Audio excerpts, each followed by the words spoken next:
Sport. We begin this broadcast by acknowledging the traditional custodians of the land on which this match will be played today and pay our respects to their elders past, present and emerging. We extend that respect to Aboriginal and Torres Strait Islander peoples listening.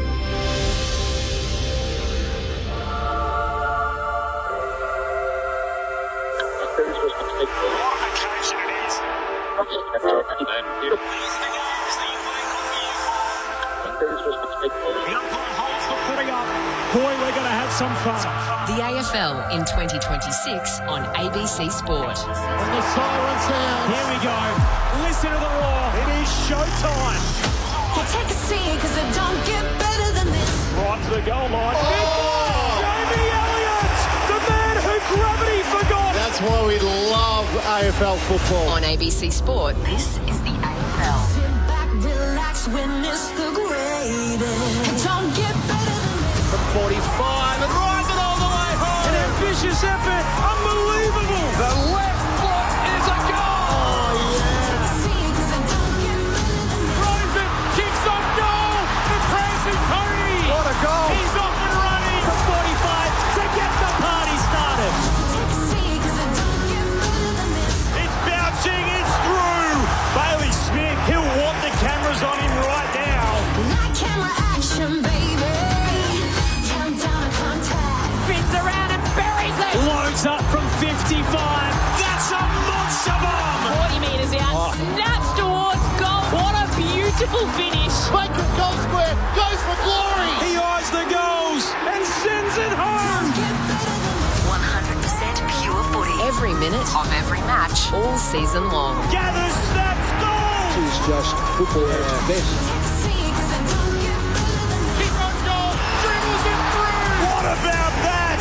Took them all on and said, I'll have some of this. Bailey pinches his pocket and bang, bang, bang. That's the price you pay against the Premier. Watson snaps. Oh, Watson puts it through. And the Wizard arrives precisely on time. He's built for the big stage. On his left boot, his kick is good. AFL. Inside 50, off a step, turns and goes bang. And snap. And goal. There's some bravery through the middle of the ground. How good is that? What a goal. He wastes no time. He whacks it through for another. It doesn't have to be your night, but it can be your moment. Hands it to Charlie Cameron. He can walk it in. Show him your tail lights, Charlie. Welcome to ABC Sports coverage of the 2026 AFL Premiership season. Runs the 50 out. What a way to finish. Take a seat because it don't get better than this. On radio ABC Sport Digital Radio. and ABC Listen. You take a seat because it don't get better than this. 2019. It is a year that has been referenced a lot when mentioning North Melbourne this year. They hadn't won more than 6 games since 2019. They haven't played a Friday night fixture in Melbourne since that point. The pioneers, of course, of the Friday night concept. And the last time that they beat Collingwood, well, you guessed it, it was 2019 as well. That year, by the way, Brad Scott left as senior coach. They went into caretaker mode under Rhys Shaw and they didn't play finals.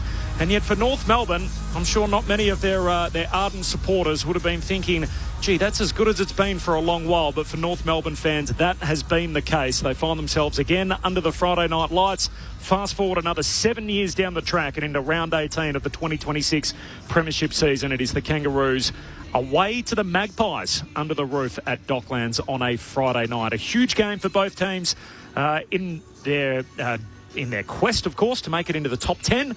Collingwood currently residing inside the wildcard positions and North Melbourne on the outside looking in. My name's Corbin Middlemass. This is Friday Night Footy on ABC Sport. No matter what the temperature is outside, and it's been a glorious day in Melbourne actually. Sunny and 16 degrees. The roof is on tonight, and we're going to get some dry weather footy under the lid at Docklands. Ben Cameron's alongside me to call the footy in for Kelly Underwood. Hello, Ben. Hello, Corbin. Great to be here. The question we've been asking on ABC AFL Daily, the podcast, is, are Collingwood the gatekeeper for 10th?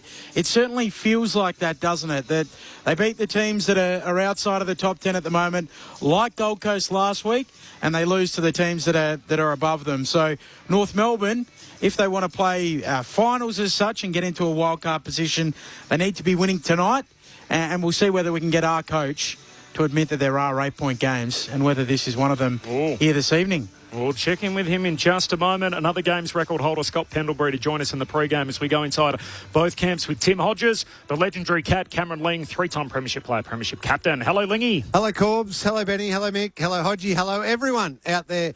I don't know why you guys are talking about 10th spot on the ladder, because this season's done and dusted. The powerful display that we saw in the second half of last night's game, it's Freo all the way, isn't it? That was incredibly impressive. 15 goals in the second half after managing 0 goals 11 to half-time, just setting themselves a little bit of a challenge. They not only went past the Swans, they left them eating their dust. That was unbelievable last night from the Fremantle Dockers. Never seen that before. A team with going goalless and scoring so few points in the first half to kick 100 points after half-time. So something special from the Dockers last night. Mick Moldhouse is here, the man who's coached more games than anyone else in VFL, AFL history. Of course, he's a 3-time premiership coach, premiership player in Mick Moldhouse. Good evening, Mick. G'day, Corby, Ben and Lingy's just back from holidays, and all our fantastic listeners. I've watched one game live in the last week and watched TV last night. 2 extraordinary games. And I made a comment at halftime. I've got to say this. At halftime last week, we were sitting there discussing the Melbourne Hawthorn game, and I said, this won't... And they've gone, oh, what do Hawthorn do? I said, this is not what Hawthorn do. It's going to be interesting to see what Melbourne can now do. They've come off the back of a bye. Can they hold up? With about 5 minutes to go, after leading by 96 points or something halfway through or thereabouts, they were hanging on. Yeah. They were hanging on. It was the most extraordinary match you want to see. Last night, Lingy, I cannot agree with you more. The pressure in that game, let's forget the point it was 0-11. The fact that the pressure across the ground was extraordinary.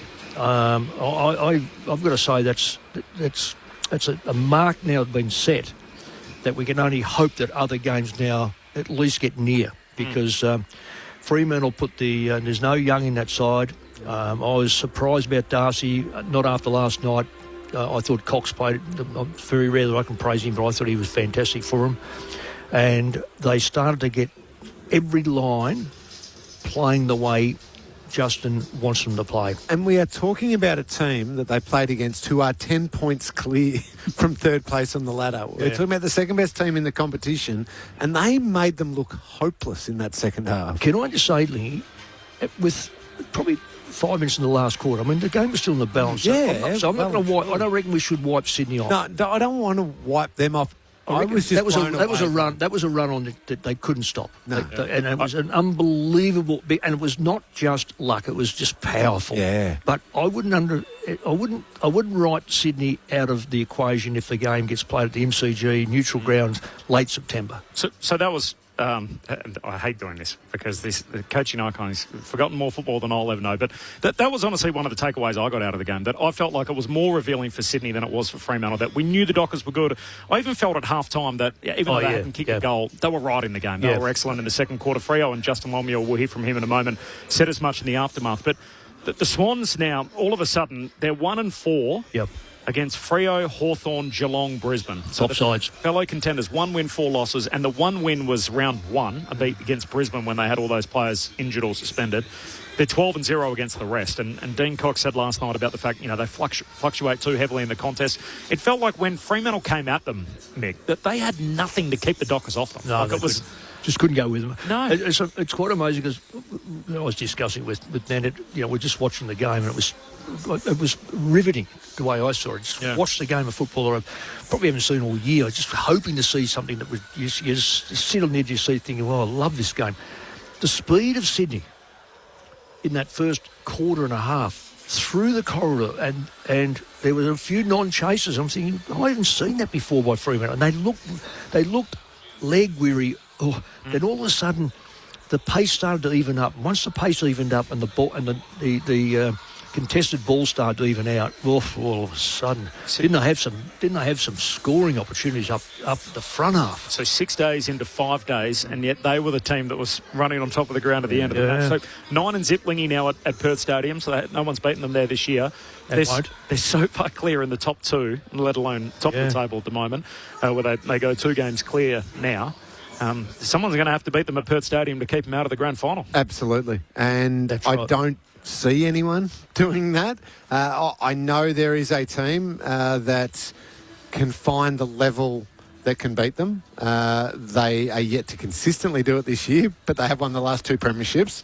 So that is a team that, if it comes good, if it's healthy, if it all gets that hunger back and everything that's led them to 2 premierships, yes, they can do it. They're capable of anything. But that's a few ifs that I've thrown in there. It doesn't feel like anybody else is capable of playing at that level to beat Freo at Perth Stadium in September. And that leads to Fremantle ending up in that last day in September. My only concern is their lack of finals experience. So last year they obviously lost to the Gold Coast Suns in that elimination final. Before that, you've got to go back to 2022 when they beat the Bulldogs in a home final, then got walloped by Collingwood the next week. So they don't have a heap of finals experience. What does that count for? Well, it does. You're right, Ben, because it's more the non-football things that will be foreign to them. And what I'm saying, and let's assume they are jumping straight into the grand final. So what, like people hitting you up for tickets and everything extra that comes along with it? There's these things when you're a travelling team, and no doubt, Lingy will vouch for this even from Geelong. One, you've got a full week of when do you come over, so you've got to decide on that. You've got the parade, you've got to decide on that. You've got to get in early, and I know this is a real risk. You've got to get into the players early. Be careful who's asking for tickets, and does things change? Like, if you are used to sleeping in a room by yourself, you can't have, your relatives coming in and saying, "Oh, look, I'll sleep on the settee, or I'll do this." Honestly, it throws that would happen too. Yeah, it happens. Yep. It happens. I've had players. I'll sleep on the couch, or I'll. Yep. Yeah. Yep. I was speaking to Kim Hughes. Well, I was talking to him during the week because he's coming over for the Sesquicentennial Test, and he played in the Centenary Test in London. And he said, I slept in the bathtub that week because my brother was staying in my hotel room. Well, so there's exactly what you're speaking about, Nick. Well, it must have been very comfortable because otherwise that's where you put the brother. But, so I'm only just saying that these are some of the things that you'll have to... And just remember, this I know that they've been in the grand final before, and we are jumping a couple of months in front. But let's say it happens. You've got the weight of that media all about you, and you haven't won one, and that loads up, and you've got young players' expectations. The last thing you want to do is play grand final on Monday, Tuesday night. You've got to... And look, if you don't sleep on Friday night, it happens. And that's not an issue before a grand final. That is not an issue. But if you're not sleeping Thursday night, that becomes an issue. And I think on your point about the lack of finals experience, I think there's enough there over those 2 campaigns that you're talking about. I know it's not deep runs or anything like that, for them to have now had the taste of it. It's funny, I think back to when we finally got there in 2007 as a genuinely good team, not as a young upstart team that got on a bit of a roll. We hadn't had heaps of finals experience. Yeah, a little run in 2004 that got us to a prelim. We were clueless. We didn't know what we were doing that year and didn't know how to win that prelim. 2005, we get bumped by Nick Davis in that famous game. And then you go into 2007 as the best team in the competition without heaps of finals experience, but enough to go, okay, all right, let's compose ourselves and let's handle these moments. I think there's enough for Fremantle to get through those first 2 games. I think that's all it's going to take. Then grand final is a different story. And Mick's right. Mick's spot on. And as a player, you then hand over all of that trust to the GM of footy and the club and everybody like that to go months, even now, in advance, start preparing for what we're going to do timeline-wise, what we're going to do ticket-wise, all of that, all behind the scenes. You don't need to hear a single word of it. And it's not getting ahead of yourself. It's not getting a big head. It's just really professional by the club. So then, should they win that prelim, they can then go to the players and say, here's what we've prepared and roll it out for them. And there's a calmness to that. And then you go, oh, great. Okay, it's taken care of. Let's get on with footy. The other recent team like that was Richmond as well. Remember, they lost to your Blues, Mick, when you guys finished 9th. They lost to North in a cutthroat final, so they hadn't actually won any finals. And then in 2017, when they won, I think they won every final by 6 goals plus, and obviously steamrolled their way to I'm with you. There's, without jumping in there and going, look, they're not ready for it. I know in 91, we won 12 in a row. Then had the State of Origin. We climbed the mountain. That was the worst thing possible. And even in my heart, even my heart of hearts going, this is going to be really tough. In 92 we finished 4th, and I thought, well, they're going to have to be a very good side to beat us. Yeah. And because, did you have that experience? Yes, you had the experience, but you're right, Ben, there's going to be a lot of things that are going to be... But then again, let's say it is Sydney. Let's say second place get there. Dean Cox is new to it. He's not new to Premier Grand Finals, but he's new to a coach going in as the sole coach. Yes, and he's been an assistant coach when they've been flogged. So Sydney is scarred, a lot of that. So they carry that baggage, don't they? Whereas Brisbane makes it, they've been there and done it. Geelong have been there and done it. Hawthorn are pretty experienced over the journey. So, anyway, it'll be interesting. A couple of things out of last night. So on Channel 7, the biggest streaming audience ever for a home and away game on their streaming platform last night, and also the biggest primetime audience since 2022. So it did almost 1 million views nationally, 930,000. So on the free-to-air figures released last night. 3 stats out of the game. No side has ever scored as few to half-time, being 11 points and kicked 100 points after the half. The Dockers did that. Points from clearance in the second half, 48-19. So they smacked the Swans out of the midfield in the second half. And then points off halfback second half alone. Fremantle 43, Sydney 0. Yeah. Not a single point off halfback. You are talking about, this is the worry for Sydney. You're talking about the 2 areas of the ground where they would be considered A+. Yeah. A Heaney, Goulden, Warner midfield. Yep. Grundy in there as well. Yeah, Grundy in there as well. And then that explosion off half-back is what they would be renowned for, and there was nothing. Well, they did a great job on it. Great job there. So this is where you look at how many goals they scored, that sort of stuff. You've also got to look at which forwards were responsible for Blakey and Mills and these sort of players, and what impact did they have? No impact. Yeah. So the job there was done so well defensively. But that's the thing as well. Like, everyone gets excited about the sexy back half ball movement, which Sydney do really well. It's still a forward half game against the really good teams because it's hard to move it through them, isn't it? Ben Cameron, Mick Malthouse, Cameron Ling. My name's Corbin Middlemass. We'll hear from Hodgie in just a moment inside the North Camp. Scott Pendlebury still to come, so stick around for that. The game's record holder to join us all pre-game. Just repeating, or in fact, I think I'm saying it for the first time. There's no late change. We know that for sure. There was actually a VFL game earlier, and we saw all the emergencies run around in the Magoos. So no late change. Collingwood and North Melbourne coming your way with a bounce just under 1 hour from now. Both coaches last night. We'll start with Dean Cox, the coach of the Sydney Swans, and following him, Justin Longmuir with his review on last night. Second half, we were beaten convincingly. I think, by a really good team, you don't go minus 28 in the contest. They tackle it 81 and 89% for each quarter in the last half, and we got 50%. They were harder for longer, and to their credit, that's why it was a 40-point loss. It's about process, right? So law of averages will say that you're not going to kick 0-22 for the game. So you just got to keep maintaining faith in the process and the plan that we went in with, and eventually the scoreboard will look after itself. So once we got the crowd into it, it becomes quite daunting, I would imagine, for the opposition. And the floodgates open with the amount of field position we're getting. Alex Pearce was excellent last night, took an unbelievable mark, which led to that Tracy go-ahead goal. Andy Brayshaw, in particular, had a huge role to play when the game was on the line of the last quarter. And then there's one lad by the name of Murphy Reid, who of a sudden is in All-Australian contention in his second season.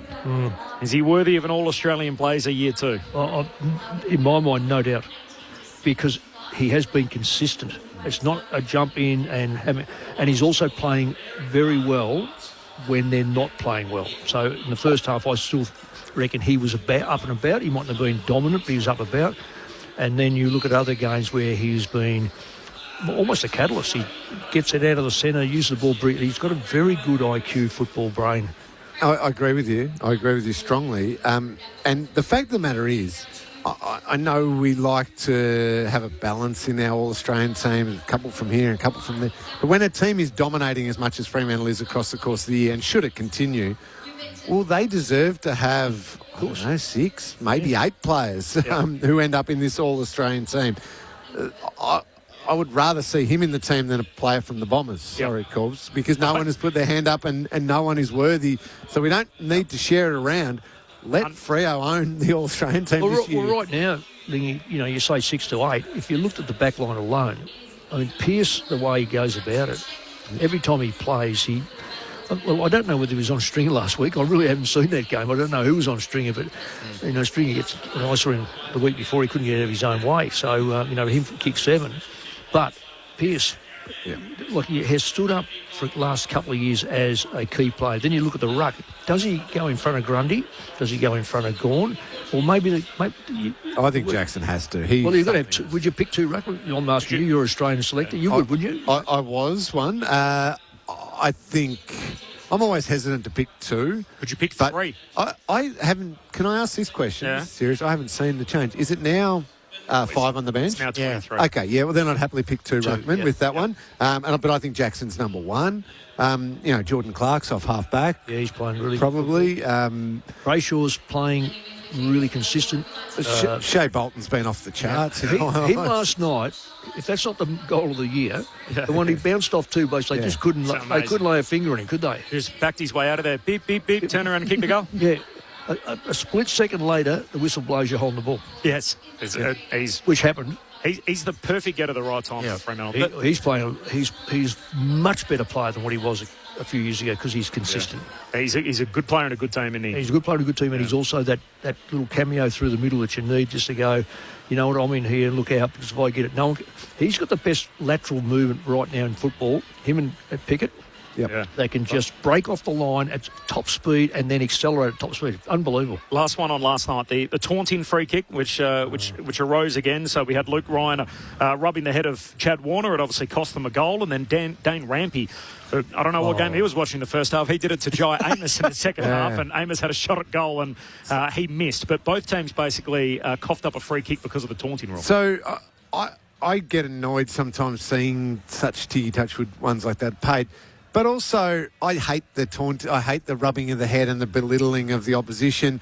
And the AFL came out and said, however long ago, we're going to crack down on this. But it just sometimes it frustrates me is when they haven't cracked down for such a long time, and then they've gone, oh yeah, that's right, we've got that rule. Let's do it this week, guys. And we just do it out of the blue. That causes more frustration. I don't mind putting a stop to that taunting if you do it every week, because I don't like the taunting. I think go celebrate with your teammates, go enjoy it with your fans, whatever it is, whatever moment it is. Yep. You don't have to then... I hate if you've tackled an opposition player and he's on the ground, pushing him into the ground. Yeah, I can't stand all that. The Petty thing last year, or the year before, was it? 2 years ago, last year? One of the worst things I've ever seen in football for a bloke that was clearly fragile at the time. And I'm pleased that they have brought the rule in, but I'm with you, Lingy. If it's in, it's in. It can't be just plucked out because I'm now thinking about it. And that's another load up for the umpires because they've been charged with so many rules changes. But the book is now about as thick as the Bible, and they're adding on to it. And it's not designed to be a hefty penalty to swing games. It's designed to be a hefty penalty to curb player behaviour. Mind you, that took that one, wasn't it in the goal square? Yeah, there was one. That was a long way down the track. That was... No, that would have been another free kick. Both of them were set shots inside 50. Yeah. And they weren't 50, though. They were just free kicks, weren't they? Yeah. Yep. This is Friday Night Footy on ABC Sport. More from Mick and Lingy coming up in just a moment. Corporate Middlemass and Ben Cameron to call the action. Tim Hodges is downstairs, and we can go to Hodgie, who's inside the North Melbourne camp. Hodgie. Corbin down in the North Melbourne bunker. Zane Littlejohn, the assistant coach, has been good enough to join us. Zane, thanks for your time. Your first Friday night game for the club since 2019. That's a long time.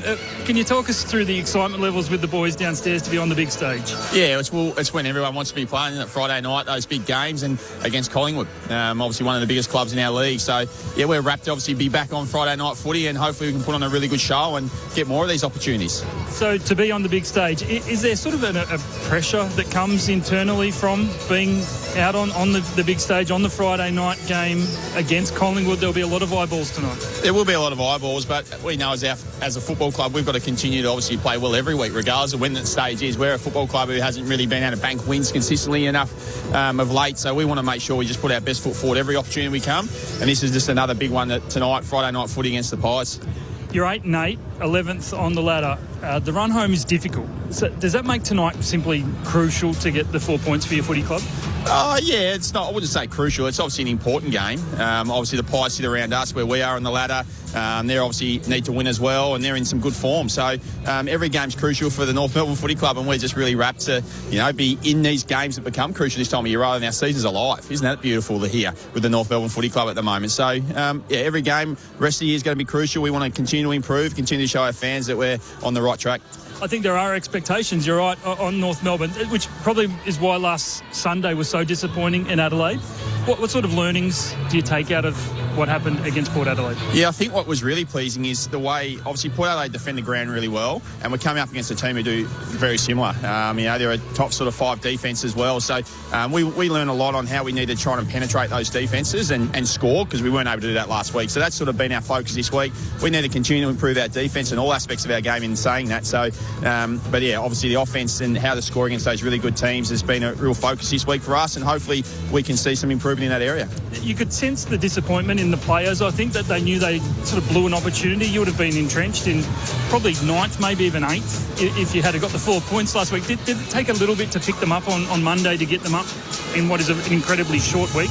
Well, that's probably the best thing. It is a short week, and we spoke about that post-game instantly. No time to dwell on this. It's a short week. We need to bounce back and be ready to go. We come back in on the Tuesday, and you've got to be ready to perform and get your job done for the week so you can play your best footy come Friday night. So, it's great. Isn't it great that we're disappointed in those close games that we lose rather than, we don't go there just hoping to win. We go expecting to win now, and that's really exciting for the North Melbourne footy fans and footy club to be with that, or playing with that expectation every week. It is a quirk in the fixture. Collingwood hasn't played here at the Dockland since May. It's their home game tonight at your home venue. Do you think they obviously would have to give your guys some confidence. Are they really gettable tonight, do you think? I think every team on their day is gettable. I think it's nice familiarity for our boys to be here at home. Although, yes, it is Collingwood's home game, but this is our home, and we love playing footy here. We've played some really good footy here this year. But at the end of as soon as that ball was bounced, there's 4 posts at each end, the green stuff, you chase the yellow onion around. So it's going to be a great challenge, and, we're just wrapped that we get to play it here at our home, although it's their home game. 4 posts at each end and a number 35 in black and white you have to worry about. How much sleep does an assistant coach lose this week worrying about what the hell do we do with Nick Dacos? Yeah, well, I think that's probably what they love is they've got a player like that who teams have to worry about. But, if you spend all your energy on Nick Dacos, and I'm sure you've heard every other club speak about this year, if you spend all your energy worrying about Nick Dacos, then the likes of the Goey, Pendlebury back in this tonight, can get off the chain. So we've got to make sure that we've got a really good even spread about who we worry about. Obviously, we know Nick's going to find the footy. That's just the reality about the player he is and the form he's in. We've just got to limit how well he uses the footy when he finds it. So, there's been a little bit of watching a lot of vision on what sort of Nick tries to do and where he tries to play, and that's the beauty about Nick. He can play every position. So, we just got to be right on our game, 1 in the coach's box and 2, obviously, the 18 on the field at the time to make sure that we can quell his influence. A great mid for them, a great mid for you. Unfortunately, George Wardlaw is out. How do you go about replacing him? And can we ask, how is George? Just another soft tissue injury, and it seemed like a pretty decent hammy last week. Yeah, well, first of all, you don't go and replace like for like with a George Wardlaw. He's fierce at the contest. He's so tenacious. We love him in and around the footy. And the reality is he's not going to be there for a couple of weeks. And what I think was really pleasing was how he carried himself with the injury. And I obviously new to the football club, and it's the sort of first time I've seen him get injured during the game. But the reality was his mindset post the game was really positive. And I've spoken publicly about this in the fact that I think if you have a positive mindset, it speeds your recovery. So we hope that'll help him, and we'll see him back out here sooner rather than later. All the best tonight. Great to chat. Thanks, mate. Appreciate it. There you go, Corbin. Zane Littlejohn from the Kangaroo Camp. It was great to hear from a different voice. Appreciate that, Hodgie, Zane Littlejohn, inside at the North Melbourne camp. A guy that spent 3 years with the Hawks and 6 years with the Brisbane Lions as part of their development program. This is Friday Night Footy on ABC Sport. More from Mick Malthouse and Cameron Ling coming up in just a moment. Corbin Middlemass and Ben Cameron to call the footy, and Tim Hodges on the boundary. There's no late change ahead of the Pies and the Roos. It is 9th versus 11th as it sat on the table leading into the weekend. Of course, only 10 teams play finals, so an important one for both teams. No late change here at Docklands. Coming up after the latest from the ABC newsroom, the man that's played more AFL VFL games than anyone else in history. Scott Pendlebury's going to join us next as the countdown continues. Friday Night Footy on ABC Sport. News time.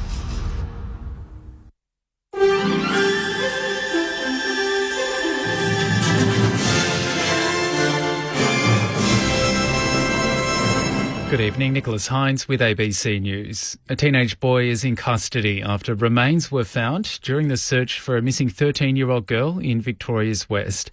Ethan Siderman reports. The family of the alleged victim, 13-year-old Layla Jeffrey, have released a photo of the young girl as police continue to investigate her death.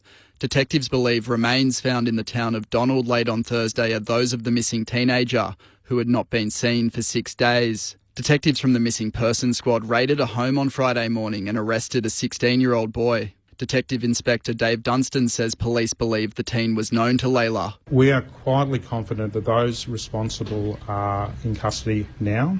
A 53-year-old woman from Donald and a 55-year-old woman from Melbourne are assisting police with their inquiries. Ambulance Victoria is warning that non-critical 000 calls may experience delays as the service responds to high demand. The service says it's prioritising calls to those most in need after experiencing record demand over the past 24 hours. Ambulance Victoria says demand is expected to remain high throughout the weekend as winter illnesses start to put a strain on the health system. Former colleagues of broadcaster Darren Hinch say his legacy will live on within the justice system following his death at the age of 82. Hinch was best known for his decades-long career in the media and his efforts to strengthen laws around sexual and violent offenders. Tanya Maxwell served as a Victorian MP representing Hinch's Justice Party from 2018 to 2022. She says his work will have a lasting impact. I look back now at many changes to the justice system and believe that a lot of that was due to his years of advocacy. Hinch's distinctive broadcast style led to a famous impression of him by Steve Izard on the comedy show Fast Forward. Izard said Hinch will be remembered as a giant figure of Australian society. What made him so impersonatable was the sheer outrage of him, the sheer persona of him. You know, he was a larger-than-life, big, outrageous man who lived life to the fullest, expressed his opinions to the fullest, right or wrong, and was happy to be judged by them to the fullest. A worker has suffered serious injuries on a construction site in the Victorian town of Moe. It's understood machinery on a truck became destabilised and struck the man around 1:30 this afternoon. The man, believed to be in his 40s, was flown to hospital. WorkSafe is investigating the incident. The current block of hearings at the Royal Commission into Anti-Semitism and Social Cohesion have wrapped up with a stinging rebuke delivered to one social media company. Isabel Rowe reports. 2 weeks of hearings in Sydney have focused on the will and power of social and traditional media companies to deal with anti-Semitism on their platforms. Counsel assisting the Commission, Richard Lancaster, has slammed X, formerly known as Twitter, for not engaging with the hearings, calling the company disrespectful. He says evidence suggests X is a prolific hoster of anti-Semitism and questioned whether they have a social licence to operate here. The media watchdog ACMA has also given evidence saying no complaint about anti-Semitism at the ABC or SBS has warranted a formal investigation. The hearings will now move to the issue of universities to be heard in Melbourne on Monday. Concerns are being raised over the potential spread of a deadly bird flu strain to Australia's endangered species. The H5 strain has been detected in an Australian seabird for the first time, with a greater crested tern found in Robe on southeastern South Australia's Limestone coast, testing positive. More than 10 migratory seabirds have also tested positive since the strain was first detected in Australia around a month ago. CEO of BirdLife Australia, Kate Miller, says concerningly the tern is a social bird. They sit on these coastal environments. They're very widespread, and we're particularly concerned because they do interact with many other species, both coastal and wetlands, and this is a magnificent part of the coast with so many threatened species, but also much loved common species like pelicans and so forth. And to the weather across Victoria, a few isolated showers developing in the north and west of the state this evening, otherwise dry and partly cloudy conditions. Tomorrow, a cool to cold day across the state, some areas of morning fog and frost in the east of the state, and then some areas of rain in the west extending eastwards during the day, although only patchy rain reaching Gippsland. There's some snow forecast above 1,500 metres, lowering to 900 metres in the west later on, with possible thunderstorms about the far western coasts as well. And there is a warning for potentially damaging winds about the alpine areas. In Melbourne tomorrow, rain developing later in the day with a top of 15. Right now, it's 12 degrees. What's loaded with fun for the whole family? ABC iView. Bring it! From the investigators and Caper crew to Andy Lee's Do Not Watch This Show. You can keep watching. Find it all on ABC iView. ABC Sport. On ABC Sport, this is the AFL. The well-trodden path.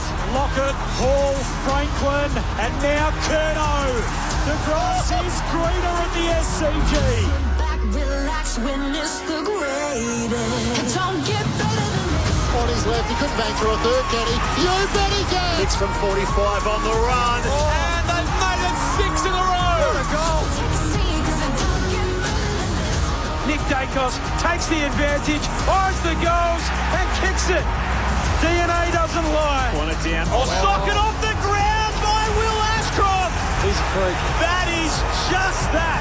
Freakish. Welcome to the 2026 AFL Premiership season on ABC Sport. On radio, on digital and ABC Listen. You take a seat because it don't get better than this.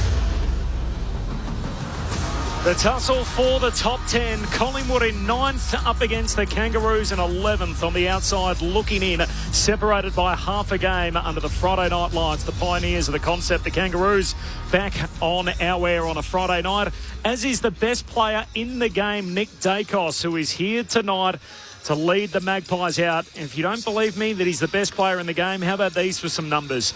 In the Champion Data Brownlow projection, he is 6 votes clear, which is essentially 2 games on top. With the coaches, he's 25 votes clear. You can get 10 per game. That's essentially 3 games clear. And the best judges in footy in the ABC Footballer of the Year have Nick Dacos 10 votes clear heading into round 18. Essentially 4 games clear of the nearest player in the competition. Let's see what the Kangaroos have for him tonight. Nick Dacos and his Magpies up against the Roos. Corbin Middlemass and Ben Cameron to call the action. The coaching icon Mick Moldhouse and the legendary cat Cameron Ling. And your thoughts throughout the night on 0437 774 774. Ben, are there any late changes here tonight? No late changes, Corbin, which we knew because there was the old curtain raiser. We had the VFL fixture earlier on today, and all of the emergencies were out there playing, so we knew the teams would be as named. News of the day, I can tell you a couple of things that have come through today. Simon Goodwin has joined Nathan Buckley as publicly turning down the Bombers. So the Bombers have cast the net very wide for some informal coffee catch-ups before their official interview process begins. And yet both Goodwin and Buckley have decided against entering the Essendon process. The AFL unveiled their long-term strategy to grow Australian rules football in India. Their ambition is to increase participation in the subcontinent to more than 100,000 registered participants over the coming years. A game for premiership points in India is not on the agenda as it sits currently. And this is some good news for Essendon fans. A team that has lost 28 of their last 29 on Friday evening. If you're an Essendon member, your phone would have lit up and you got a text message from Essendon Football Club and you thought, what is this possibly all about? And I'll read you the text message. It's good news, which is the kind of news that you want to receive on a Friday night in what's been a pretty grim season so far. It just reads, Nate Caddy re-signs. And it's spelt correctly, re-signs. Committing until at least the end of 2031. He goes on to say, it was an easy decision for me. So Nate Caddy will be with the Bombers. He was already contracted to the end of 2028, Lingy, Mick, Ben. So now that kicks him through till 2031, a significant signature for the Dons. I'm a bit unsure about this Caddy's club selection, if I'm being honest. Oh, I thought the good news was going to be that 100,000 Indians were going to sign up with Essendon to go through so you can play next week. I think the Western Bulldogs are they're the team leading the charge in India. Are you two going to let his terrible pun? The Caddy club line, don't we? Yeah, do we just ignore him for the rest of the night? I think, Corbin, you broke the story that I think it's 73 kids in Western Sydney, Yeah. in the under-13s are playing Australian rules football. Yep, it's not enough, is it? They can't get kids in Western Sydney to play the game. I don't know if they're going to have much success in India. Well, at least in Mumbai compared to other places in the world, they have grounds that are the right shape for it. So that's a terrific start. At least there's lots of ovals in that part of the world. They've got cricket grounds in the west of Sydney. Do you really reckon that the Indians would allow stops to be going into their ground, in the sacred ground of a cricket ground? If you get 1 billion people, if you capture even a fraction of the market, huge possibility. That's the argument. Yeah. I'm with you on the argument. It's the same with when we briefly went into China. Yep. The argument was if you only need a fraction of a percentage that work? of 1 billion people. Tell me how that works, Lingy. And I don't think this will. I don't know about expanding it into India, but there is such a large Indian population now living in Australia. I think it's more about the diaspora, isn't it? Yeah. Yeah, I think that's... We've got enough Indians here, and have we got anyone on a list that's an Indian? No, we haven't been able to penetrate that market as much as the game. I think that's an achievable thing for those who've moved to Australia and living in Australia and to take an interest in Australian rules football. I think that's very much a goal that we should have and can slowly grow over time. I'm not a believer in spending the money on trying to go into India. I don't think that's achievable. The other thing, which is, I mean, if you look at the way, and this is really what does it all come down to at the end of the day, is the bottom line, clearly the dollar. Yeah. And if you look at where the money is in sport globally at the moment, it is with these huge streaming platforms, right? Absolutely, so Amazon, Netflix or whatever. They're getting involved in professional sport in a way they haven't in the past. And the one thing that's appealing to them is new subscribers, right? So they want millions, they pick up an NFL game, millions of people sign up to basically go and watch the NFL. Unfortunately, here in Australia, we're not talking about the same kind of numbers for them, for huge platforms like, Disney and all the rest of it. DAZN are obviously now got a footprint in Australia, having picked up Fox Sports. And so you look at where the growth is, basically, and unless you're a global sport or have an imprint into to get the most amount of eyeballs, clearly the AFL, I think this is motivating part of their push to basically say, we need more eyeballs on the sport, and more than necessarily New South Wales and Queensland. We need millions more people interested in our game to make sure that the revenue and the broadcast dollar keeps going up and to the right. I get that. I understand that. But are we going to end up spending more money than what we're... I just don't think, realistically, are we going to bring that? Are we going to get those eyeballs in those other countries for a sport that really is a regional sport? It is an Australian sport. It has... interested pockets throughout the world who get that, and expats who live over there certainly take a massive interest. I just don't think we're ever going to knock cricket off in India. We're not going to take down the countries that love their soccer or football, as they call it. The ability to penetrate into the American market is non-existent. As long as the players then realise that there may be a ceiling at some point as to what the earning potential is. Well, I think that is, but what we do have is a very captive audience here in Australia. Correct. And we can, those who want to watch football and the new people that we are adding to football, they then consume a lot of football often. And so they've got the eyeballs on it, the numbers might not go up, but the amount they watch it can go up and greater interaction with it, and therefore the revenue might not go through the roof, but it can continue to gradually build over time and be sustainable to hold up Australian rules football right across Australia. And we saw in the NRL this week that there's still a lot of money out there to be made for having Australian broadcasting rights with the deal that was done during the week between obviously the existing partners, Channel 9 and KO Fox Sports. No late change ahead of tonight's game, Collingwood and North Melbourne on our air here at Docklands. Just on the caddy signature, why that's significant for the Bombers. So with all these new draft rules that are coming in for Tasmania's entry into the competition, if you're an uncontracted player at the end of either 27 or 28, so if you're out of contract, you don't have to be a free agent, you are eligible for Tasmania to take you, no questions asked, essentially as a free agent. So that's one per club. So 18 teams in the competition, they can pinch one per club. They don't have to be a free agent. They just have to be out of contract at the end of 27 or 28. What does the club that's been hit with that? Does they get anything at all? They'll get a compensation pick the same way they would if they were a free agent. Because of the age, wage, or whatever? It'll be based on the wage. But also, it would not be what they would get in a trade. No. So if this player is taken, Nate Caddy being a good example, if you hadn't have re-signed, he's not eligible for free agency because of the years played. So therefore, for him to go to another team, he would have to have been traded, and the haul that Essendon would get in return would be massive. Yeah. Essendon would not have got that in return as compensation. So we've seen Matt Rowell sign a deal that whacked him straight in the window for Tassie. Nasai Wanganeen-Miller did exactly the same thing. So a number of key players are doing it. It is huge for Essendon to lock him away and say, okay, he's free from the Tasmanian window. He's one we are now going to build our future around, a future that possibly and probably doesn't include the 6-time winner of the Crichton Medal in Zach Merritt. Yes. How many has he won? Six, thank you. So they are definitely moving to the next generation of Bombers, and they had to get Caddy locked away so that others... He's the key. You're right. Others will sign around him, and then they can attract others to want to play around him as well. The man who's coached more games than anyone else in VFL AFL history, Mick Moldhouse with us upstairs, the Geelong legend Cameron Ling, Corbin Middlemass and Ben Cameron to call the footy. Tim Hodges is on the boundary, and we're about to head inside the Collingwood camp. There's no late change ahead of Friday night footy, the Magpies and the Kangaroos. Hodgie.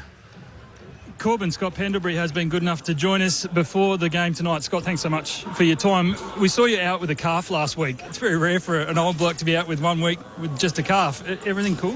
Yeah, it was a bit of a weird one. I actually got a really decent corky the week before from Toby Nankervis, who's been known to get a few in his time. So I reckon his knee went through me, then he accidentally put his elbow, forearm, head straight into the same spot after he got me. So, it was a bit of a weird one. Flew up there, and then just during training on the Thursday, I just didn't feel great. So we just more made a precautionary call, and we were pretty confident that I'd be all fine. And I've trained all week and ready to go tonight. Was there a moment last week where you were fearful maybe, or is that a calf that's pinged, or I hope it's not? No, I did obviously my first soft tissue last year in that prelim final, so I was probably a bit more wiser this time around when it just didn't feel great on the Thursday. That spoke to the doc straight away and just said, I don't think there's any reason to push this. What do you reckon? And they had a bit of a look at it and said, if you don't feel confident, you can't function. There's no point, trying to get through a game where you could risk, doing a 6 to 8 week injury. So, made a smart call, and I said excited to play tonight. How is the body? It's really good. I think I've played 11 games this year out of the 15 or 16 that we've played. So definitely, having a few here and there where you get managed definitely helps, and body feels really fresh, ready to go, and excited for the last 7 weeks. It's been through a lot, obviously, but especially this year. Has it surprised you how well it is actually holding up in round 18? I think it's just the plan that the performance guys have put in place for me, and the coaches about wanting me fresh towards the back end of the year, and we've all been aligned on that plan, and the boys have been in good form as well, and we're starting to find a bit of momentum. So hopefully tonight I can just slot back in and do my job for the team. Is your intention, as it is right now in July, to still be around playing in 27? I think I've said this before. I think my intention at the moment is to get through tonight and recover well and pull up well tomorrow. And there's still a lot of season to go. I'm still loving my football a lot and really enjoying it, and helping enjoy bringing the next wave of guys through as well. Can you see a moment like Jeremy Howe's probably playing as good a footy as he has in the last half dozen years? Still side bottom's had a great few weeks. Tim Membry's probably playing the best footy he's played at Collingwood. Can you see a moment where all of you are still running around next year? It's a fair question. I probably haven't thought about it in depth. I know that we're all in the moment and just trying to play really good footy as it is, and I feel like we're right in the mix as it is this year, and we all us guys know that we're on the back nine, or probably the back two, to be honest. But just trying to keep doing our bit and make a push towards high up the ladder as we can go. How was it watching with the headset on next to Fly in the dugout last week? Did you enjoy it and think, this is probably a sign of things to come in the future? It was I spoke to Charlie Gardner.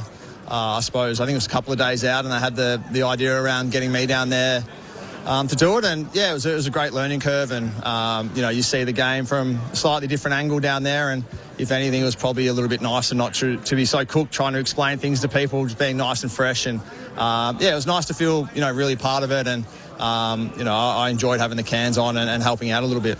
Do you feel the club has got this season back on track, 3 in a row, up to 9th now? What do you reckon they're capable of?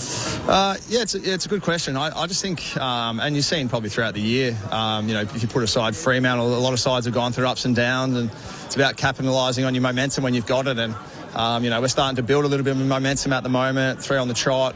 A big game here tonight for us against North. And if we keep playing how we've been playing, I've got no reason not to believe that we can be right up into the pointy end of this season. A win for the VFL. Nice start to the evening. This is a grand final, really, for North Melbourne tonight. It was Gold Coast's biggest home game of the year last year. Is there a toll of... It feels like every opposition Collingwood has, it's their biggest game of the year when they take on you guys.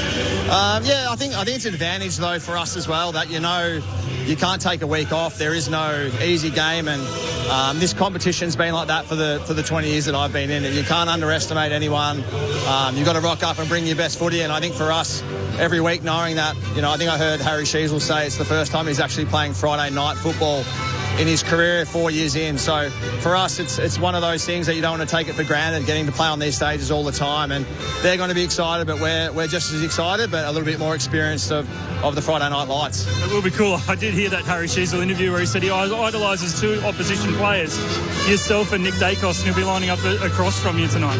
Yeah, he's a great young player, and I must admit he is one of my favourites to watch as well. So, I think we've only played a couple of games against each other, and it'll be great, cross paths with him out there tonight, and hopefully he doesn't have too much of the footy. I know you've got to go shortly. Nick Dacos, 25 votes clear in the Coaches Association Player of the Year.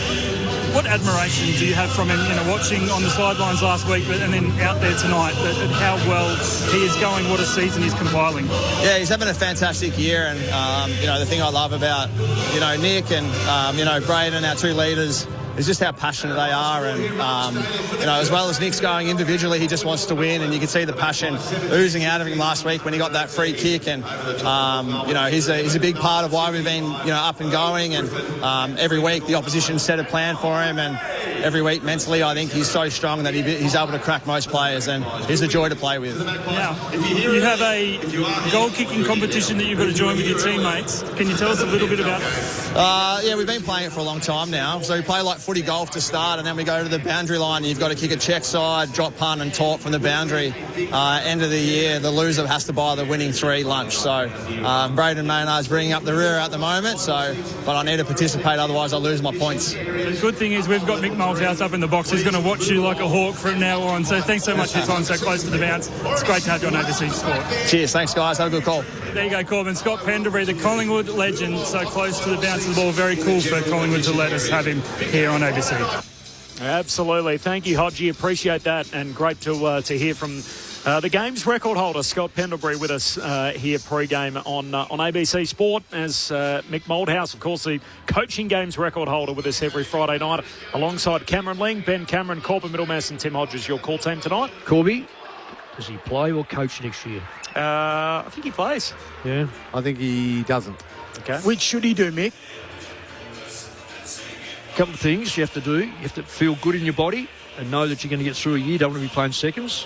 You've got to go in there with form, and you've got to have that commitment that you've got, that the coach is going to say, I don't want to tap you on the shoulder and go, oh, look, your form's falling away, you want to play second. You don't want a great like that playing seconds. What if he came to you and said, hey, coach, I'm going to play 8 to 10 games and then I'll help out coaching the rest of the time? Would you have him? Or do you need to be all in as a player or all in as a coach? I think if he come to me like that, you say retire. I don't think I could do that as a player. But Scott, I'm thinking he probably could be all in because he wants to coach. I think that's where he'll end up. The only thing I'd say, as I try to jump in there, is I reckon a club nowadays would say yes because they don't have to include his wage in the soft cap. There you go. And he could get away with 10 to 12 games. Yeah. Yeah, it's a really... It depends where they see themselves, Collingwood. I mean, where do they... Look, you can't get a real fix on them because they've gone to the market to get other players because they thought they were going to win another premiership. It's sort of backfired a bit. If they landed, let's say, Lachie Neale and Ben King. Yeah. Sorry, Brisbane and Gold Coast fans. Well, you've got to throw them in. That's right. Does that sway Pendlebury and he say, oh, hang on, all of a sudden we're in the window again now? Are they in the window with those 2 players? Possibly. Probably they need a healthy Darcy Moore for a whole season. Yeah, and Elliott coming back at 33. Their list is old. It is an old list. Gets older with Sidebottom. If he plays, I don't think Sidebottom can. If Sidebottom plays, I don't think Henry. I just don't see both of them holding enough form. In particular, Scott's going okay.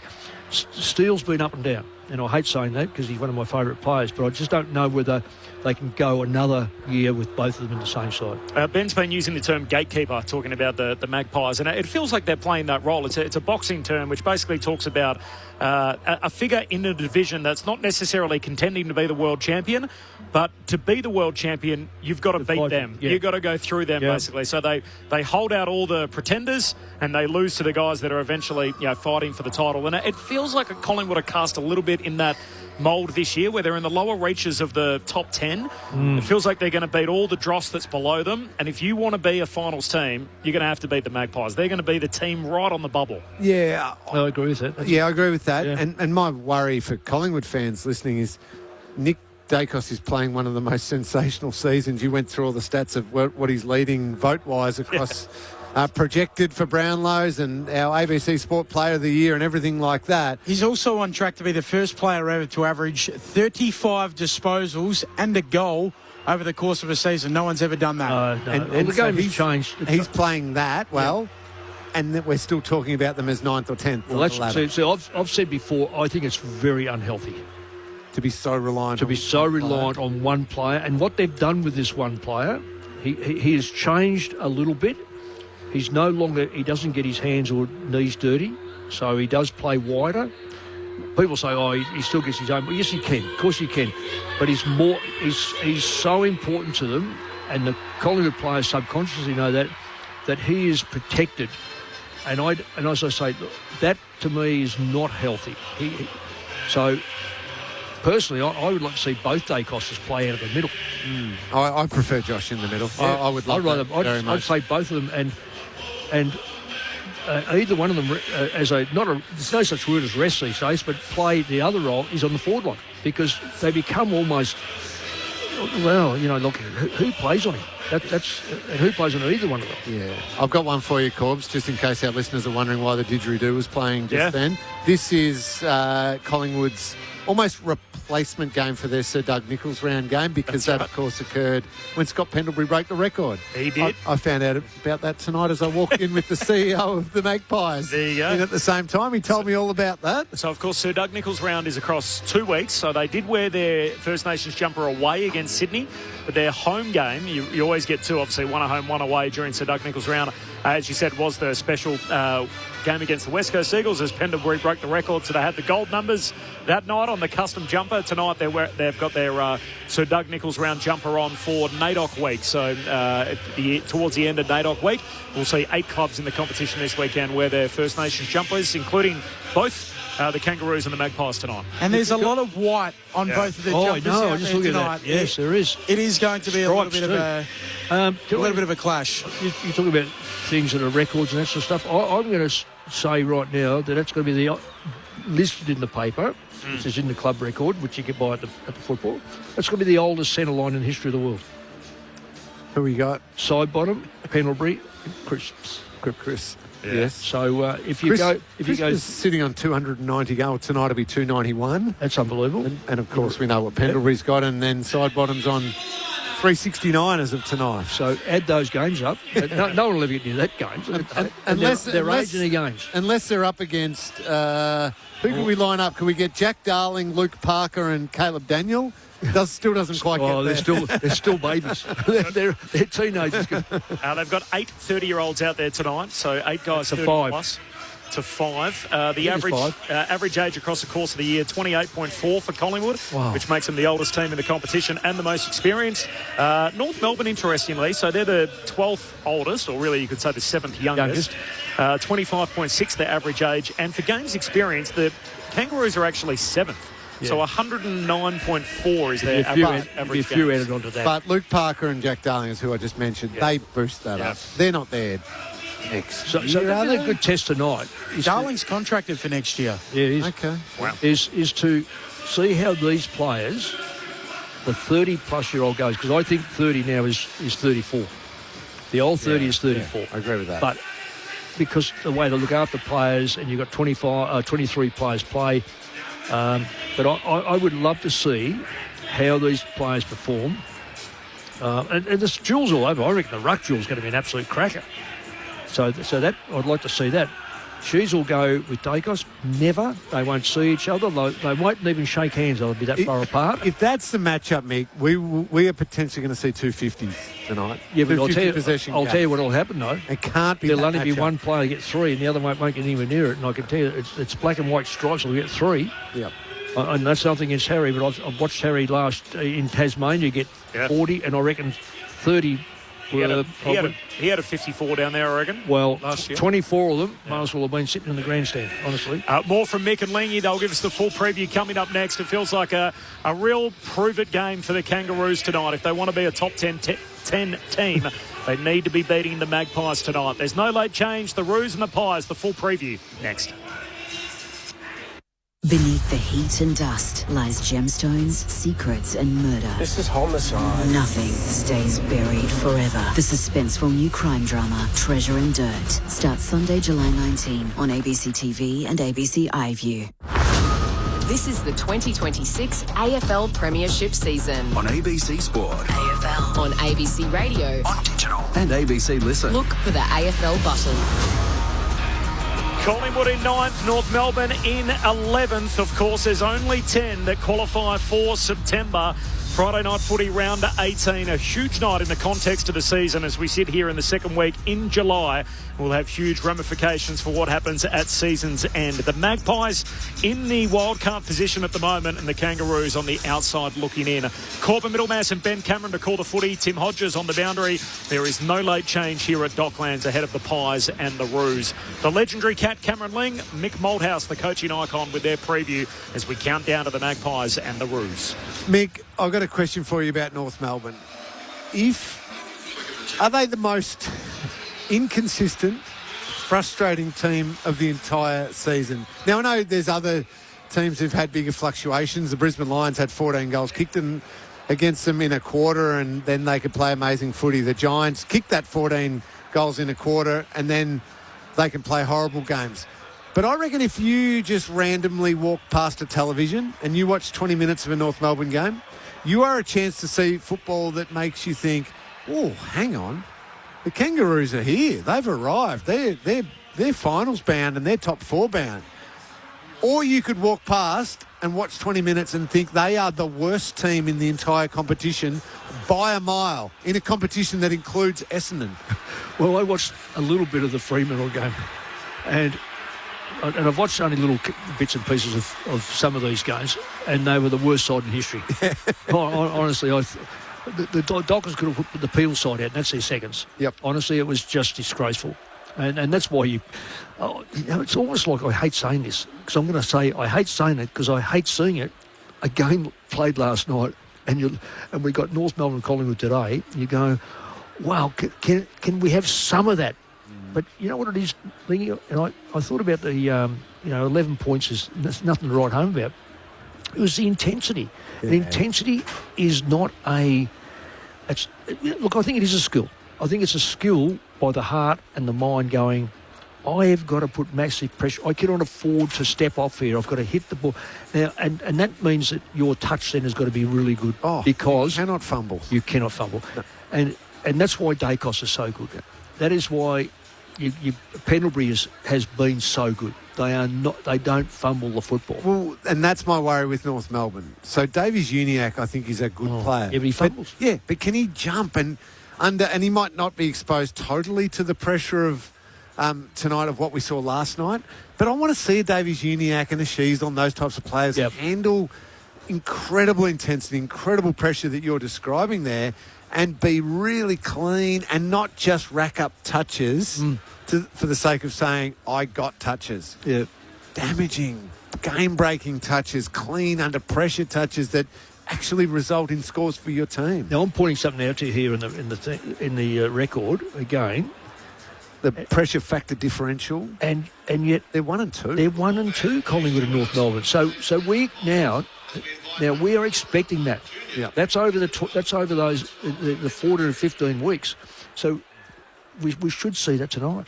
Let's kick it down to Uncle Colin Hunter Jr. for the Welcome to Country.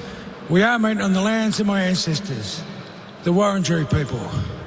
And I'd like to take this opportunity to pay my respects to my elders, both past, present and emerging, elders from all nations, but I particularly want to pay my respects to everyone gathered here this evening. But I always like to acknowledge the Aboriginal and Torres Strait Islander people joining us.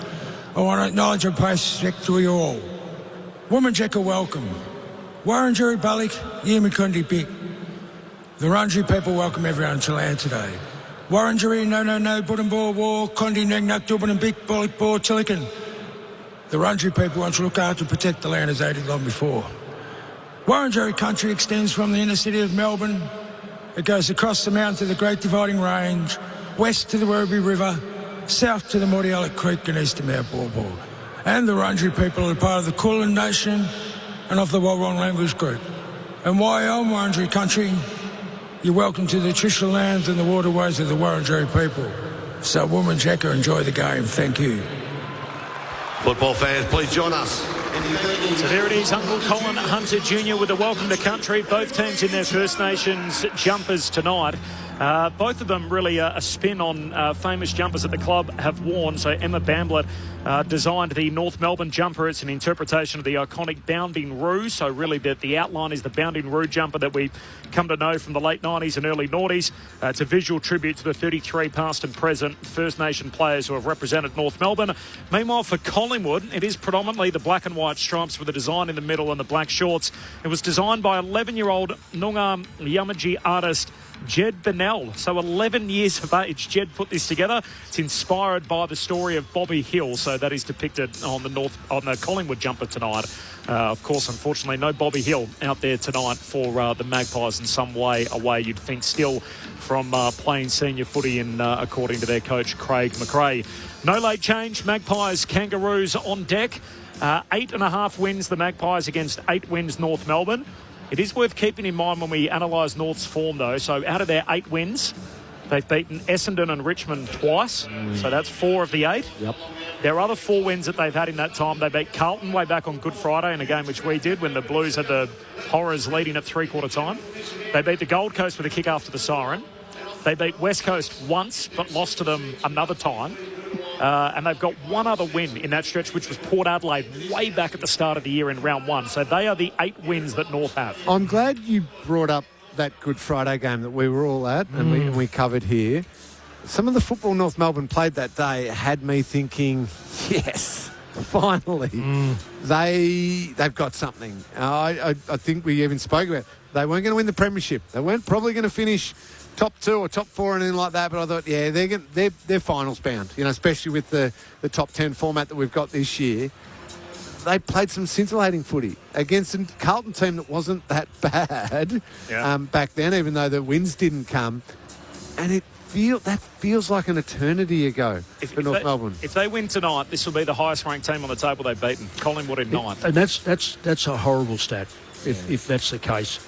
When you analyse how many first-round picks or thereabouts they've had in the last few years, where they've been, they've lost Horn Francis as a first-round pick. I'm not 100% sure what they got back. It was probably never equal to what they paid to get him. But outside of that, we want to see players that have emerged as... Well, Sheasel is. There's no question. He is a top-quality player and a person... But you'd just like to think they've got more than just 1 or 2 players, Lee. Yeah, and I'm probably tracking a little bit about how some of their talented players are travelling. And, look at Colby McKercher, who gets plenty of the ball. Yeah. But is he being taught the right way to play the game? And is it going to be high-impact stuff? Sheasel, I agree, is a star. And Davies Uniacke is a star. But are they getting possessions for the sake of possessions, or are they learning how to be impactful as players? They're all the little questions I keep having about this team. No late change coming in. Collingwood and North Melbourne on deck. Friday night footy, round 18 on ABC Sport. Tim Hodges in the front row of the grandstand. Hodgie. Hey, Corbin. Hey, team. Nice to be with you. A win at the toss of the coin for Nick Dacos and Braden Maynard, who both attended. The Magpies will kick to the river end. That's the right of screen if you're at home watching on the telly. Just one on the crowd. It is a monster. So the Magpies are telling us 50,000 tickets have been issued for this evening's game. A Collingwood home game here at the Docklands. Anyone turning up this evening, it was standing room only. So if everyone that has a ticket turns up, we are in for one of the biggest footy crowds we've ever had at the Docklands, which is really exciting. A freezing cold day in Melbourne. There is a heavy dew out there, so long stops are required. just repeating, no late changes. And one to keep an eye out for tonight, guys. The broadcaster has been given permission to fly a drone inside the stadium this evening during the game.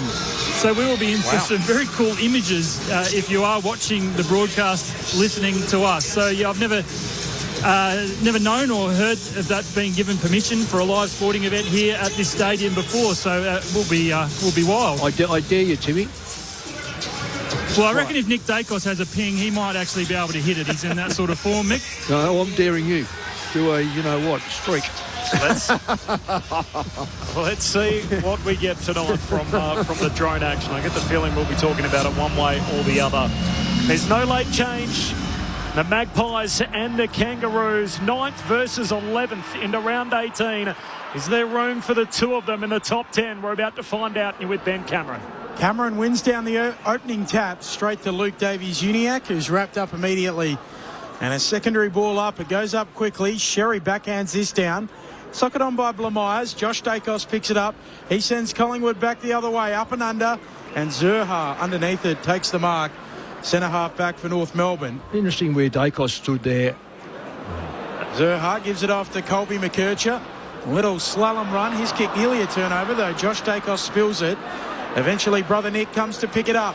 He's wrapped up. His handball a turnover. Davies-Uniacke takes it back. Sidesteps a couple. Kicks to full forward. Lucky's out the back and he marks. 15 out slide angle. And he'll go back and kick for the first of the game. Terrific, Luke Davies-Uniacke. Fantastic, stood up. That's the sort of stuff we've been asking for in our pre-game, Mick. That ability, strong through the hips, look upfield and see your forwards. If they've made space, get it in there quick and deep. And Nick Larkey said, thank you very much. I'd just like to talk about Josh Dacos after this kick. The perfect start. The North Melbourne skipper, 5 times a club-leading goal kicker, hits the woodwork. Pokes it into the woodwork. So the argument will be, why didn't you kick around the corner these days? They just say, from there you can. Opening score of the game are behind, North by a point. Pies set play straight up the middle. Maynard on the end of it, but touched on the way through. Handball along. Handball to Josh Dacos alongside the centre circles. Hits up Schultz, lace out. And that is goal square to goal square virtually as Lockie Schultz will get the chance to poke him through. 40 out straight in front. Well, that's when you analyse that as a captain, missing that, no one means to miss. But you take a chance from, 15 metres out, Lee. Yep. I'll get back to Josh Dacos in a minute. Before he has this kick, Lockie Schultz, let me just say that he's set up behind that pack and no one on him. Big time turnaround. Larkey misses the first goal of the game at one end and Schultz kicks it at the other. We're 2 minutes in and the Magpies with the first of the night, one straight. North Melbourne that one behind, the poster for Nick Larkey, and it's Collingwood who score the first goal of the night. 2 minutes in, they lead by 5. Friday night footy on ABC Sport. Yeah, it's a really strange decision, Mick. So just to pile on your point, Josh Dacos is starting in the back 6, but he's being totally freed up at the back of everything. Back of the pack? Yeah, back of the pack. Feed back to him. To be the back feed if need be, to run past if he wants to. Out of all of that, we know, everybody knows, North Melbourne should know that he's the one who they want to get the ball to if they go backwards at half-back. Obviously, Nick's the one who they want to come up to. Surely you've got to come up to that player. He's the one they should cover and let somebody else be free. Exactly. Back in the middle, Cameron beautifully down there for Nick Dacos. He gives it to Jordan Ngoe. He'll kick inside 50, looking for a marker. Schultz right there with him. McDonald spoils it out. Does well. Throw in 45 around from the attacking goal for the Pies. Well, that's really good ruck work and good clearance for the Pies. They look so strong in the middle. I know North Melbourne have got their strength in there, but it's really going to be a ball versus ball. Collingwood by 5, the opening goal of the game. Cameron taking it out of the ruck, coughs it up though. Sheasel emerges with it. Clears for North up towards the wing, looking for Trembath. Spurred down by Maynard. Perryman arrives, picks it up for the Pies. Kicks them inside attacking 50. Marking contest. Sherry there with Cameron. Core 2. Core at ground level. Gathers for North. He's stripped of it. Ball jars free. Sherry goes in. Tumbles. Takes the footy. Wrapped up. Ball up. Left forward pocket here for Collingwood. 4 minutes played. The Pies by 5. Collingwood got the spare man behind the ball. Really well positioned. Get out of here, kick for Sheasel, just dumps it on the boot, and out of defence, Larkey can't trap it, but comes back to him off the deck.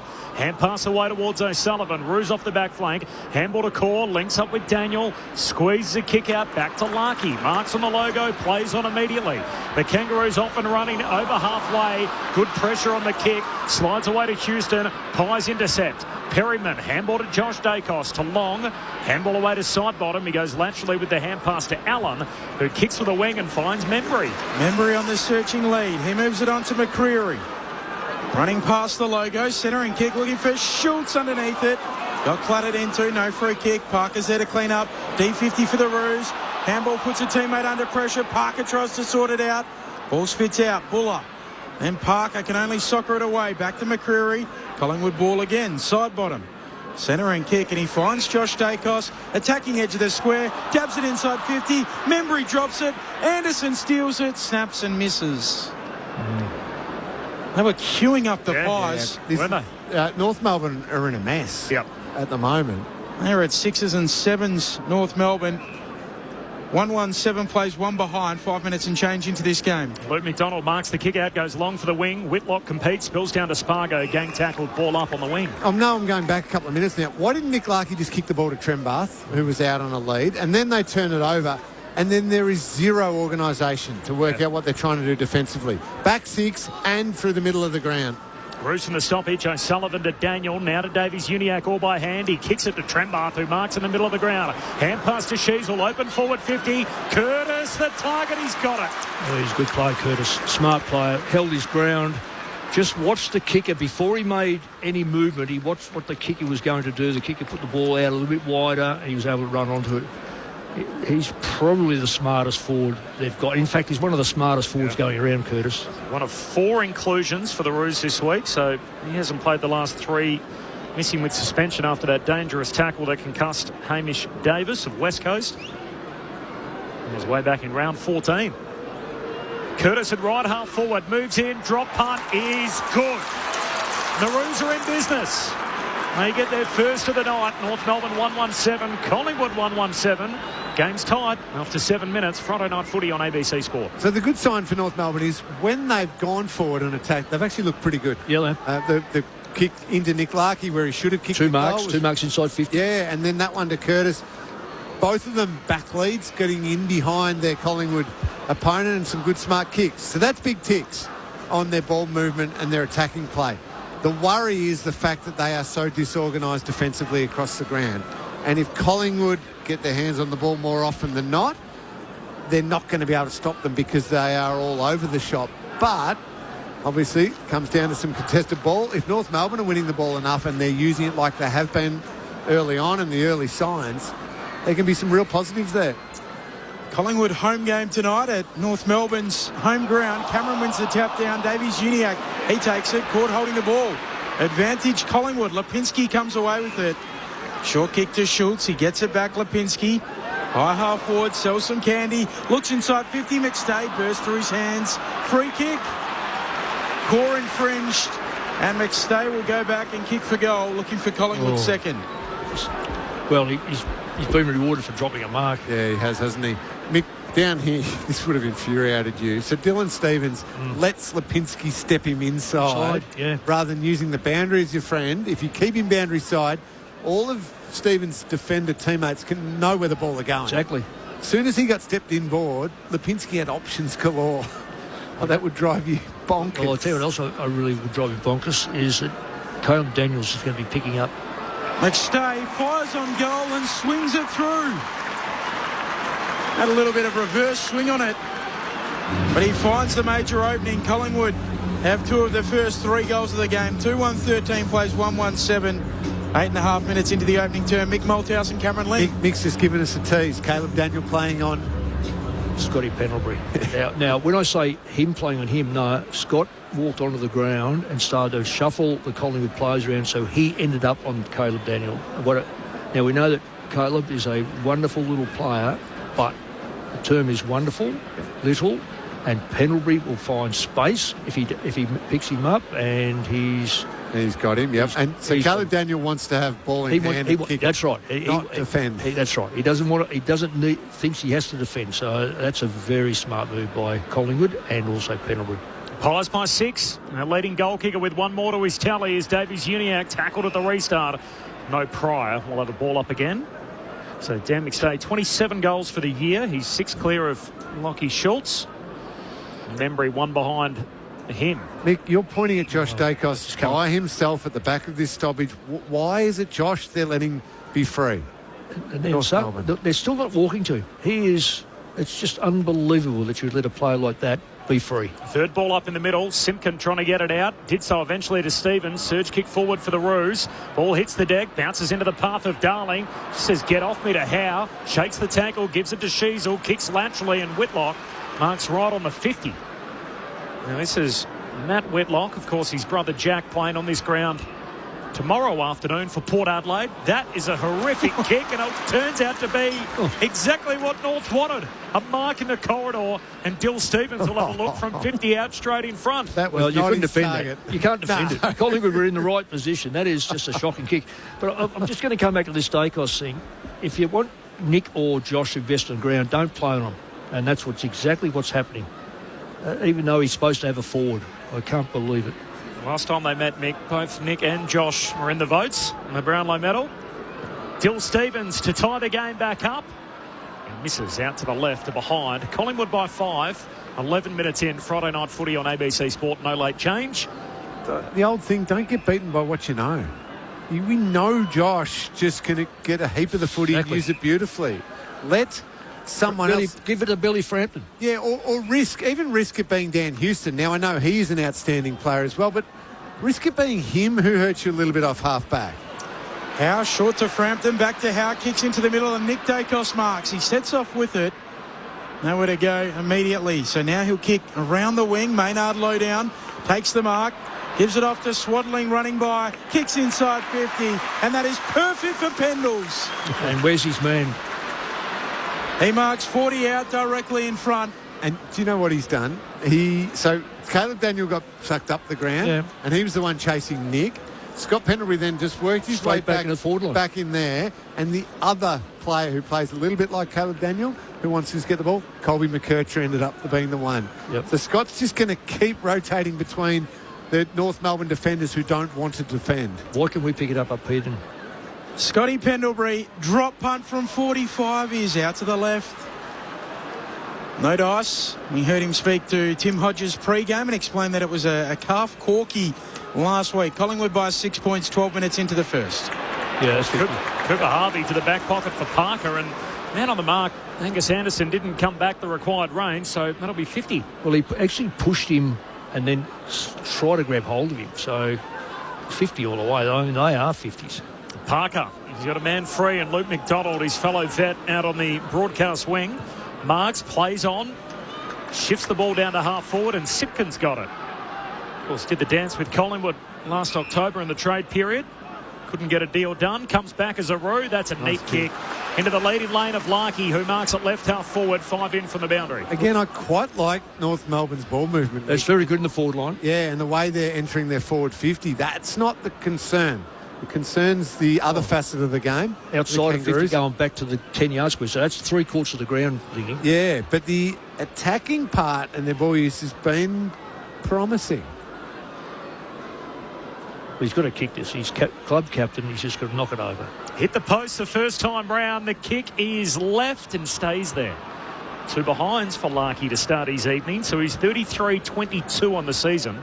It's a 5-point lead for Collingwood 13 minutes in. That's the second kick out of the square, and they've gone to the 50-metre line and running it straight into their forward line. And it is gone. They quickly go up the middle. Howe away to Houston to Maynard. Kicks up to half forward Anderson. He gives it off towards Membry. Steps around his man. Eyes the sticks. Collingwood go coast to coast. They went whooshka. And Membry with the finish. The Pies by 11. 13 into the opening term. 3-2-20 plays 1-3-9. Mick Malthouse and Cameron Ling. All right, so North Melbourne players. Let's get one thing straight. Your captain has the ball. He's going to take 30 seconds to have a shot at goal. So you've got all the time in the world to set up. Collingwood have shown you once already they are going to have a set play up the middle, and all the players know where they're running. You have to be switched on to that and smarter and know, let's get ourselves set up early so we take that away from them. It's the old-fashioned, do the grass or do the man. And I've seen some really good sides this year just go, right, we're just going to man up and force the kicker to have to find a target.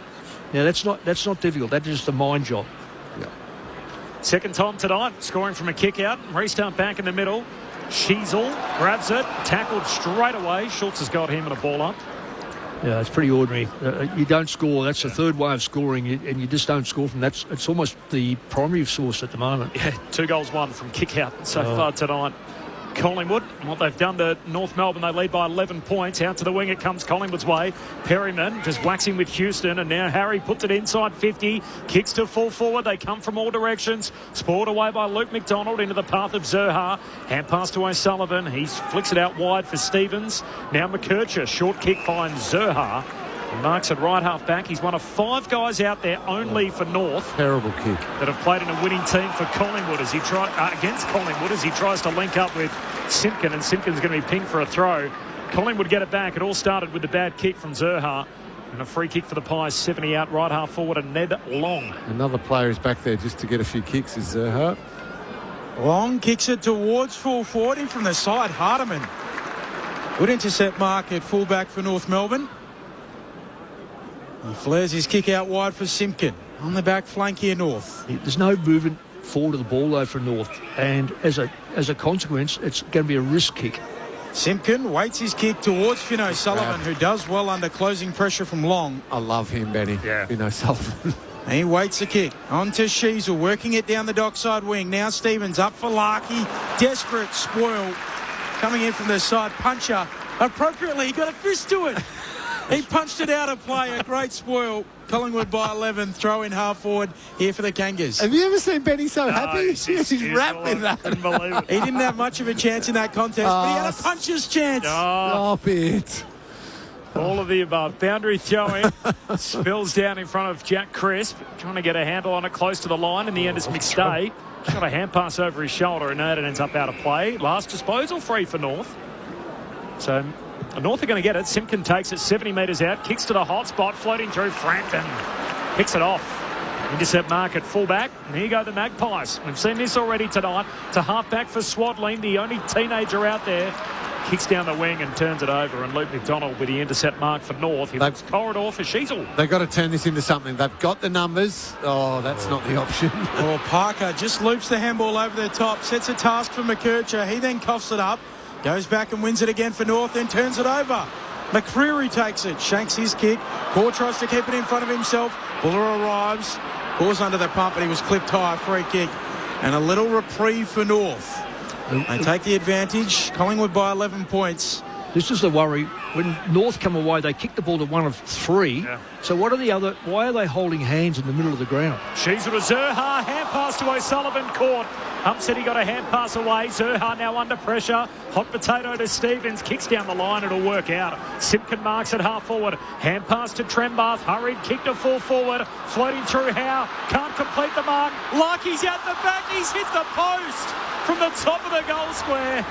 He had more time than he thought, and in the end, Larkey now has 3 behinds in the opening term. He's hit both posts, and he's got 0-3 to start his night. Collingwood by 10. We're 18 minutes into the game. If they score from this will be... You've just got to be so critical, and they're going to find a target. You can see where it is behind the play. Yep, they're just finding space. Howe kicks around the city wing out to Swadling, who handballs it onto Anderson. He's bracketed quickly by a couple of roos and a ball up. Well, they've stopped it, but it's stopped, 60 metres out Collingwood's forward line, so not a great job again. Cameron taps it down to Nick Dacos. His handball into the back of a teammate. It spills for North. They come away with it. Blameyer's kick. That's a turnover. Maynard picks it up. Sends Collingwood inside 50. Parker gets in line with it, marks defensively for the Kangas and shifts it out to the dockside wing. Stevens will collect on the hop at half-back and then pulls the kick back to the outer corridor. It's a good option to Cooper Harvey. He takes the mark. The son of Brent Harvey, of course. Hand pass away to Simpkin. Inside the forward 50 and moved out of the way too easily. Whitlock, Frampton with the intercept mark. Of course, you mentioned Tom Blamires moments ago. This is the game. Yeah. We've referenced it all season. The former Collingwood staffer worked in the commercial team in the front office at the Magpies and plucked out of there to play in the pre-season for the Kangas. Gets to play against the team who we used to help represent in the corporate world. Side bottom, contest kick to the wing. Up they go. Core puts his fist through it. Crisp, first to arrive for Collingwood. Yeah, it's holding the footy. Handball under pressure is pinged anyway, holding the ball. Crisp looked at North Melbourne Blake and then just ran into him, almost wanted him to tackle him. Yeah, exactly. Stevens the free kick for North. Up towards the contest. There's a whistle on this play as well. And Larkey the recipient. He's thankful he's too far out. Oh, he's going to get 50. Nick Dacos through the protected area. No, I think it's against Maynard for not standing, isn't it, Benny? And yes, instead, I thought Punchy was standing the mark. Well, Brett Rosebery sort of pointed at Nick Dacos. Yeah, okay, righto. Well, was running by. How nervous is he going to be? Is he going to kick around the corner, Lingy? Come on, yes or no? Mark set 12 metres out, slightest of angles to the left, and Nick Larkey, who's kicked 3 behinds, hit both goalposts, is wasting no time. Trots in, into a skip, drop punt is a goal. If at first you don't succeed, try, and try again. Fourth time lucky for Nick Larkey. Collingwood by 4, 3-2, 20 plays 2-4-16. Time on in the first. But poke again, Benny. It was a little half kick. And wasn't confident. He didn't want to think about it, though, did he? No, he didn't use his 30. He used 3. No. I'm watching the replay, but I reckon it's Maynard, who was the one who had the ball in his hand, and then he gave it back to Larkey. So he should have stood the mark. You know, they're saying he should have stood the mark, but Puncher was standing there. So he was Larkey's opponent, so he's standing the mark. But then Maynard throws the ball to Larkey and then leaves and points to Puncher and saying he's the one standing it. Yeah. Oh. I don't like those being paid. Does it matter who stands on the mark? It's a stupid rule anyway. It's not meant to. Anyway, North out of the middle. Davies Uniacke, handball to Simpkin, hand pass wide for Stevens. Kicks to Sherry at half forward. He waited for it and Jeremy Howe got himself involved, punched it out of play. There's one bloke that probably should play next year. Given that Darcy Moore is questionable with his muscle injuries and he's in good form. Congrats to him, Jeremy Howe too. Life membership tonight, AFL Life membership. So 285 AFL games, home and away matches and finals, plus 14 pre-season games and 1 representative game. So that gets him to 300 competition matches for Jeremy Howe at AFL Life membership. The boundary throw, we got a repeat stoppage. We'll have a ball up. Headlong involved in a tackle there on the bottom of the pack. Up it goes. Half forward here for the Kangaroos. Sheasel first possession. Hand pass away to Stevens. Tries to spin out of the side bottom tackle. He can't. Steele's got him. And a free kick for the Magpies at centre half back.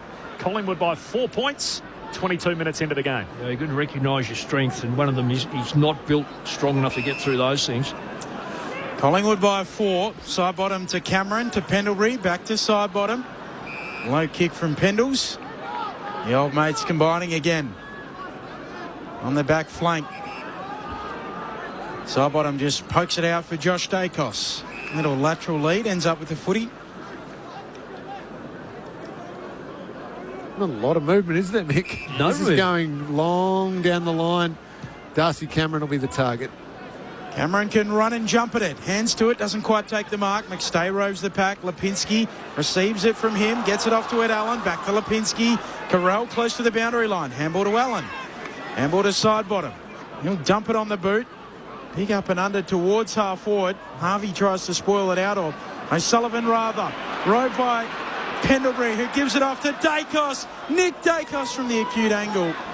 He sends it across the face, and a minor score. Collingwood by 5, 23 minutes into the first term. What was the umpire doing? Peter Bales down there, umpire number 35, just all of a sudden was in the space, and Nick Dacos all of a sudden was almost in his vicinity, had to jump out of the way, wrong side of the boundary line. I reckon Dacos could have scored that. Yeah, I agree, Nick. There's 2 players. Around the ground, he would have found those targets. I just hope as I've said before, the reliance on Dacos, I hope he doesn't think that everything has to go through him as well. Roos coming out of defence. Ball ends up out of play. Half forward for the Pies from the boundary throw-in. O'Sullivan got a hand pass away to Simpkin. Hurried kick down the wing. Frampton puts his fist through it. Punches the ball away, but straight to Blamires. North back with it. Handball to Sheasel to Davies-Uniacke. Forward hand pass finds Bench. Moves it quickly. On to Spargo. Back to Bench. Mowed down by Josh Dacos. And a ball up centre half forward for the Roos. I just don't get that hand pass. Yeah, but that's on Charlie Spargo. So Bench this is his 7th game. He's demanding, he's screaming at him. Don't call for it with your back to the play while Bench is... Well, you've got two forwards that were both clear. Two forwards that were clear. Agree. No wonder they get confused. Blamires hurries the kick inside 50. Darling can't trap it. Frampton picks it up for Collingwood. Last line to punch it to side bottom. He gets it away to Howard. Room to just roam for the time being. Exiting kick looking for McCreary, who inadvertently soccers it out. One boundary umpire said out of bounds here. One said lasso. North ball. Hardiman moves it on to Zerha. Towering kick inside 50. And Trimber stands tallest in the pack and clunks it. Sherry came through like a wrecking ball. And Trembath ends up with a footy 20 out directly in front. He can do that. I like him. Yeah, he can do that. That's why he's so interesting in the ruck as well. Yeah, I love the fact he runs and jumps in the ruck, and then he can just launch into a pack. And he was, that's a good grab. Too right. He just murdered the pack, didn't he? Took 2 down with him. To hand North Melbourne the lead, he slides it through. It was unconvincing. It went about head height. No one was on the line, but he's kicked it. And the Kangas lead, can you believe that? Mick Malthouse and Cameron Ling, 3-3-21 Collingwood, North 3-4-22, 2 minutes to play until quarter time. Well, so I think, Benny, I'm just going to correct, I can't see other. Is it 11 to 13 inside 50? Yes, it is. Yes. So North have been, in the last 10 minutes, I reckon they've doubled their number compared to what Collingwood have done. So they are controlling the football. Maybe they've cut the points off for a start off and they've been able now to cut them off coming out of the back line. So there's some good play by North Melbourne defensively. It's whether they can maintain it, Lingy. Yeah, that's the big one.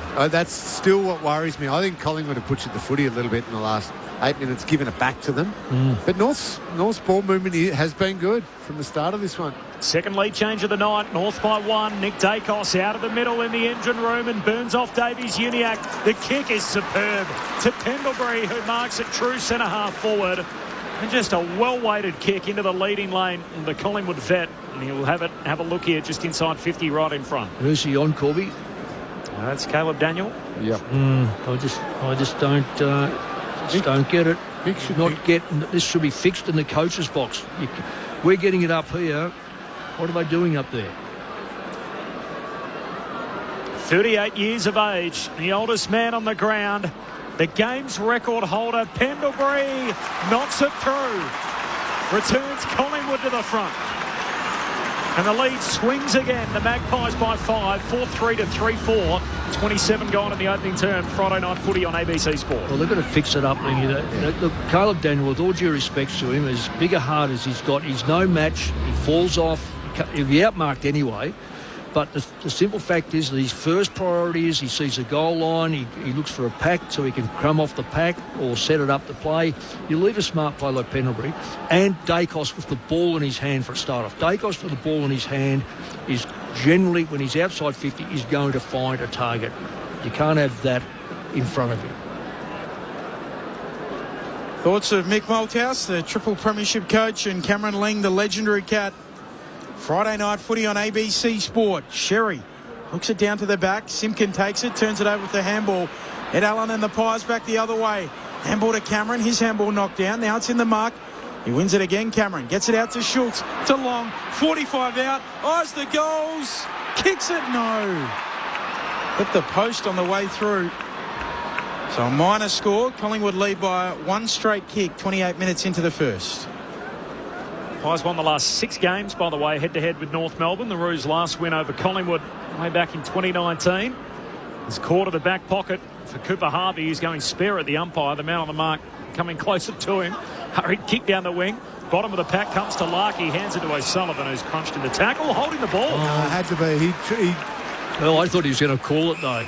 Yeah, he tried to get the arms up and just got nailed. Had to be holding the footy. There's Josh Dacos again running free. Ed Allen rewarded, gives it to Josh, who kicks inside 50. Schultz the leaper at the back, no mark, falls down to McCreary. Hand pass to Lipinski, handball to side bottom.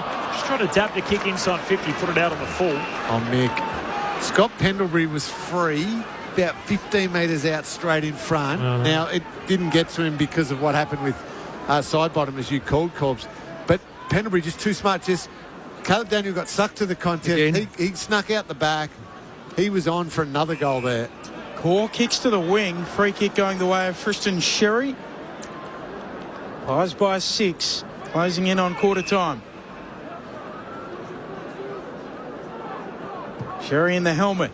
Kicks up towards half forward. Larkey in the marking contest. Spoiled away by Puncher. Name and nature today from Puncher as it falls down at the base of the pack, and we'll get another ball up. You've got to be lucky to get a push in the back these days, especially if you've got your head over the football. 5 debutants for the Magpies this year. Liam Puncher. First game last week against the Suns. Davies Uniacke tackled immediately at the restart. Ball up again. Now, North Melbourne have got 2 spare behind the ball. I just find that is just excessive and unnecessary. Sherry down to Simpkin. Hurried handball away to Riley Hardiman.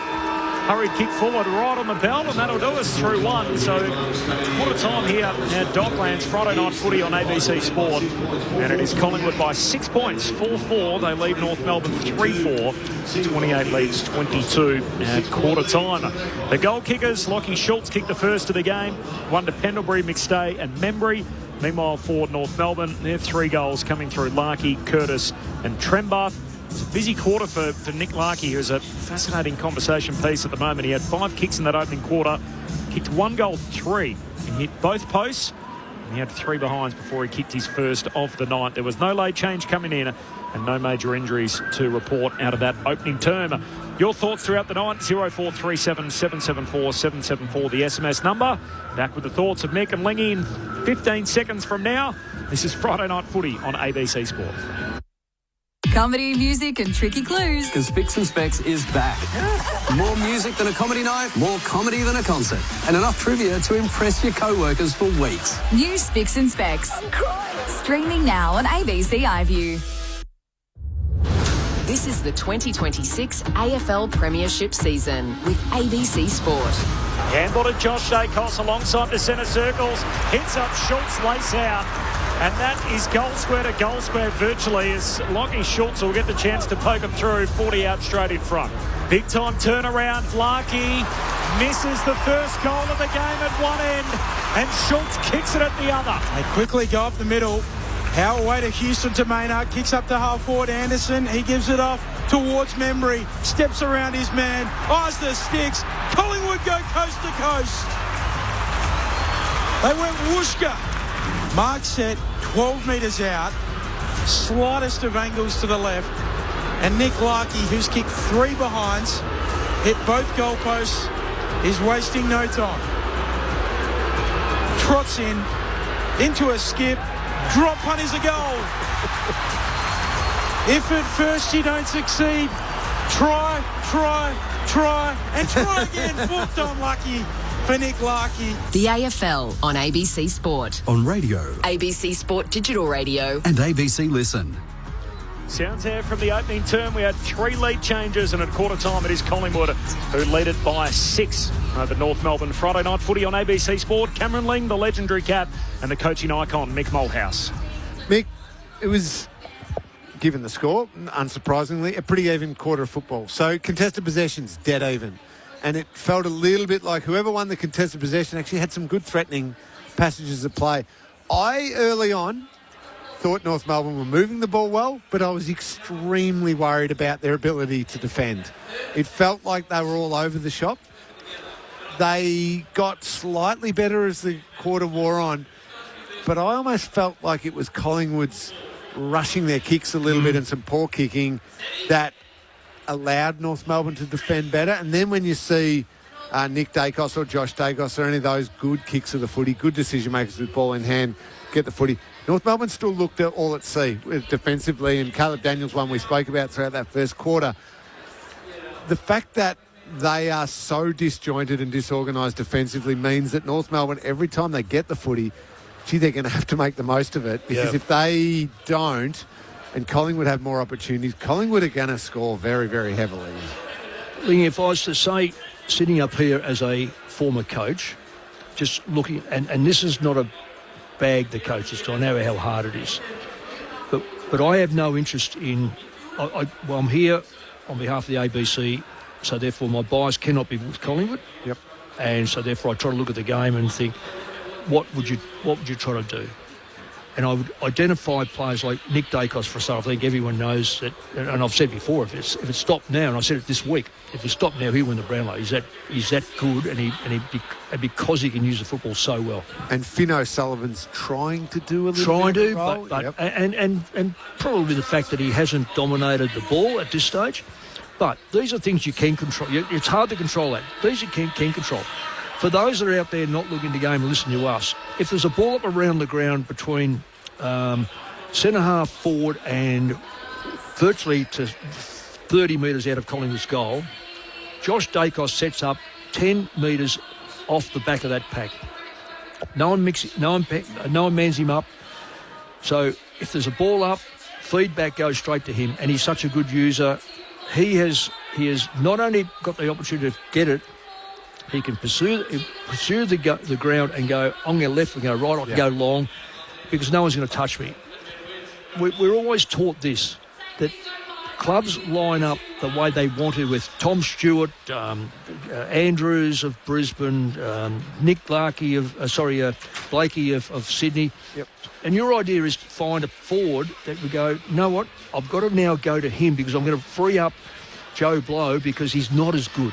And that's unpredictable because he's not used to it. So there's your quarterback, if you like, in American football, who can just set the play up. That's number one. Two is Pendlebury goes onto the ground. I'm just watching him on the ground and go, no, I want. We'll shuffle around, boys, because I want Daniels, because I know Daniels is going to start between the goal line, the bounce down, and the square. So he's going to be in line there. I'm going there. He won't go anywhere else but there. So when he goes there, Pendlebury, it's a matter of time before Pendlebury keeps getting it because he's too smart, he's too big, he's too strong, and he's going to start kicking goals. Absolutely. So there's the three things that you'll be addressing at quarter time if you should have addressed them during the quarter. Thoughts of Mick Malthouse and Cameron Ling. Tim Hodges between the benches. Just an update from the North Melbourne bench, Benny. Tom Blamires from the Kangaroos. He's in the rooms having a concussion test. It was an incident I didn't see, and he snuck down during the quarter-time break. So that is a blow for the Roos, one down at the moment. Thank you, Hodgie. We'll keep our eyes across that. You'll let us know. Sherry tapping it down. Free kick from the restart. Collingwood leading by 6 points. Simpkin, the recipient. Out to Davies Uniacke. Towering kick inside 50. Pack forms. Maynard puts his fist through it. Sheasel the first to respond. Snaps from the pocket. Out of bounds on the full. Ambitious effort. Running hard towards the boundary line. Yeah, it was really tough, but I like seeing him get forward and get those. Have shots. That's what the good mids do. We're talking about Nick Dacos is the best in the business right now on his form. He kicks goals. He sets up goals. That's what a midfielder needs to do.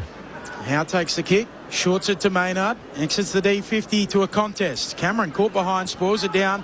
Works out for McStay. The Pies chain it through handballs. McCreary away to swaddling to the goalie, who's swaddled by a few Kangas. He's wrapped up and caught holding the ball. Free kick to Riley Hardiman on the dockside wing. Collingwood by 6. Took 3 players to nail him. Hardiman, a long left-footed kick inside 50. They come from all directions. Knocked away by Frampton. Swaddling collects at half-back. Hand pass away to Maynard. Kick smothered. Ricochets out of bounds. Another throw in half forward for the Roos. So 6-point lead for Collingwood. 4-4 to 3-4. That's good pressure. Really good pressure by North Melbourne to keep the ball in the front 50. No late change coming in. Tom Blamires in the rooms currently. More to come on the Kangaroos bench. The only injury concern so far. Trembath tries to reel it in. Dispossessed. Spills to Crisp. Can't quite trap it. Threw the shoe at it. Can't clear the area. Picked up by Davies Uniacke. Hand pass goes back to Hardiman. Here's a left footer. Kicks it to full forward. Floats its way there. They get a mark to Darling. Yeah, great body work. That's 290, 200 and whatever it is, games of experience. Just 336. 330. And holding his ground against a young player, not moving and holding it, knowing the ball's going to fall in front of him. Yep. And that was, I mean, he'd have to be every bit of, 100 kilos, 110, 105 kilos. Of just stacked hard, experienced muscle. Yeah, exactly. He's the oldest row out there at 34. Darlene skips in and goals. And he levels the game. 2 minutes into the second term. 4-4-28 apiece. This is Friday Night Footy on ABC Sport. Cameron Ling, Mick Moldhouse. And that's where the absence of Darcy Moore is felt, obviously, given that, as you called it, 336 games of experience and not many for his opponent. And it was a floaty sort of ball. It was a shocker. Yeah, finger breaker. But immediately, Jack Darling read the flight, knew, as you said, it was just going to land basically in his stomach. So all he had to do was fight and keep that position and almost let the ball come into his stomach. Yeah. And he can wrap his arms around it, and Puncher just could not get around. Couldn't punch get a it. fist. Exactly right. Terrific play, Jack Darling. When they go forward, they actually look impressive. Yeah. It's just a matter of the rest of the ground just wobbles around a bit for them. Sherry goes early, so Cameron takes it out of the ruck, spirals it inside 50. Parker intercept marks for North. Moves it on to Simpkin. He'll kick up the middle, and Sherry's in space. Accepts it. Has O'Sullivan running by. Looks in that direction now. Hits him up. 51 metres out. He'll kick to the pocket, and Banch is in space. He marks 40 out, 45-degree angle, left forward pocket. Again, Mick, they do look good in attack. Yes. Their ball use is good. They've got some dangerous patterns. They're running inside forward 50 to allow marks in that area of the ground. The worry is the other way, but fortunately they had Luke Parker take that intercept mark. They got experience with just get things rolling. And from there they were very open. Third game of the season for Zach Banch. His first since round 5 against Brisbane. Drop punt here is steered through expertly. North Melbourne snatched back the lead. Third lead change of the evening. 5-4-34 plays 4-4-28. 4 minutes into this second term. Friday Night Footy on ABC Sport. 173 centimetres tall. He's not only now he's kicked his goal. He's got to defend that ball where Larkey and Darling may struggle to put pressure on. And if he can create goals and find that space, because he's ignored, because he's totally ignored then by a Collingwood defender who saw him run wide. No, this is going up the ground, and he found the space. Absolutely. And if you were him, you'd be watching the tape of Nick Watson every single week. Learn to play the way Nick Watson plays. Yes. Yeah. Sherry pumps it down to Davies Uniacke, tackled by Cameron, ball up in the middle of the ground. Off the SMS, Andy says, absolutely love the Mick and Lingy combo. I'm getting a clear idea of what's happening, what's working and what isn't. No fear to criticise, just pure analysis. Cheers from Andy. Thanks, Andy. As Jack Crisp stands up through the tackle, kicks to full forward, and there's Schultz. He marks, plays on by hand. McStay can walk it in and pumps it up into the top deck. The Pies get level. 2 for McStay, 5-4-34 apiece, and back and forth we go. 6 minutes into the second term, Friday Night Footy on ABC Sport. But again, Mick, it's the Russian roulette feel. So we've just spent a bit of time pumping up the Kangaroos. If that ball goes the other way, it looks worrying for North Melbourne and very, very dangerous for the Pies. And centre bounce clearances or immediate follow-up, ball-up clearances are just so crucial. And one-on-one. Yep. Nice and easy. Yeah. So one-on-one, I know forwards are going to take marks.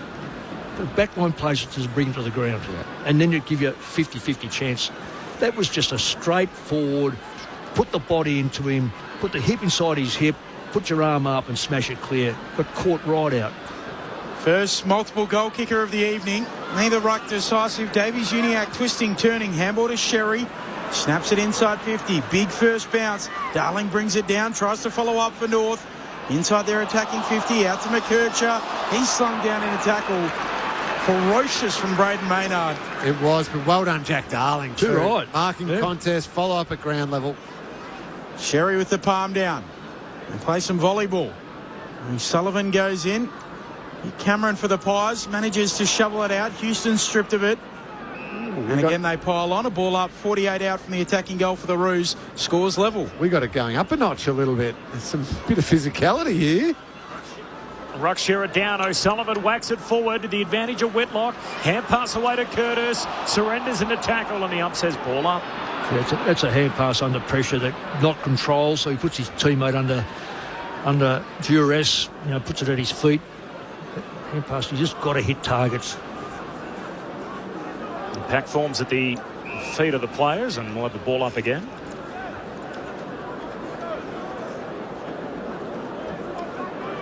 And Caleb Daniel trying to free himself up too behind the ball. Ruck Shearer down. Picked up by Sheasel. Got a hand pass away to Colby McKercher. Handball to O'Sullivan. Hand pass back to Daniel. High up and under to full forward, and Darcy Cameron's back. Last line of defence for the Magpies. Lends a hand, takes the intercept mark and shares it with Perryman. Perryman, the exiting kick. He was put down as well, Perryman. Houston drops the mark. Time to recover. Off to Goey. Kicks around the city wing. Finds Schultz. Schultz lifts a handball over the top to Pendlebury. In time and space. This is usually dangerous. Steps back. Kicks off a step and spots up Lipinski. Perfectly weighted kick. Time, space and Pendlebury usually ends up in a good result for Collingwood. Now, I look when that ball was in the front 50, I looked behind to see North Melbourne set up. They had one totally free player and another one who was mixed in between, didn't know where to go up or go back. So in other words, we'll call it even, except for the +1. When that ball started to move, all of a sudden that one was gobbled up. Pendlebury had multiple targets to kick to. Very poorly done by North. Virtually directly in front, 30 metres out. Lipinski gives Collingwood the lead again. A 5th lead change of the match. Back-to-back majors for the Pies as well. 6-4 40 plays, 5-4 34. 9 minutes into the second. Mick Malthouse and Cameron Lee. I'm glad you said that, Mick, because we, of course, and quite rightly so, will marvel at Pendlebury's ability to buy time and space like he's done throughout his entire marvellous career. But Caleb Daniel and Charlie Comben were the ones near him. Both of them just almost sagged off him. Stood off him. And then everybody else in the North Melbourne defence just kind of stood there. And Collingwood and Lipinski just were allowed to float down. So if you come at Pendlebury and close his space down, and then the targets are closed down, even a champion like Pendlebury can look rushed. That's right. But he can have that much time when he's got options galore, and poor defensively again. Back in the middle of the ground. Quick hand pass away from Sherry. Intercepted though by Lipinski. Collingwood back with it. Handball to Cameron. Handball to Lipinski. He gives it out wide for Sidebottom, who's tackled. We'll have a ball up in the centre square. Collingwood by 6. 6-4 to 5-4. Sherry falling to ground. Grabbed the footy, got it out, but straight to Goey. Collingwood the other way. Kicks to centre half forward. Clean bowls a couple. Core goes off the deck. Sockers it right in the middle of the ground. Cameron had a play on it, lost it. Curtis for the Roos. Handball to Sherry. Kicks for Darling. So just quickly, Lockie Schultz has done something behind the play. Keep going. Darling goes long to Trembath. One out in the cage. Turns Houston inside out. Hand pass back inboard. Finds Curtis. Goals. And the Kangas get even. 40 points apiece. 6-4 plays 6-4. 10 minutes into the second term. Friday night footy on ABC Sport. A couple for Curtis. Tim Hodges on the boundary. Hodgie. Yeah, Lingy spotted this. Lockie Schultz landed awkwardly. Looks like a left ankle being helped off with the doctor and the physio, and they're taking him straight down to the rooms. Doesn't look at all comfortable. So Schultz to the Magpie rooms. Yeah, looks really painful. We'll just wait on the replay if we can. Just showing us a replay of the goal initially. It was well done by Trembath again. Curtis in a great spot, worked hard to get there and finished off really nicely. Again, really like Trembath, like his ability to contest, like his athleticism, his height, his size. He created that goal for Curtis. Should have been better, Houston, shouldn't he? Yep. Houston's experienced player should have done a lot better. 5 goals in 10 minutes in this second term. Trembath down, but taken by Goey off to Nick Dacos. Kicks Collingwood inside 50. Daniel does well to spoil, but the Pies win it through Buller. Off to Long. Pendlebury fumbles. Coming through Zurha. Back pocket for the Kangas. Gets it away to Core. To Stevens. Back to Zurha. Pollard. Tackled out of play, and he'll get a free kick. Not too happy with the treatment either. Bull Zurha. Scores level, 12 minutes into this second term. Zurha Kicks for Sherry or Trembath. On the logo on the wing. Ball hits the deck. Socket out. Spits out to Darling. North back with it again. His handball for Sherry. He's wrapped up quickly. Taken to ground by Maynard, who's, well, I would say taking the angry pills tonight, but this is consistent with last week from Braden Maynard. The score's level. Fair bit of danger in that tackle. Yeah. I know nothing's going to come of it, but... Umpire Brett Roseberry just waiting here for Sherry to put his boot back on. Collingwood player and Darcy Cameron threw his hands out saying, are we really waiting for that? The ball goes up. One down by Cameron, gets a second play at it. Hand pass away to Long. Handball to Gully, feeds it forward to Nick Dacos. Tackled straight away by Daniel. Got boot to ball. Stevens knocks it wide, knocks it out of play, and a boundary throw-in. Collingwood are finding a lot of space in front of the pack. So North, if they win it, looks good. If they don't, Collingwood are able to get a little bit more room in front, not only behind with Josh Dacos, but in front. 6-4-40 apiece. Back and forth affair so far from the boundary throw-in. Finn O'Sullivan, hurried kick forward. It's been busy tonight, close to the boundary line, and out it goes as Frampton puts a body on Trembath, and a free kick is going to go Collingwood's way, I'm fairly certain. Well, if that's out on the full, I reckon it's come off. Yeah, the umpire. I reckon it's come off Collingwood. The umpire called out on the full, and I think this is inadvertently, as you said, Mick. You've called this superbly off the boot of Frampton. Yep. I reckon it's. If that's, I reckon it's a North Melbourne free kick.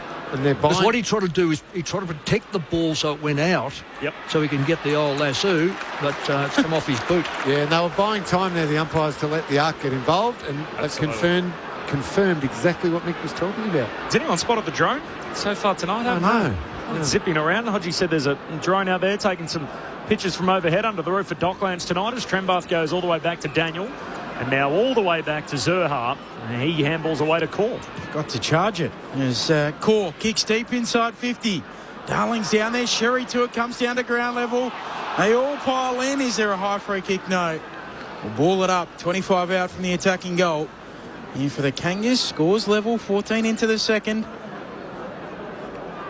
Friday night footy on ABC Sport. She's all put down. Sherry and Cameron. Ladder wins it. Maynard takes it for Collingwood. Tumble punt beyond defensive 50, and Comben intercept marks for the Kangas. Charlie Comben just dumps it into the forward pocket. Darling a run and jump at it. Frampton a spoil out the back. Whitlock gathers in the pocket. Centering kick looking for Trembath. Side bottom punches it away. McKercher spends it before he has it. Ball spits out. Spargo to Stevens to Davies Uniac. Back feeds it to Caleb Daniel. Daniel looks for Sheasel, trying to take the one-hander, unsuccessful. Spills to Perryman. Handball away to side bottom. Kicks down the wing, City side. Membry collects on the bounce. He's drilled in the tackle by Core and out of play.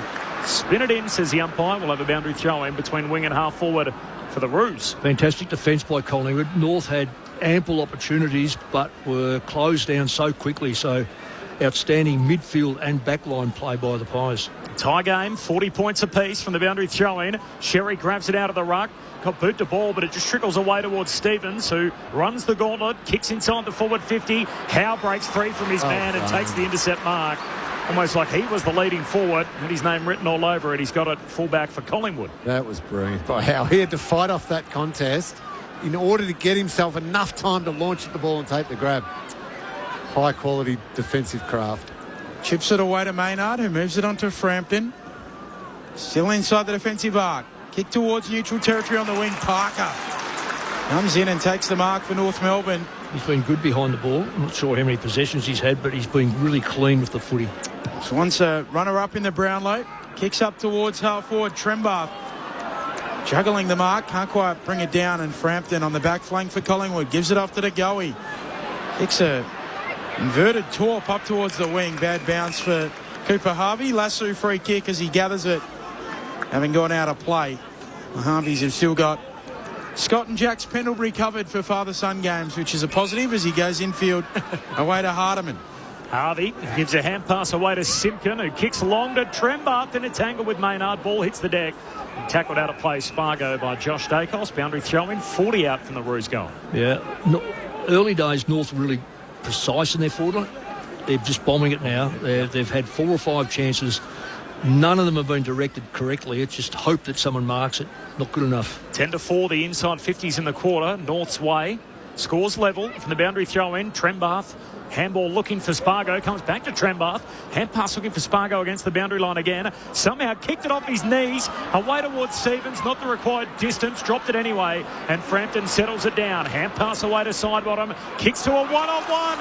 Intercepted by Zurha. Diving in front of the intended target, Anderson. And Zurha marks left half forward tight angle. That's brilliant. Yeah, that really. That's not only unexpected. The expectation was probably to spoil. Found himself low enough and right in centre of the ball. That's brilliant. And Angus Anderson, you can't believe it, standing there watching the replay on the big screen at the other end with his hands on his hip. As Zurha moves in, shoots goalward, puts it right across the face. In the end, it is out on the full. It's a free kick for Collingwood. So he's missed to the opposite pocket. Scores remain level. 6-4-40 apiece. 18 gone in the second. Tim Hodges downstairs. Corbin, word from the North Melbourne doctor. Tom Blomeyers up against his old team, his old club. Unfortunately, his night is done, out with concussion as a 50-metre penalty for the Collingwood.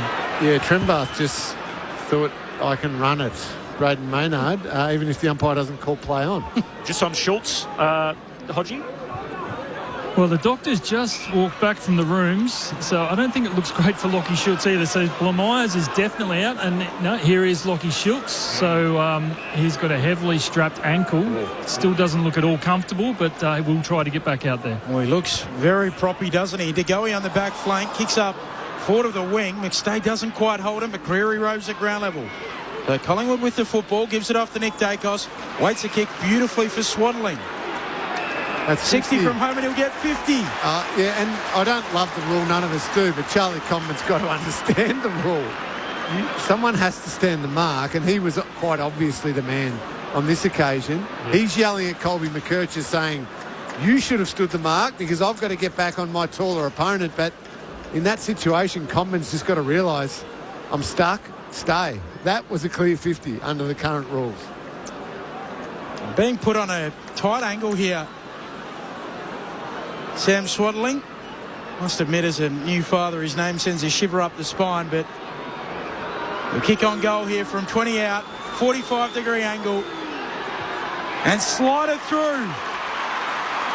Collingwood snatched back the lead, sixth lead change of the evening. 7-4-46 plays 6-4-40 as we approach time on in this second term. Tim Hodges before Mick Malthouse and Cameron Ling. I reckon in 30 seconds we've lost a player from each side. So Tom Blomeyer's out with concussion. Lockie Neal maybe next year. Lockie Schultz.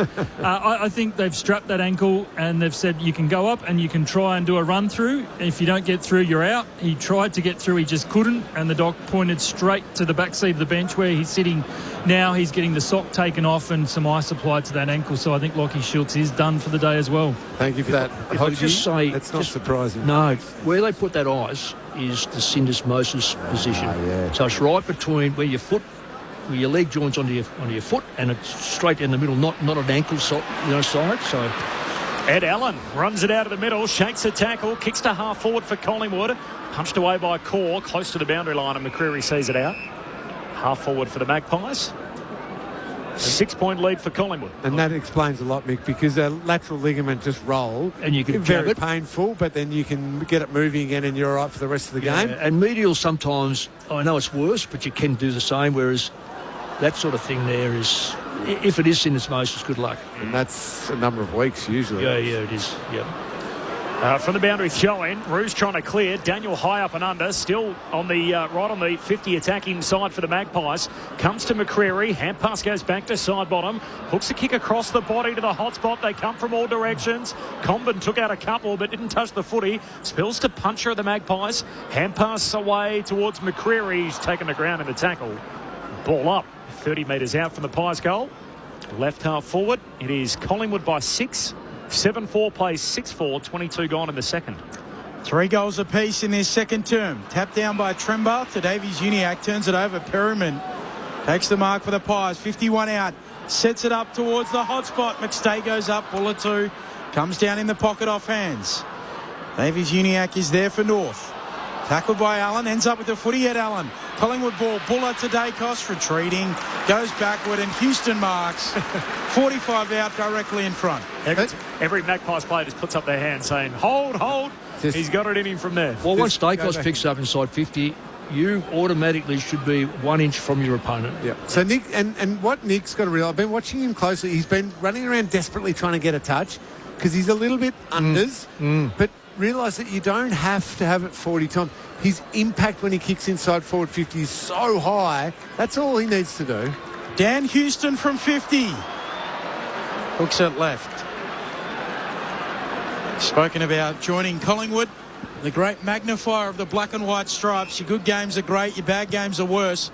Collingwood lead by 7 points, 22.5 minutes into the second. On the back flank, Cooper Harvey, long kick down the wing, spills North Melbourne's way. Oh, Banch got a blow from Maynard in all of that. Blindsided to it, ball up on the wing. So Nick Dacos has had 9 disposals so far, which is a little bit under to his normal rate of winning the footy, but his impact is still massive. From clearance, ball inside forward 50, so he doesn't need to panic and think, I've got to have 20 by half time or else. He's still influencing the game. Repeat ball ups. Now comes down Trembath, wins the hit out straight to Goey. It's Collingwood going forward. Punched away by Parker, arriving late, can't kill it. Buller keeps it alive. Hand pass straight to his direct opponent, Core, who's drilled into the ground in the McCreary tackle. Ball up between wing and half forward for the Pies. 2 out of the game. Schultz with a leg concern and Blamires failing a concussion test, 1 each. Sherry takes it out of the ruck, dribbles it forward. Josh Dacos takes it back for Collingwood. Sends a kick up towards half forward. Combin came from a long way back, always made it look 50. like his and marks. But this is ridiculous. So 3 Collingwood players left the area. 1 had to stay, but each one of them would have been thinking someone else was staying. Yeah, someone. Yeah. Look, we nominate the ruckman. I'm just wondering whether we should nominate who should stay. It's just. Combin marched upfield, kicks inside 50. Sherry hands to it. Josh Dacos roving, tackled quickly by Darling. All up, full forward for North. Collingwood by 7 points. Josh Dacos, what he's had this quarter, Benny? McStay taps it down, coming through. Finn O'Sullivan squeezes a kick on goal. Took some bodies on the way through, a minor score. Pies by 6. Josh Dacos, he's had 1, I reckon. Yeah, because I think they're now manning that position up, so they've had a deep think about it at quarter time. Better late than never, Mick. Well, you do it in the first minute of the game when you see it. I don't quite anyway, if you have to wait till half time, at least they've done it. Perryman marks the kick out, short to DeGoey. There's another one. Chips it to Nick Dacos. Possession 5 in the quarter for him. Hand pass away to DeGoey. Short kick finds Houston. Still back edge of the centre square. Now the long kick. Up over halfway to Anderson, who marks uncontested. 70 out from goal. Kicks into the pocket. Buller and Core wrestle for it. Core forces it out of bounds and a throw in forward pocket for the Pies. Yeah, well done by Core, but ball movement by Collingwood was outstanding. They've found the right targets. They were able to run the ball. 3 possessions from the half-back line ends up in the forward pocket. 5 lead changes in the game. From the boundary throw-in, Cameron palms it down and it'll trickle out of bounds. Same spot, boundary throw-in. Right forward pocket for the Magpies, kicking to the Lockett end in this second term. Pies by 6. Friday night footy on ABC Sport. We've got a good one. Sherry trying to take it out of the ruck, spills it. Coming through, Simpkin can't gather it. Crisp squeezes a shot on goal for Collingwood. Ricocheted away by Core, who was playing the role of goalkeeper. Carried out over the line close to the behind post. Pies still by 6. Cameron and Sherry to go at it. Boundary umpire a metre around from that behind post. Cameron brings it down to the front. Daniel steals it for North, gives it off to Sheasel. He'll send a kick up towards the wing. Darling's there. Punch it to. The ladder spoils it away. McDonald gathers for North. Back to Sheasel. Loops the handball to Darling, and the Roos are away down the city wing. Darling kicks to half forward over the head of his intended target. No whistle on the play. There is a late whistle, in fact, and a free kick's coming all the way back to Whitlock. Yeah, Jeremy Howe, very clumsy. His usually timing is perfect. He was all over the shop then. Clear free kick. Just forward of the city wing. Cooper Harvey calling for it about 100 metres away. The kick's going to go forward to the hot spot. Larky's in the pack, trying to take the juggled mark. In the end, tackles Cameron. Ball spills to Perryman. He too tackled. Ball up. Again, just long and high. Yeah. That forward line. When you got and also Cameron's down there, he generally marks everything. If he doesn't, he punches the ball clear. Yeah, it's a little bit haphazard at the moment. Pies by 6, 30 out from the Roos goal. Sherry wins it down, straight to DeGoey though. Hand pass to Josh Dacos, to Nick, back to Josh. Hand pass away to Swadling. Handball over his shoulder, back to Nick Dacos, back to Josh. His third touch in the chain. Ball off the back flank, kicks down to half to the wing, punched away by Comber. North win it. Simpkin gathers, hand pass to Daniel, loops a hand pass. Spargo got the hot potato, hand pass to Daniel, paddles it inboard. In dispute, Pies should win it. They do through long. And they're everywhere, the Pies, though. Crisp has to have a couple of bites at it, manages to backfeed the handball. Back to the big ruckman, Cameron stripped of it in the tackle. Banch pinches it. Roos on half forward. Off to Larkey, kick impacted, back to Banch. And his kick goes straight up and down and out of bounds on the full. Nick Larkey's having a strange game. Strange and shocked. I don't think he doesn't. I don't know whether he appreciates time. No.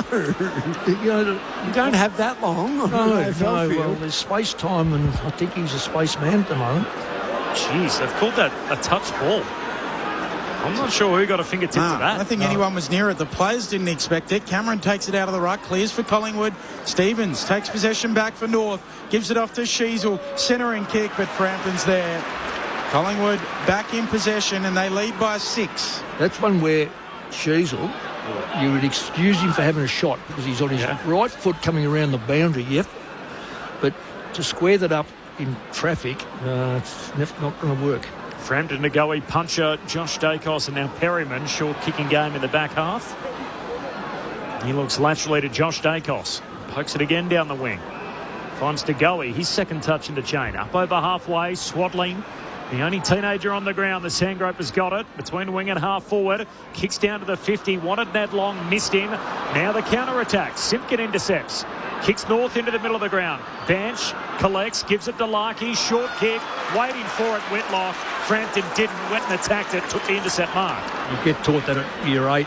Oh, but under 14, go and meet the ball. Go and meet the ball, but Larkey's decision-making again. Dan Houston kicks up towards half forward. Buller was clobbered by Charlie Comben.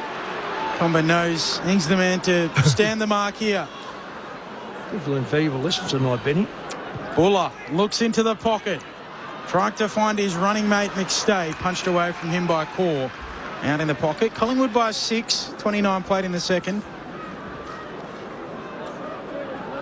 Friday night footy on ABC Sport. Inside 50s, by the way, 13 all. Remembering earlier in the quarter it was 10-4 North's way, so the Pies have levelled that up. Around, Cameron gets his hand to it. Coming through, though, Finn O'Sullivan keeps it moving forward. Nice pick up, too. North away through the middle. Spargo.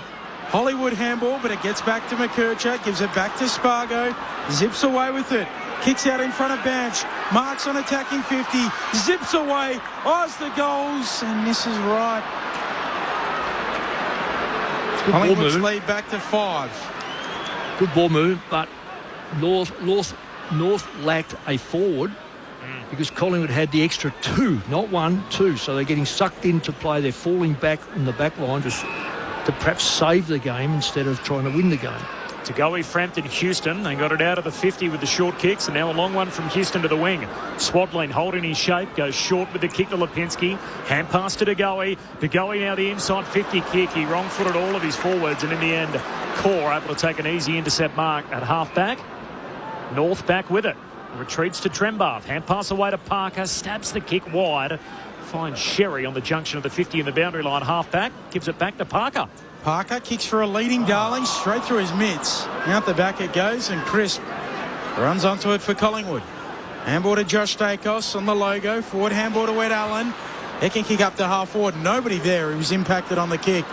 Bouncing ball. Lipinski does well to get there. He's stripped of it. Ed Allen comes and picks it up. Sweeps it out to Swaddling. Collingwood ball. Back feeds the handball to Nick Dacos. Chips it short for Ed Allen. He'll give it back to Nick Dacos. He can then kick inside 50 for Membry, and that is neat. Membry marks 30 out, 10 in from the boundary line, right forward pocket. Finally someone who can nail a perfect kick, Mick.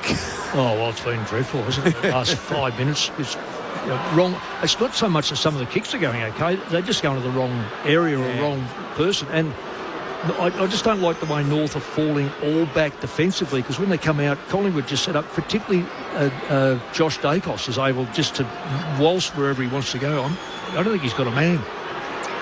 Tim Membry, acute angle, right forward pocket, drop punt is across the face, and Sherry can take the mark in the back pocket. In the final act of the first half, Collingwood will lead by 5 points at the main break. 7-5-47 plays, 6-6-42. The goal kickers, 2 to McStay and singles to Lipinski. Schultz, who's out of the game injured, Pendlebury, Membry and Swaddling. While for North, 2 to Curtis, singles to Larkey, Darling, Banch and Prembath. Quickly before Mick Malthouse and Cameron Ling, Tim Hodges. Well, Benny, Mick Malthouse was the one who said that looked like syndesmosis for Lachie Schultz, and anyone who just saw him try and hop up and walk off. I think the next time we see Lachie Schultz, he'll have some crutches. He is in a very bad way with that left ankle. So just repeating, he is out of this match with that left ankle. And Tom Blamires from the Kangaroos is out with concussion. So both clubs losing a player each in that second term. Thanks, Hodgie. The Magpies by 6 at quarter time. They now lead by 5 at the half. The coaching icon, Mick Malthouse, and the legendary cat, Cameron Ling. It's Collingwood by 5. We're on a little bit of repeat here, Mick, but with good reason, because North Melbourne, apart from probably a section in that second quarter of about 7 or 8 minutes where they bombed away, have again looked okay when they've gone forward. So they've taken 10 marks inside their forward 50, North Melbourne. So they're looking reasonable, and probably with some better options and maybe some better finishing could be in the lead coming into half-time. It's the other end of the ground that's problematic for them, where, as you said, they're almost all rushing back and sagging back and worried. And then the good Collingwood ball users, and clearly 2 of them have got a surname, Dacos, are able to then just find that mark and pick apart a little bit. It's pretty even, though, because I don't think Collingwood have necessarily been super sharp with their ball use. I reckon they've given the ball back to North Melbourne. They have, pretty consistently. And they've got a few areas they need to tinker with, and I reckon they'd be concerned that when North Melbourne do take the ball forward well, that North Melbourne are looking so dangerous and do have options and have smart players who are finding little bits of space. If Nick Larkey was playing even a half reasonable game, they're probably in front. I'm baffled by... I know he's had 4 shots at goal, 1 goal, 3, but he missed a couple of sitters. Yeah. And he has... And even on a couple of occasions has been so slow with ball in hand. And you called it in that second term, Jeremy Howe and multiple Collingwood players were back because North Melbourne had lost their structure. That was Nick Larkey going up the ground trying to get a kick. Yeah. For a captain and such a good player, he's a bit all over the shop as well. So they could quite reasonably be in front as we head into half-time. Well, Ling, you said 5 marks. They could have...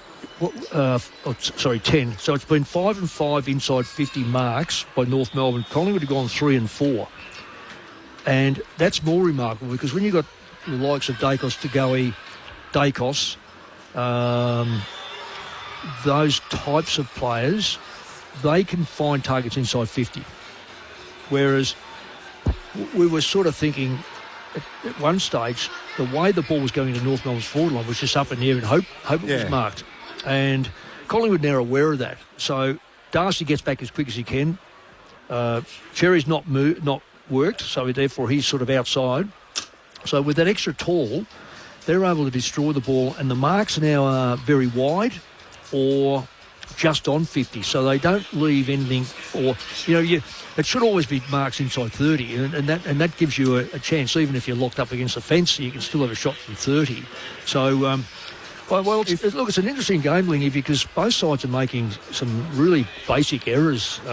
Mick, if you're in the North Melbourne coach's box and I said to you, Mick, give me 5 Collingwood players who we do not want to be the 5 leading possession winners for Collingwood, you would name to me Jordan Tagoe, Nick Dacos, Josh Dacos, Dan Houston and Steele Sidebottom. That's exactly right. The 5 best ball users, and they are the 5 leading ball winners for Collingwood. So you are getting beaten by what you know. Now, trying to stop Nick Dacos getting the footy is a near impossibility at the moment. I get that, so I'm not asking for that. But again, the point you've been on right since the first minute of this game is don't let it be Josh by himself at the back of the contest or stoppage. Don't necessarily let it be Dan Houston. He's a better option for me than Josh doing it. But roll up again. Roll up to Josh. Cover him. So then Dan sits off. Dan Houston. Roll up to Houston so that he's covered. Frampton. Let it be the other one. Or one of the young players. Exactly who right. Doesn't quite know what to do because he's got a man, but all of a sudden I haven't got a man. So. I haven't got a man, so should I just run around and get a kick? Yeah. And right. chase the ball, and then I'm not in great position. But I'm amazed it's happened all over the ground with either Dacos, particularly Josh, who... Look, I'm still trying to locate the one player that North have got. And what I should do is look at the 666 and see who disappears from that. But there's one that just doesn't lock in. He leaves it to the rest of his teammates, but he's not impacting the stoppage. There's no one in their forward line that I can count any more than one number that says, oh, he's helping out the stoppage. He's getting 3 or 4, or he's setting 3 or 4 up. It's not happening. He's getting, whoever that player is getting lost in the mess of congestion. And they don't need to, because clearance work at the moment is very, very even. Yep. So it's not as if I'm having a big impact, but what is having a big impact is the player behind the ball who can then see the... Look, I've seen players in the past win a lot of football behind the ball, and they're not good users. You go, well, who cares? Correct. But when you've got a player who can use the football, you lock them down. You do not allow that player to set up play, particularly in a game that is probably only worthy of 9th and 11th at the moment because of the injuries or because of the form. So, I mean, Collingwood are down there because, they've lost a lot of key players and they're probably not the same side as they were a couple of years ago. But, so therefore, the bottom players of that side, expose them. Let them be exposed. Take the top line players, as Collingwood have been doing. They're not allowing North Melbourne's... Look, if you look at North Melbourne, you go, who are their best players? Yeah, they're getting possession, but not getting clean possessions. Yeah, and so that's where I was going to fly into from North Melbourne's perspective. And only 5 points down. So it is not doom and gloom. They win this game. Yeah, Anyone exactly can win right. this game. But so Harry Sheasel's their leading ball winner, 17 disposals. And you know that? He's only had one inside 50. That says it all. As a midfielder. The one I have liked is Finn O'Sullivan. Mm-hmm. So he's had 12 disposals. He's had 7 of those are clearances. So he's really good around the stoppages. Now, for his next phase, he's only so young and so early on in his career. It's his 35th game. He can actually learn how to win a few easy balls, Mick, and get a little bit of outside footy so he can turn 12 disposals into 17 or 18 like a Sheasel. But 7 of them have come from clearances, which is a really good sign because when North can win it from the source at the stoppage and get it forward quickly, they look pretty good. Yeah, it's when they move the ball slowly or not only slowly but inefficiently. Yes, they end up with that long ball. Yeah. Cameron, Frampton, all these players become who's the big marking player? Jeremy Howe. They just come into their own. Yeah. But when the balls move quickly, they have to defend the ball. It's an intriguing match played in the box. Well, McRae coaches downstairs, but it's an intriguing coaches' dilemmas. What do we do to get? Well, we're close enough. Do we stay the same and win the game, or do we do something about changing the game? And that's Collingwood in front. Yeah, don't really have to. North have got to change the game to win the game.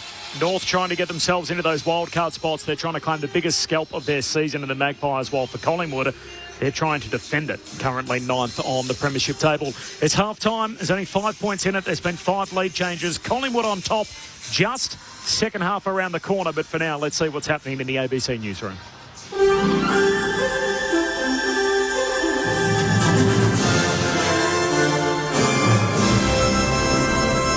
ABC News, good evening. I'm William Howard Evans. Police have arrested a 16-year-old boy as part of their investigation into the disappearance of a teenage girl in Victoria's West. Human remains believed to be of missing 13-year-old Layla Jeffrey were found in bushland in the small town of Donald late yesterday. Layla had been missing since Saturday.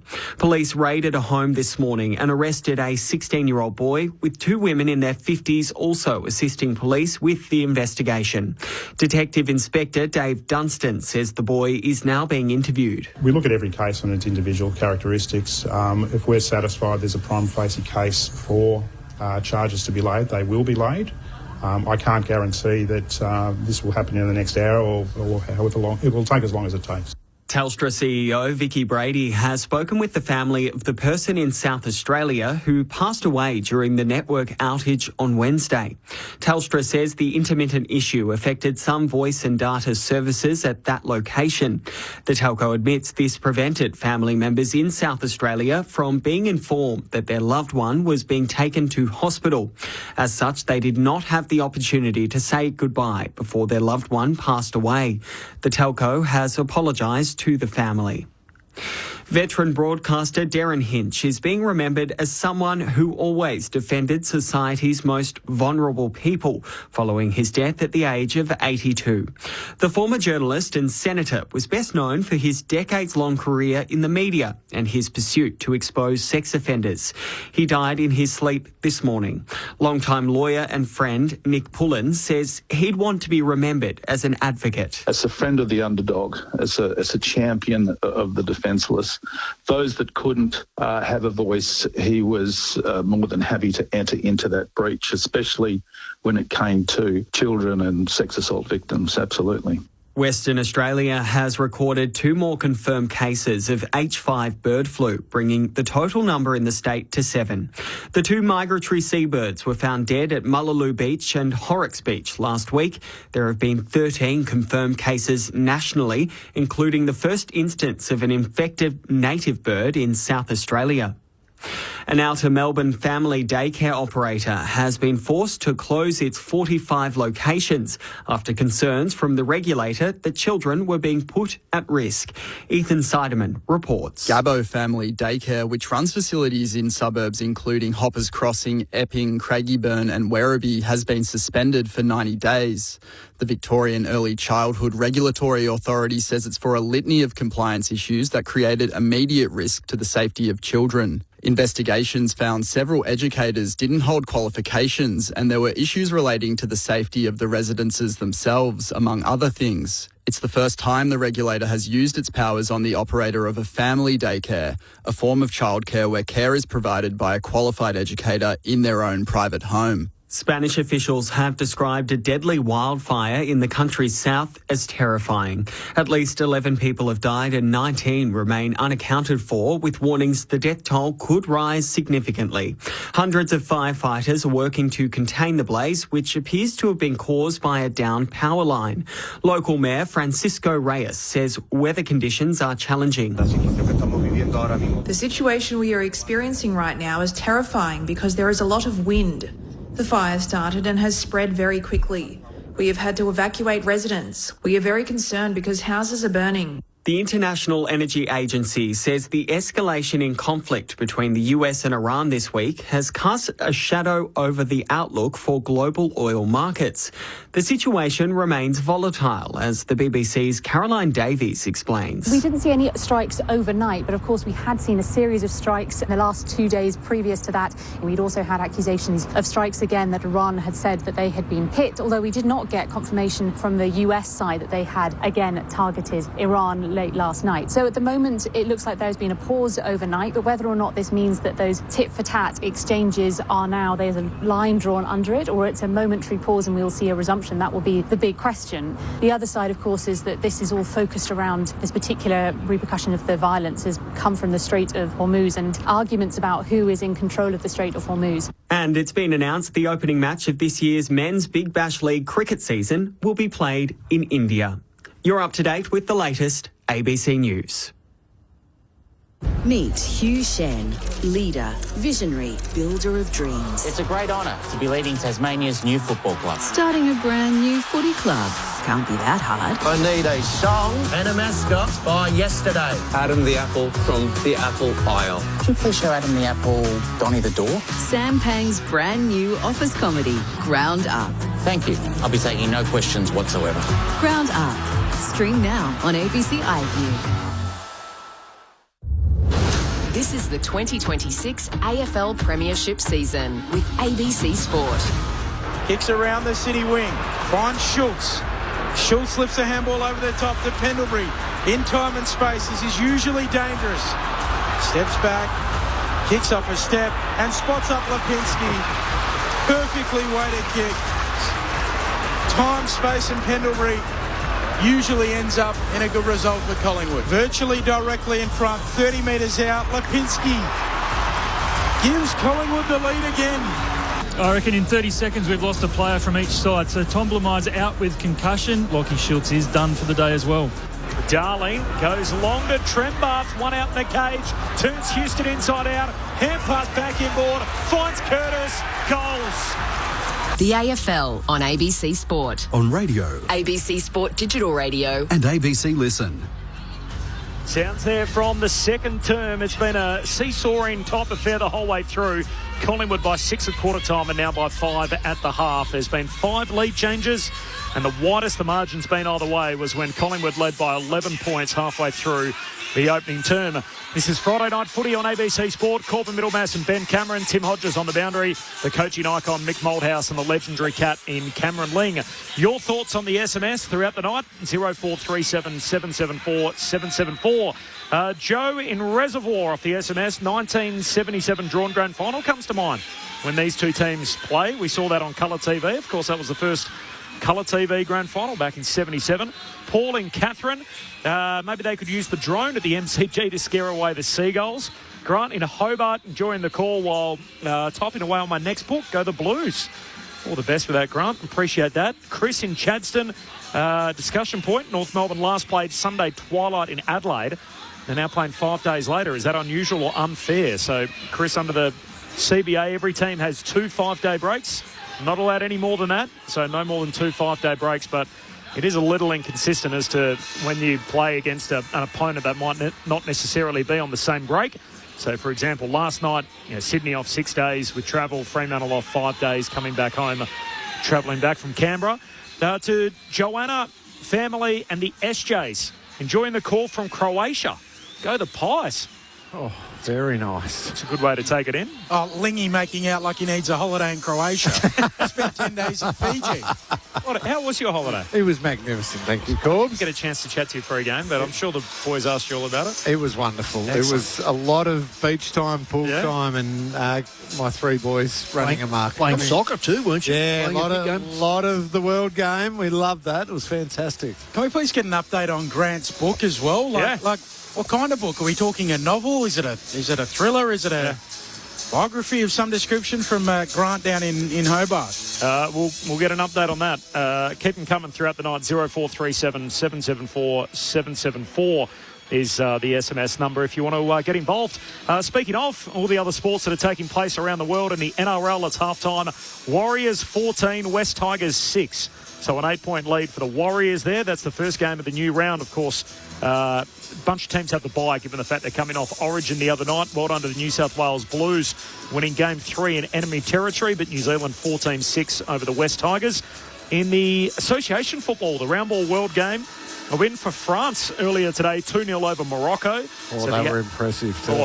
The African champions are out. Could have been 3. Yeah. The French are through to the last 4, so goals to Mbappe and Dembele. And it's about tomorrow, Corbin. Spain and Belgium. England are on tomorrow morning, are they not? England, Norway? Sunday morning. Oh. Sunday morning, 7 a.m. against Norway. About Sunday morning. Hey, Spain and Belgium would be good. Don't talk that one down. That's 5 a.m. tomorrow. Then Norway up against England. So that's Haaland up against the to and froms. Yep. So whether it's coming home, they should be winning that. But Norway, I spoke about it on Monday night show, AFL Monday. Got the best player. Yeah. The best striker. Incredible sporting nation for a population of 5 million. How about the rowing and the drum? And let me go back to Belgium. I've got to say this. What about the Trump dance? How was that? How good was that? YMCA after eliminating the Stars and Do you Stripes. think Elbow would have the same impact if someone got reported here and he rang them up and said to the AFL, listen, he's a good bloke, he's got to play? It'd be good to test it out. So the French are through. They'll play the winner of Spain and Belgium. Then on Sunday, the 2 games, Norway play England and Argentina play Switzerland. And in the All England club, of course, course, it's at Wimbledon.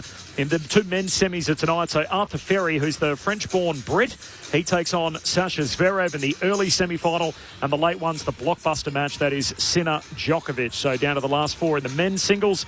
In the ladies' singles, we've got our final. It's an all-Czechia final. So Karolina Mukova won in a third set match tiebreak, so she will play Linda Noskova. So the 9th seed and the 10th seed going at it. Noskova, Mukova for all the marbles at Wimbledon. And don't forget, we're running it back. Cruz Hewitt through to the boys' semi-finals. So Little Leighton has made it through to the semis over there in the boys as well.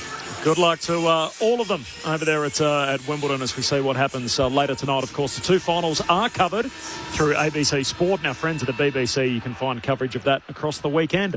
Second half upon us here. It is Collingwood by 5 points and a close run thing so far. Second half underway. Ben Cameron on ABC Sport. Darcy Cameron winning down the tap. We'll get another ball up. So just getting back to Blamires, who was knocked out. Well, not knocked out, but out of the game with concussion. It was a dangerous tackle from Jack Crisp. Oh, no. So the streak could be in danger if he's suspended for that tackle. I don't think he should be. Wow. Cameron Ling says no.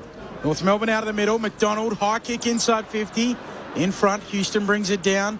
Josh Dacos coming through. Bench goes low, tackled. Umpire wants it. And the reason I say that, it was as he was kicking, so his kicking motion and off balance sort of caused him to crash to ground as well as the pressure that was coming. I think it was just an accident. Collingwood given the advantage after a free kick from the restart, and then the goalie runs away with it, gives it off to side bottom. He's just running laterally, takes a couple of bounces, now retreats with a kick. Back to Maynard on the back flank. Collingwood by 5 points. It's a penalty again by himself because Daniels wants to play a long way off him.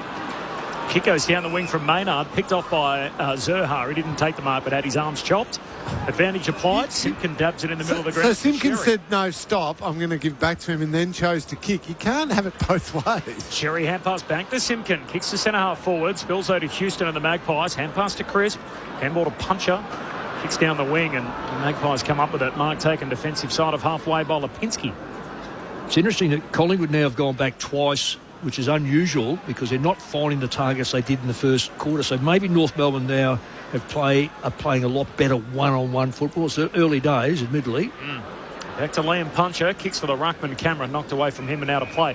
Just seen the replay of the tackle, so boundary throw in here on the outer wing. Collingwood by 5 early in the third.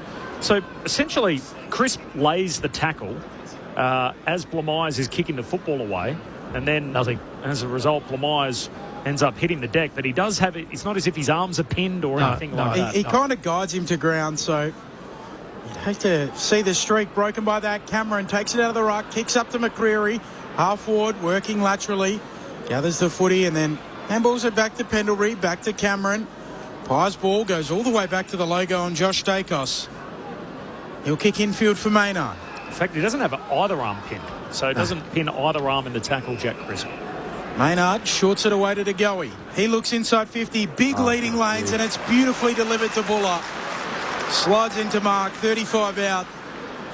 You called that well, Benny. Big leading lanes. Very, very. So, and the trouble with going one-on-one is you can get caravaned away from where you want to go. So that means that the players like your ruckman and maybe your mids who don't go in, you've got to stand in line with the kicker and the goal line, so that the goal square, so that you've got to make them have to go wide. In that case, it's straight up and down the centre. And you can go one-on-one, but still be smart and come off at the right time, can't you? Sometimes these blokes aren't that smart, so you've got to actually spell it out from Lingy.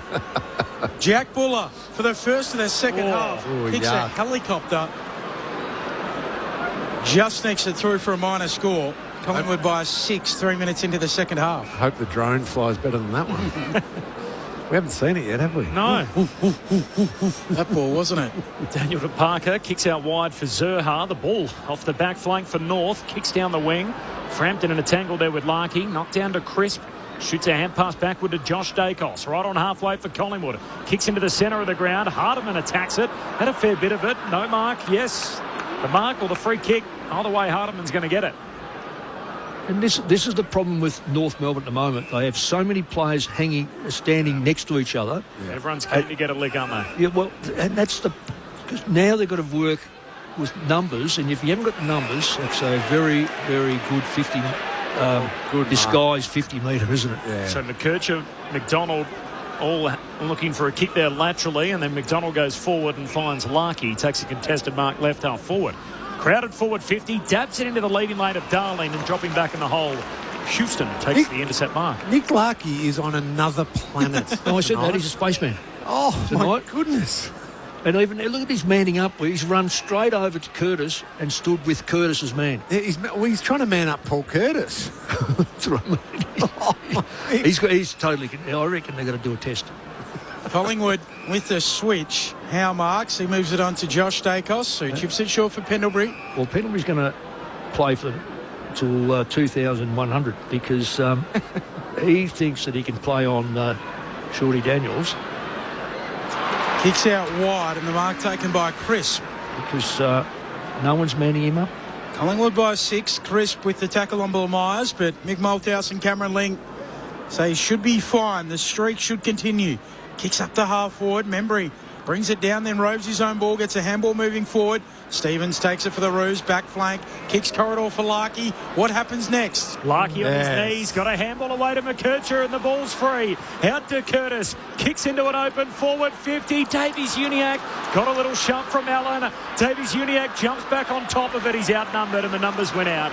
And Puncher controls the footy, got it out to Allen. Off the back flank for Collingwood. Well, it's 3-1, and this is 3-1. The game is strange. He turns it over too. Comben takes the intercept mark. Inside 50, Darling winding back the clock, got upstairs. Spills down to Howe, sweeping Polly Farmer hand pass all the way back for Crisp in the back pocket. Exiting kick out towards the wing, and Lipinski marks and goes for Collingwood.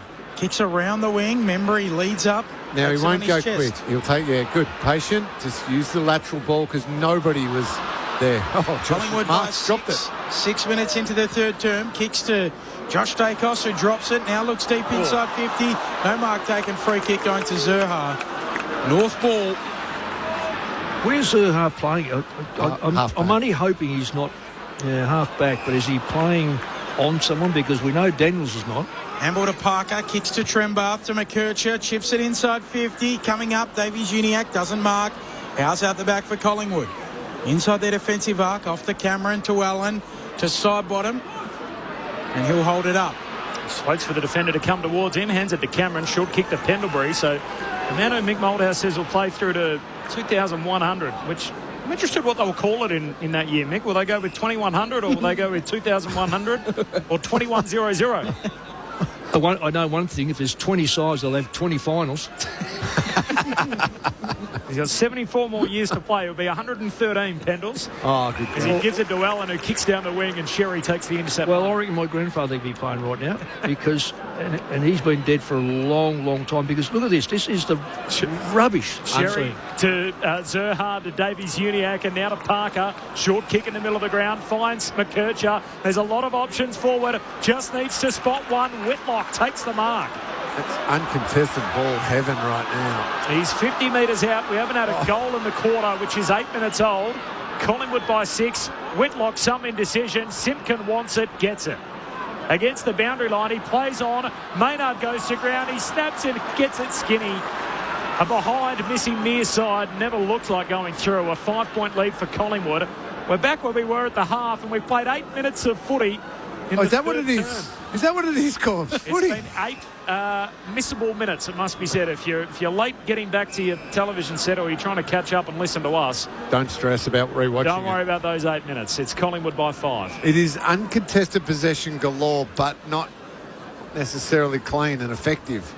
There's a lot of just this, knocking the ball around like we see in the World Cup, but why and then nothing going forward. But Lingy, why let them run onto a space? Why not just put the extra effort in to take the space away from them? 75 possessions in the quarter so far, only 15 of them contested. Frampton, he turns it over into the middle. Picked up by Zurhaar. High towering kick up towards half forward for North. Larkey doesn't even really get there. Frampton knocks it away. Larkey tracks it to the boundary line, and he's bundled out by Big Billy. Throw in 55 around from the attacking goal. I'm not looking anymore. I've never seen him like this. Well, I'm not looking when there's games like this, and I watched last night. I'm just spoilt from last night. Collingwood by 5, 9 into the third term. Cameron brings it down. Sherry steals it. Off to Curtis. Roos at half forward. Cold turnover. Anderson and the Pies back the other way to Pendlebury.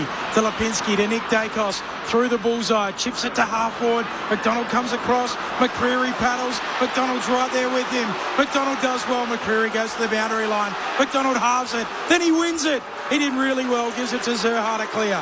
What can the Roos make of it? Banch at full stretch. Can't complete the mark. Spills down to Houston. Houston for Collingwood. Kicks a dart. Lipinski. He got 50. Contact from Comben. And he says, come with me.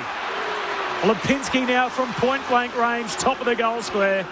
And Comben just went clattering into the back of Lipinski. This is baffling. First goal of the second half at last. And an equal game high lead for the Magpies. It's out to 11 points. 10 minutes gone in the third. 8-6 to 6-7. 10 minutes gone, third quarter. Collingwood by 11. Friday night footy on ABC Sport. All of the decision-making to start this third quarter is baffling. Even that one from Charlie Comben, thinking that the mark was clearly going to be taken. Sorry, you've got it wrong. Your opponent, Lipinski's going to take the mark. You got to wear it, stand the mark and hope he misses. Not come just crashing into him and give him a certain goal. The decision-making with ball in hand from both teams, admittedly, has been baffling because they're all uncontested.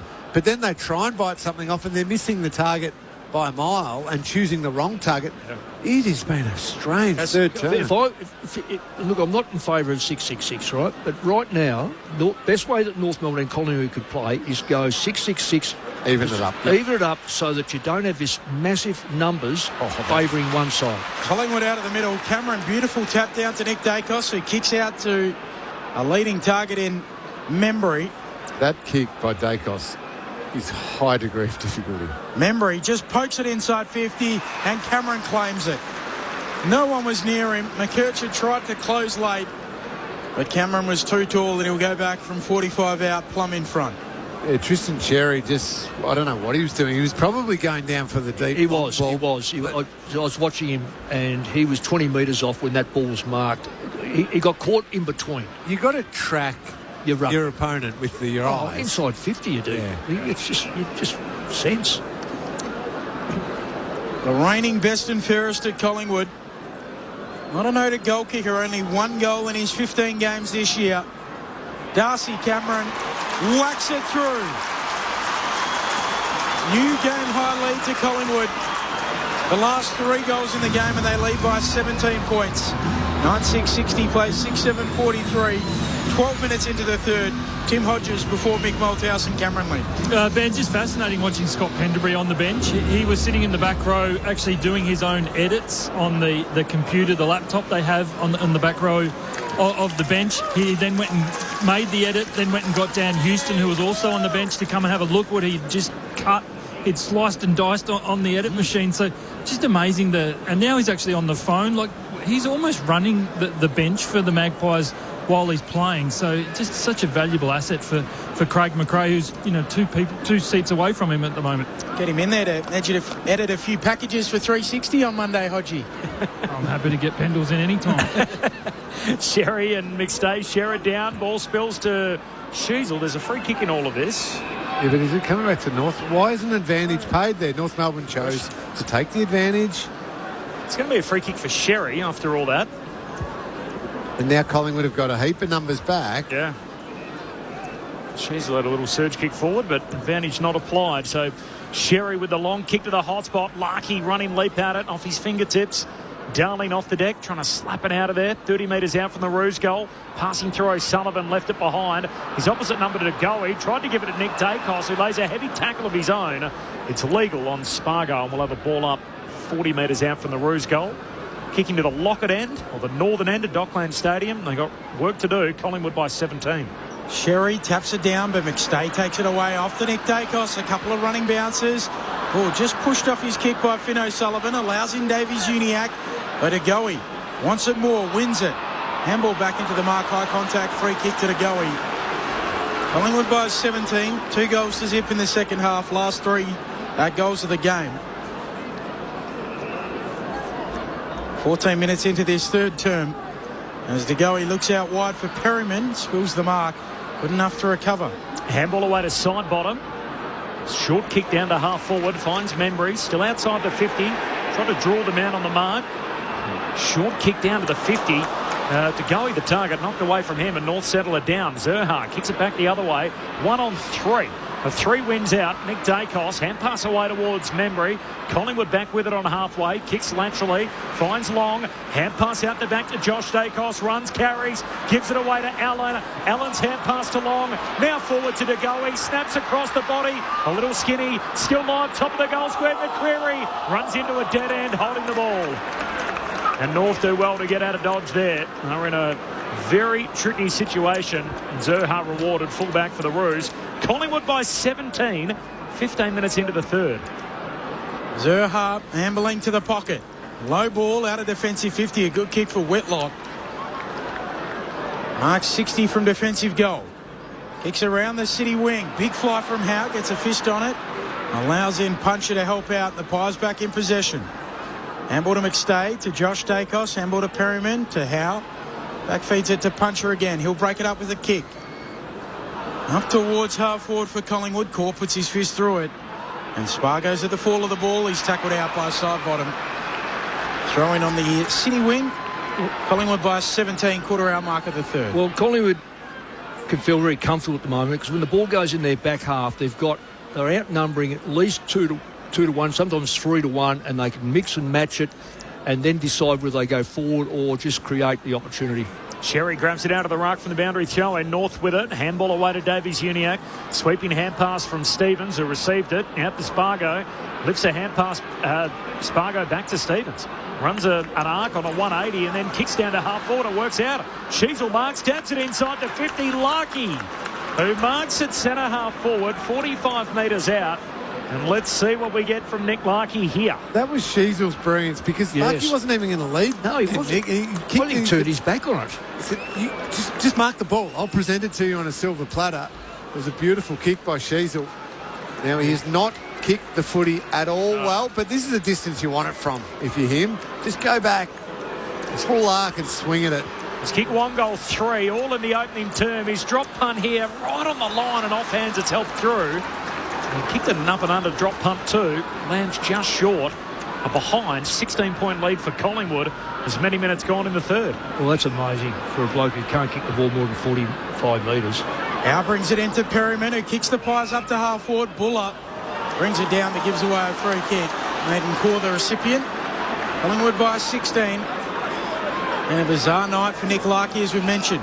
Well, I don't know what Nick Larkey is doing with his position here. The Collingwood have got a line of 3 players right at the back, which is forcing North Melbourne then to have to go wide. Roos work it through the maze. Now McKercher off on a run. Kicks up towards Whitlock. Hands to it at the fall. Puncher for Collingwood. Can't run it in. Paddles it out. Throwing between wing and half forward now for the Roos. Collingwood by 16. 17 played in the third. You know, I think half their problem, in all honesty, I reckon is Caleb Daniel. He doesn't know who to man up, where to man up. Yep. And he is allowing the Collingwood player to sit in behind while he gets gobbled up by a half forward. Also hasn't touched it in 18 minutes this quarter. Caleb Daniel from the boundary throw-in. Hurried kick forward, Trembath into the pocket. Darling's got 2 to beat. Puncher moves him aside. Puncher grabs it. Darling tackles him.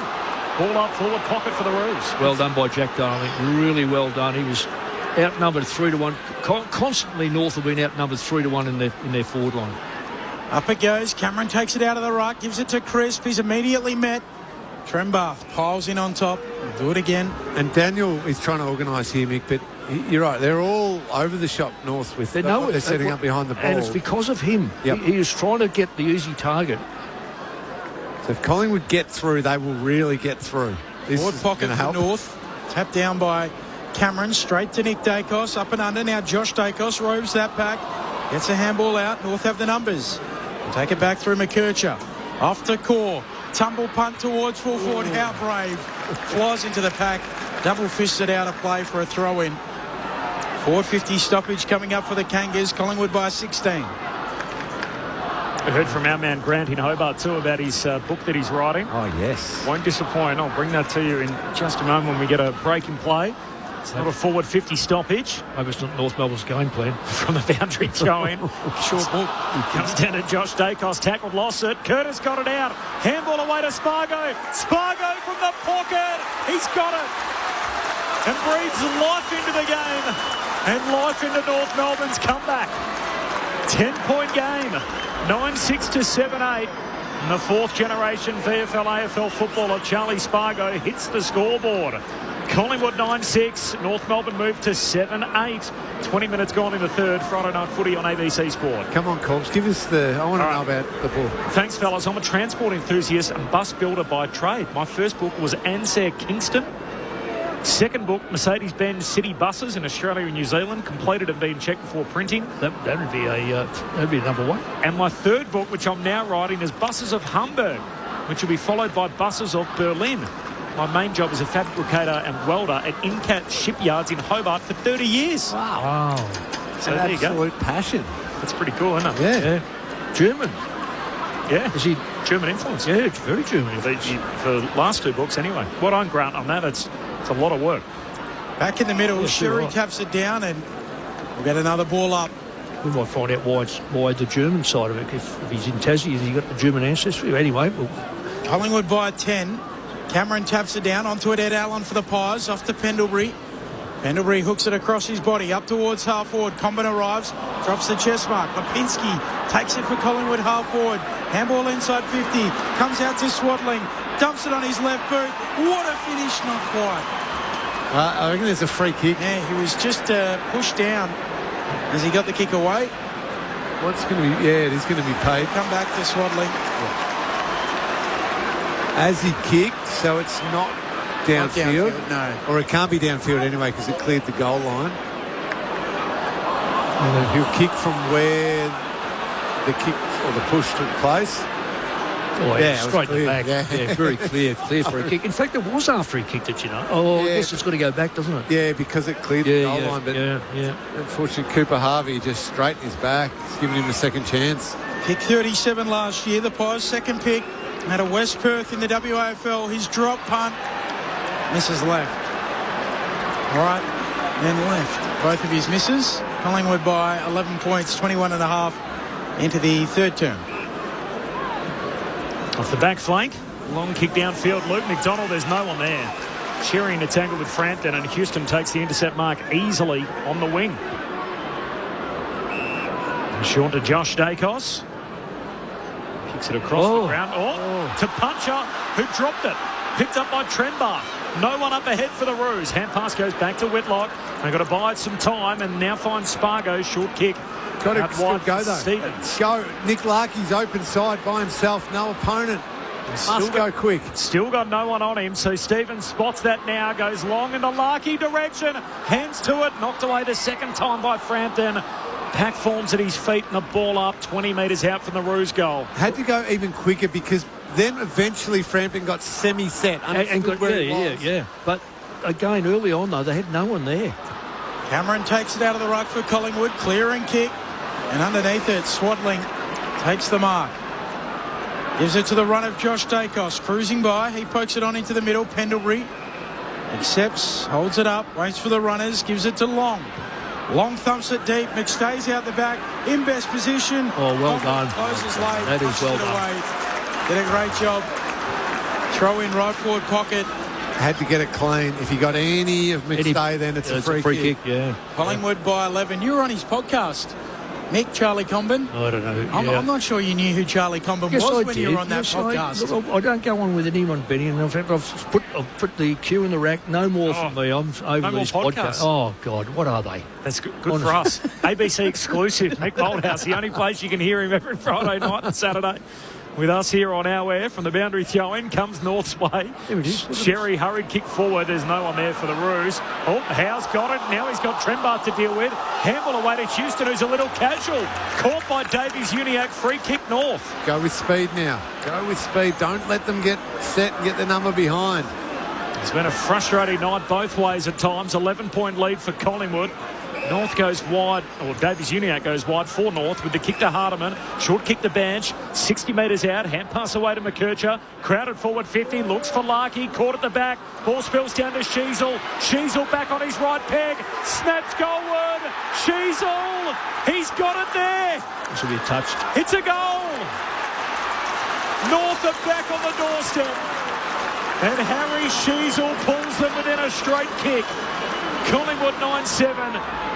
North Melbourne 8-8. 25 gone in the third. Collingwood's lead trimmed to 5. Mick Malthouse, Cameron Ling on ABC Sport. So Perryman saying he touched it. We did see him do that. The question is just if it's over the line. Yeah. The goal umpire was pretty confident. Perryman talking to Brett Roseberry and Brett just saying, we'll take a look at every goal. I reckon he might have got his hand on this one. Yeah, I reckon he did. On the big screen, if you see that. That looks like a touch for Perryman. Great desperation. Hold the phone. So there's going to be intervention here from the arc, you would think. Perryman with his... I wonder if his hands be side. Oh, he has touched it. Look at that. Well done. There we go. Touch before it crosses the back of the goal line. So all of the ball over all the line, and Perryman has saved 6. Absolutely has. And he's going to be a 1 point added to North Melbourne score. It's a 10-point deficit now. I'm glad you picked him up there, Benny, just silently just saying you saved 5. Save 5. We like the detail. Cool. Sounds better if you say so. This is unbelievable. 10-point lead for Collingwood, 26 gone in the third. Yeah, they've had that many minutes to get this right, and they still are able to get the first kick in. Short kick to the pocket, then Maynard looks long to a contest. Comben punches it away, free kick anyway. Had to be. Yeah, a little push out. Will go the way of big Tristan Sherry. Dan McStay just went flying into his back. Sherry runs at McStay, then feeds it to Hardiman. He'll kick deep for the Roos. Trembath a run and jump. How to? Out the back it goes. It's through. Nobody touched that one. Hardiman from range. And it's back to 4 points. 9-7-61 Collingwood. North 8-9 57. 26 minutes into the third. Friday night footy on ABC Sport. What a way to kick his first goal in AFL. 7-point play. Just a little touch behind and come straight back out, straight back in. He did it the hard way, but he found a path to go. How was that not touched? Was it Jeremy Howe who... Yeah, he came over the top, took out the pack. Usually he spoils those and... Straight through his hands. Fresh air. Completely missed it. He's definitely missed it, hasn't he? Oh, he's gone for the punch and just totally missed the ball. Totally missed the ball. Jeremy should know you don't go for the punch there, just take the hanger. Well, not only that, big hand. You push that ball, you can push that ball anywhere you like there. Oh, no, that's a big sin. So Riley Hardiman, who debuted in 2024 in his 23rd game, has got his first goal. De Goey out of the middle. What a grab, McStay. Got the perfect ride. Knee into the back of Comben and comes down with the footy. 20 out straight in front. Oh, that's a smart mark. Had to jump a fraction early to make sure Comben got moved out of the way legally using the knee. Oh, perfect timing. Great grab. That's a really good... That's what they've been looking for him for yonks, is to take that type of mark. Not just on the lead, but take a pack mark. Dan McStay from straight in front deserves a goal to finish. Straight out of the centre bounce. McStay knocks through his third. He's got one in each quarter, and Collingwood lead by 10. That's one well done by Cameron there in the ruck. He was able to get that ball out to I think it was De Goey that got that ball. And McStay, his game is all about work rate, isn't it? He's not a 200-centimetre forward. He's not a freak athlete of Charlie Curnow or anything like that. He just needs to present himself to as many pack and marking contests as he can. Got good hands. And got good hands.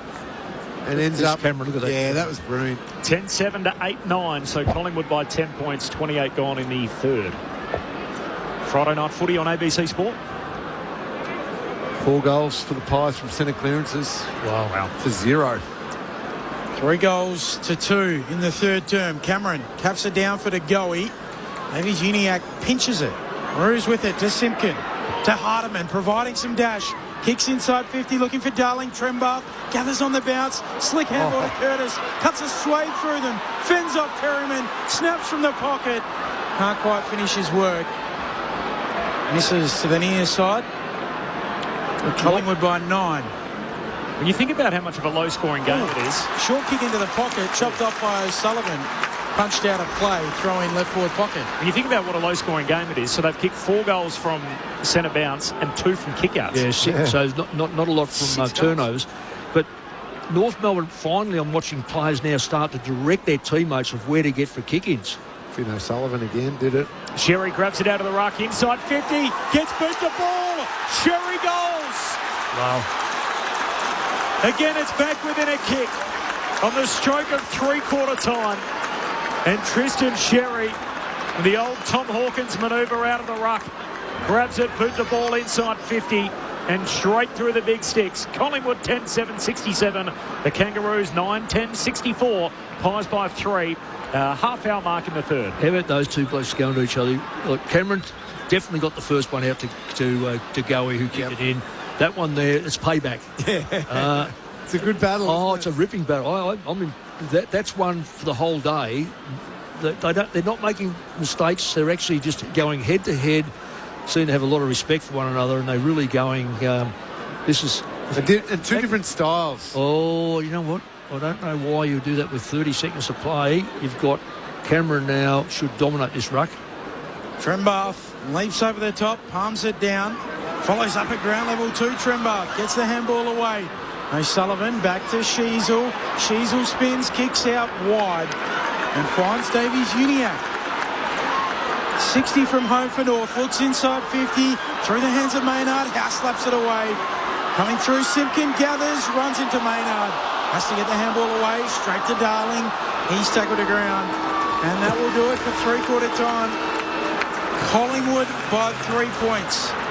At the final change, 10-7-67 plays 9-10-64. The goal kickers, 3 to McStay, 2 to Lipinski, singles to Swadling, Membry, Cameron, Pendlebury and Schultz, as well as 2 to Curtis, then singles to Spargo, Hardiman, his first goal in AFL footy.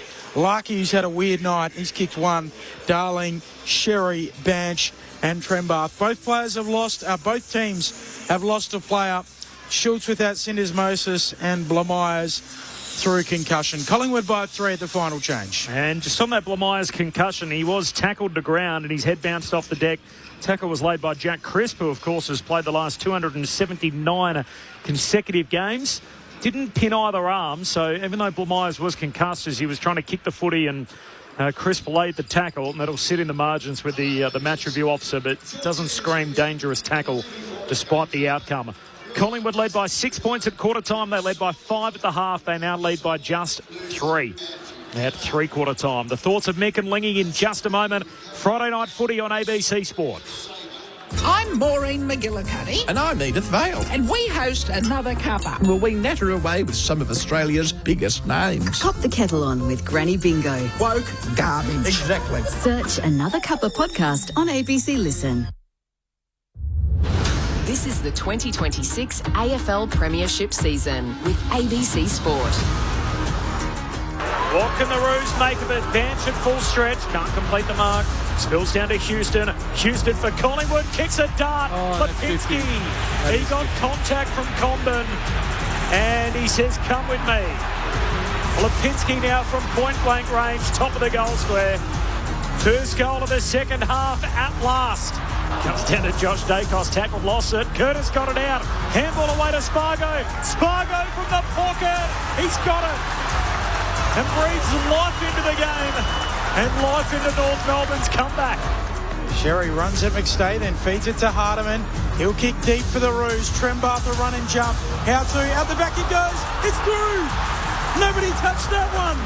The AFL on ABC Sport. On radio. ABC Sport Digital Radio. And ABC Listen. 5 lead changes in the first half. In that quarter, Collingwood got out by 17. North have pegged them back. They've kicked 3 of the last 4 goals in the game. And at three-quarter time, it's Collingwood by just 3 points. Mick Malthouse, Cameron Ling on ABC Sport. I think we were saying 1 goal or 6 points at quarter time, 5 at three-quarter time, 3. I mean, that means that Collingwood win by 2. Something like that. But I had to check these stats, and I got linking to do it with my eyesight.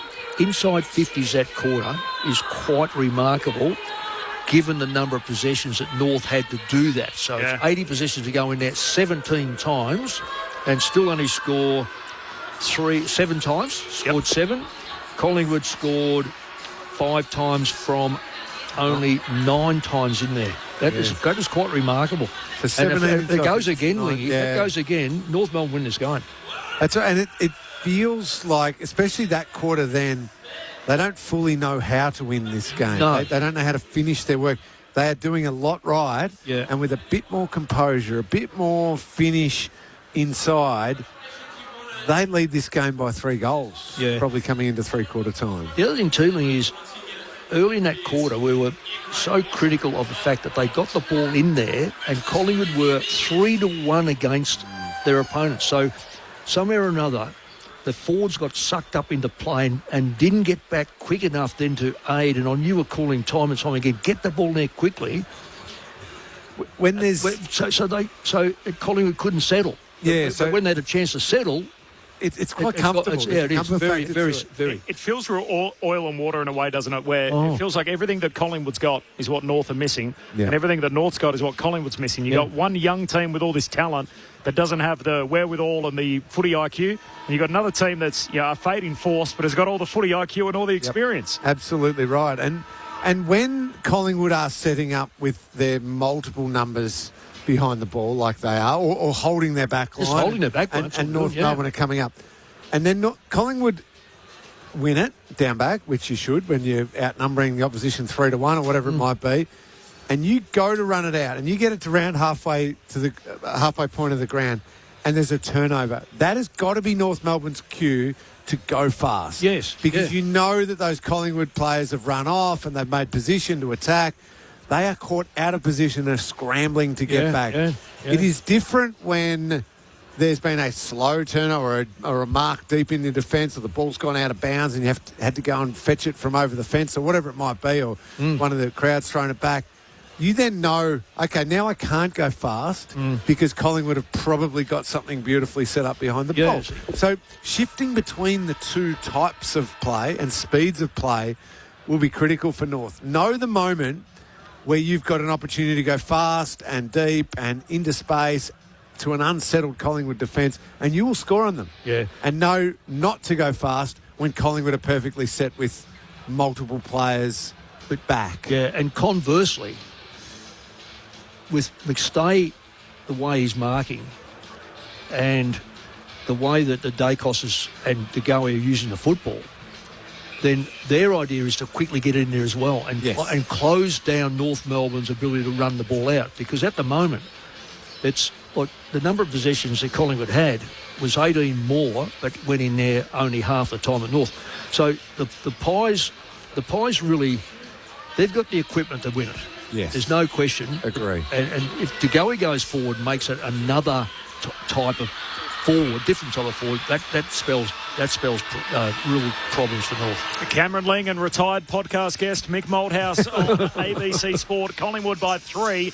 Tim Hodges on the boundary. Hodgie.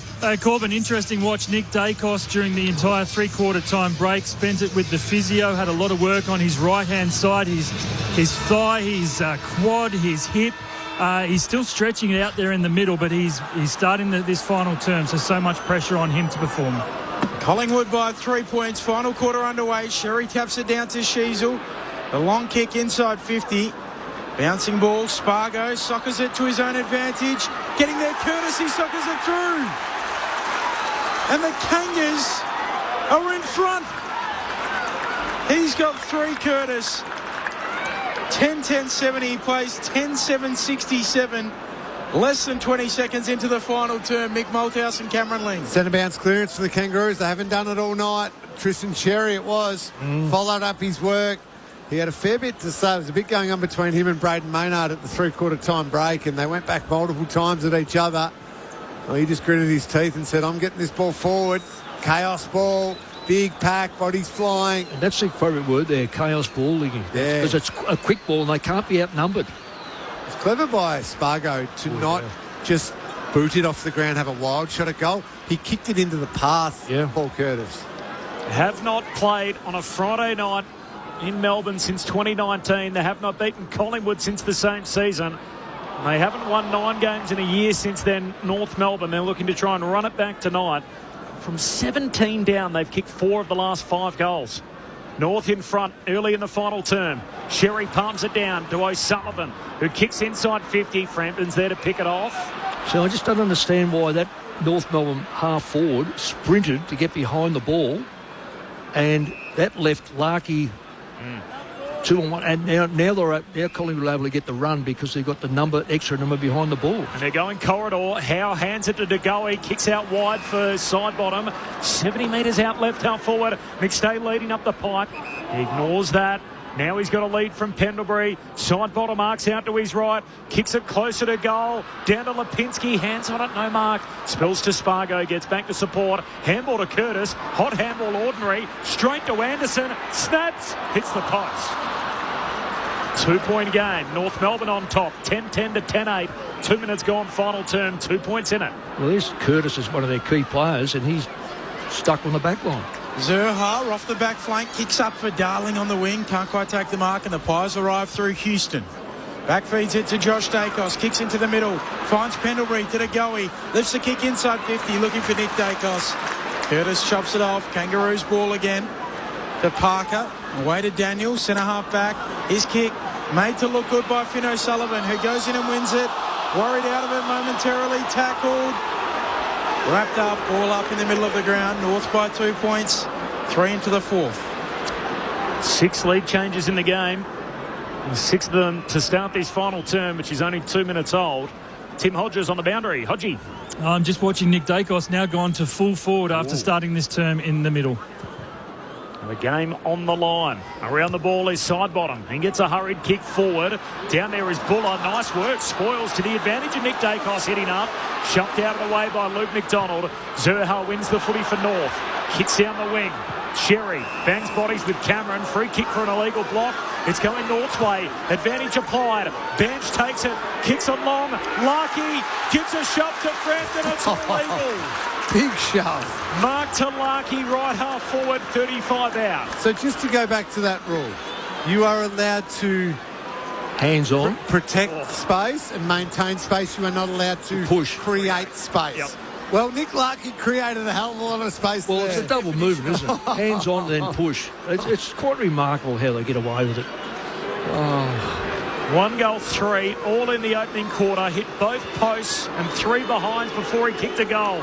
This is a huge kick for the skipper. Is it rocks or diamonds? It's another poster. Never looked like it. No, he didn't. His third poster of the night. Or we run in that angle. It's an angle that's got to come across your body. For a key forward, you just... North by 3, 4 minutes into the last. Collingwood chipping it around. Off half-back Howe. He moves it up into the middle of the ground for Anderson. North by 3 points. Anderson looks out very wide, city side of the ground. Houston marks. Runs forward of it now. Kicks inside 50. A low ball turnover. A low down Luke Parker. Defensive mark for the Kangas. So that's 1 goal, 4, and another which didn't score from Larkey in the third quarter of his shots at goal. Parker chips it away to Caleb Daniel. Friday night footy on ABC Sport. We've got a good finish. Daniel goes back out wide, and McDonald. Luke McDonald, the second generation route, kicks around that city side of the ground. Darling, uncontested mark. He can't go super quick here. I'll cover this. What can the Roos build? Looks for Larkey. He's got it. Oh, it's a great mark. Wow. Outpoints Frampton to take it. 20 out directly in front. Take that back. That was a great grab. Well, you're right, though. You were spot on, though, Liggy, because he had no support at the ground, and Frampton had another player down there with him. So that is a great mark to take. That's trust. The thing is about Larkey now, he's got to realise his teammate trusted him. Yep. Now the team's trusting him to kick this goal. Kick through the ball. Oh, yeah, 1 goal, 4. 1 out of bounds on the full. 30 out, directly in front. In need of a captain's goal. Larkey does it. And he lets out a roar of celebration. North by 9 points. 11-11-77. Plays 10-8-68, 6 minutes into the fourth. Tim Hodges has got his eyes all over Nick Dacos. Well, he had the entire three-quarter time break, he had worked with the physio. He took the first passage of play. He started in the middle, then went to full forward. Then he tried to come off the ground while Larkey was having that shot at goal. He was told to go back to the full forward line. And he's now said, no, I'll go straight in the middle. I don't think he's right out there. Something is wrong. He just keeps stretching on that right-hand side, so he is tight, but he is putting himself back in the middle. He's had 20 tonight, Nick Dacos, which is incredibly down for him. The guy that has touched the footy more than anyone else this season.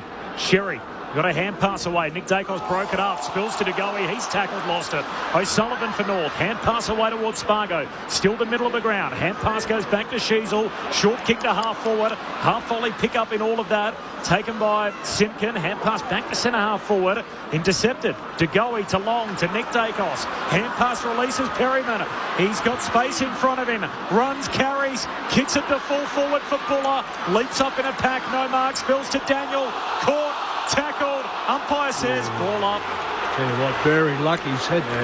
Oh, he's trying to get through that. That's holding the ball every day of the week. Yep. Full forward for Collingwood. North by 9 points. Early doors. Final term. Up it goes. Sherry taking it out of the ruck. He's tackled by McStay. And we'll do it again. North led this. Collingwood led this game by 17 in the third quarter. North, since that point, have kicked 5 of the last 6 goals. Including the last 3 in the game. Sherry hacks it out of the air towards the boundary line. Ball tumbles out. Throw in left forward pocket for Collingwood. 8 minutes into the fourth. North by 9 points. Friday night footy on ABC Sport. Umpire twirls it back in. Cameron flicks it to the front. Lipinski onto it. Handball away to Long, who goes to Pendlebury. Check side from the pocket. Narrow. Misses to the near side. North by 8. 8 minutes played in the fourth term. Nick Dacos' season low, by the way. 28 disposals against Sydney. He's only gone sub-30 twice.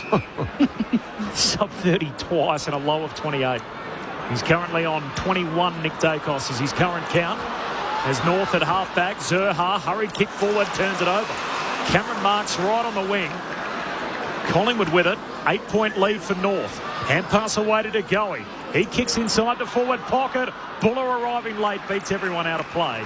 Throw in forward pocket for the Pies. Well, North structure's breaking down to get in front of the 50. They've only got 3 players. Collingwood have got 4, maybe 5, just about to step, in fact, 5 over the line. So, again, North have to clear the ball and clear it long, otherwise it'll come straight back. Cameron and Sherry. Sherry brings it down boundary side. Bounces off Parker. McKercher gathers. Wants to kick across the goal mouth out towards Curtis, who does well. Outpoints Swadling. Tries to sock it to his own advantage. McCreary buffers him off the footy. Picked up by Swadling. Centering kick towards full forward. Pendlebury roves. Off to the little champ. And Dacos goals. You cannot keep this man down. Back to 2 points. 11-11-77, plays 11-9-75. 9 minutes into the fourth. Friday night footy on ABC Sport. And brilliant by McCreary as well. It was Curtis was going to run onto a loose ball then with space to work in and send North Melbourne forward. McCreary worked hard to get over there to clean it up. He wasn't part of the initial marking contest. Got Curtis out of the way, allowed his teammate in Swadling to pick the ball up and pump it inside forward 50. And again, we said before, chaos ball, but people everywhere. Quick hands from Pendlebury. Nice goal, Nick Dacos. He's off the ground again. Tim Hodges. Corbin, yes. So straight from the goal, straight to the bench. He didn't even get a drink. He just went straight to the physio mat and straight with that physio on that right-hand side. So around the hip area, continues to get it worked on. So he's just a work in progress, but gee, they need him back out there, don't they? Darcy Cameron grabs it out of the ruck. 2-point game. Got a hand pass away to Long for Collingwood. Kicks to Lipinski, who marks. North by 2. Lipinski plays on. 52 out. Lipinski with a bomb. He kicks it all the way home. They're going to review it. But I think Lipinski's got 3. And Collingwood have snatched back the lead. The soft call's touched Wow. Oh, gee, it's a big call. Zerhardt diving on the line. And they're going to need conclusive evidence to make this a 6-pointer for Lipinski. All right, here comes the replay. He definitely gets his hand on it, so it is behind the line, though. But that's the question. We need the shot from side on. Because he definitely gets his finger on it. I reckon it's over the line, isn't it, Nick? Yeah, two questions here. One, did he touch it? And then two, He definitely touched it. Okay. It's just whether it's behind the line or behind that padding. There's a round of applause as they get the side-on shot. Oh, no, what about that one, Nick? That's that's the right. point of the ball. No, it hasn't touched. It hasn't gone past the line. That's got that fat part of the goal post. All the ball over all the line. Yeah. We are talking about a half-inch. Insufficient evidence to determine if the ball is touched. Insufficient evidence. So I think that's the right call. You can't overturn that if the soft call's touched. They back the goal umpire in. It is a 1-point game. A 1-point game. 11-11 to 11-10. 12 minutes gone in the last. Separated by half a game on the ladder. These 4 points huge in the context of the season. Call with the kick in. Drives it up to a contest. Sherry goes at it. Ball hits the deck. Picked up by side bottom. Collingwood ball. Handball out towards Maynard. Throws a boot at it. In they go. Ed Allen feeds it out, but it's taken by North. Sheasel to Simpkin, to Davies Uniacke on the logo, loops it to McKercher, who tries to work through them, feeds the handball to Simpkin, centre half forward North. He flicks it out wide, room to work for Hardiman, turns it overshoots his target in Whitlock, and the mark taken by a puncher, back pocket for the Pies. Wow. Every opportunity then to score, North. Yeah, he's a left-footer too on the run, Riley Hardiman. Could have easily had a look. Off the back flank, Perryman long down the wing, clears the pack, out the back's McCreary. He's got plenty of toe, paddles it out in front, collects, trying to run around Trembach. Big time tackle, handball comes out. Oh, they paid holding the ball. Oh, that's a generous He whistle. got a handball on that, didn't he? I'll tell you what, it was a good tackle, though. Yeah, it was. Because he was through, with his speed and his strength, he was through. Free kick for North, Trembach to take it, at half back, he kicks out wide for Simpkin. Marks on the City wing. North by a single point. 13 minutes gone, final term. Short kick finds Luke McDonald, who marks in front of Perryman. It's just over halfway. Short kick along the boundary line, barely the required range. Got it to Hardiman. Hand pass back to the veteran McDonald. He can kick inside the forward 50. Whitlock leaping from the back, had a fair bit of it. No mark. Spins out of traffic. Great tackle. He's run down by Frampton. Oh, dangerous tackle. Dumping tackle is the call. It's a free kick for Whitlock. You know what? He's probably right. North will get it in the goal square. Advantage applied. And it's a goal for the Kangaroos. Gee, that's a moment. Whitlock dumped in the tackle. They paid advantage. And the 6 points will count for the Kangas to make it a 7-point game. I think the tackle, when you have a look at the tackle, it wasn't a great tackle. Mick Larkey kicks the goal. He's got 3, North by 7. No, I like a good tackle. Well, yeah, under the rules, because he slung him, and he did hit his head. Okay. 7-point game. Goal to Larkey makes it 3, 2 in this final term. Here it is here. Nick Dacos back on the ground.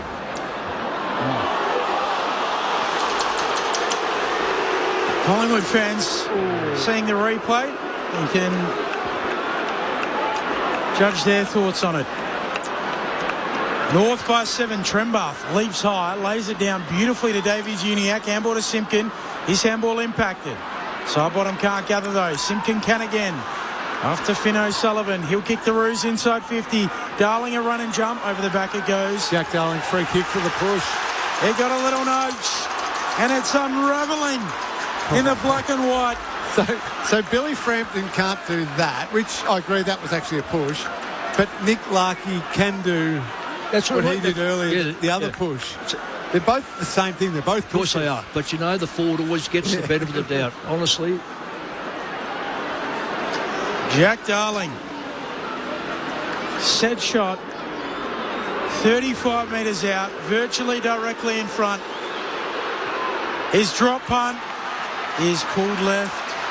It's a let-off. The door remains ajar. If Collingwood are good enough, North by 8, quarter-hour mark, final term.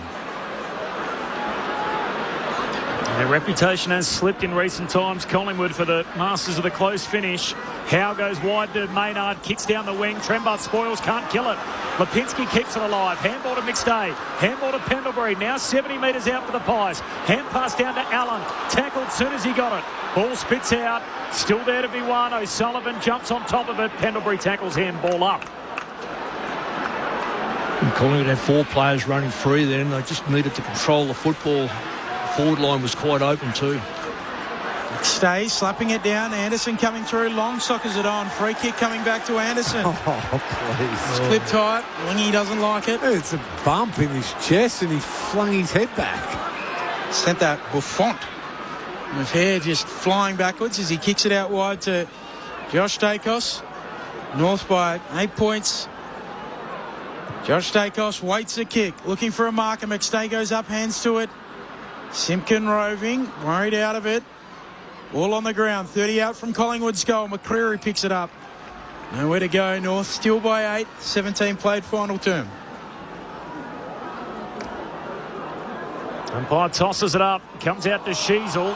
He's tackled dispossessed. Simpkin got it out to O'Sullivan at centre-half back for the Roos. Handball away to Davies-Uniacke. Retreats back to Parker, who tried to volley it out of mid-air. Missed it. Had a windy and the pack forms behind him and the ump says, I'll have it. Ball up. 40 out from the Collingwood goal. Interesting thing for Parker, given his experience. Yeah. Got to put your hands on those. Ooh, that's a good push too. North by 8 points. McStay grabs it out of the ruck. Pushed off his kick. Davies-Uniacke wins it for North. Hands it to Parker. Uses his hands here on the drop punt and finds Larkey. Contested mark at centre-half back for the Roos. Kangas by 8. Halfway through the final term. Larkey looks laterally to Simpkin. Been a good last quarter from Larkey after having a shocker to three-quarter time. He's responded well. Simpkins had a good average day all day. I think he's been there all day. Simpkin to Davies-Uniacke, who kicks it away to Parker. He hurries the kick up to half forward. Off the hands of Whitlock. Bench is wrapped up and a ball up on the logo. Larkey, 4 disposals, 2 goals, 1, 3 marks in this final term. Up it goes. McStay takes it out of the ruck, gets it out to Pendlebury. A rare fumble from him. But it might work out. Houston, he's picked off by Zurhaar. Big bump. Houston's down and sore in the middle. Zurhaar goes in again. Ball ends up with Anderson. He gets a handball out for Collingwood. Taken by Parker. Roos ball off to Stevens. Away to Harvey and he hurries the kick to the wing. Might have got the horns in that one, Houston, as the kick goes out wide, close to the boundary line. Josh Dacos shoved out by Bench and a boundary throw-in on the wing. It's an 8-point lead for North. They trailed by 17 in the third. They've kicked 5 of the last 7 goals. In fact, stretch it back further than that. They have kicked 6 of the last 8. And the boundary throw-in eventually comes to Crisp. Runs his way through traffic. Kicks inside 50. Nick Dacos in a one-on-one. He's beaten. McDonald outmarks him. Yeah, excellent Luke McDonald. Yeah, and that's experience from a backline player, not losing contact with your man. McDonald shares it wide, and the short kick that came out of defence from Cooper Harvey. He blows his lines, kicks it wide to Zurhaar, who did well to touch it. And in the end, a boundary throw-in half forward for the Pies. 8-point lead for North as we tick into time on in the last. Umpire spins it back in. Friday night footy on ABC Sport. Sherry tries to punch it forward. It ricochets away. Stevens gathers. Back 50 for the Roos. Back to Harvey by hand. High kick towards Trembath. Outpointed by Howe. Collingwood take it back. Forward of the wing. Howe kicks a floater into the pocket. Bouncing ball for Sherry. Ricochets off his chest. McDonald, he's over it. Right on the logo of 50 and a ball up. North by 8 points. McStay trying to slap it on. Comes out to the goey. He dumps it on the boot. High kick to full forward. Membry's down there. Combin 2. Combin halves it. Handball out from Core. Suck it on by Swadling. Out of bounds on the full. North in their back pocket. They lead by 8 points. 20 and a half into the fourth.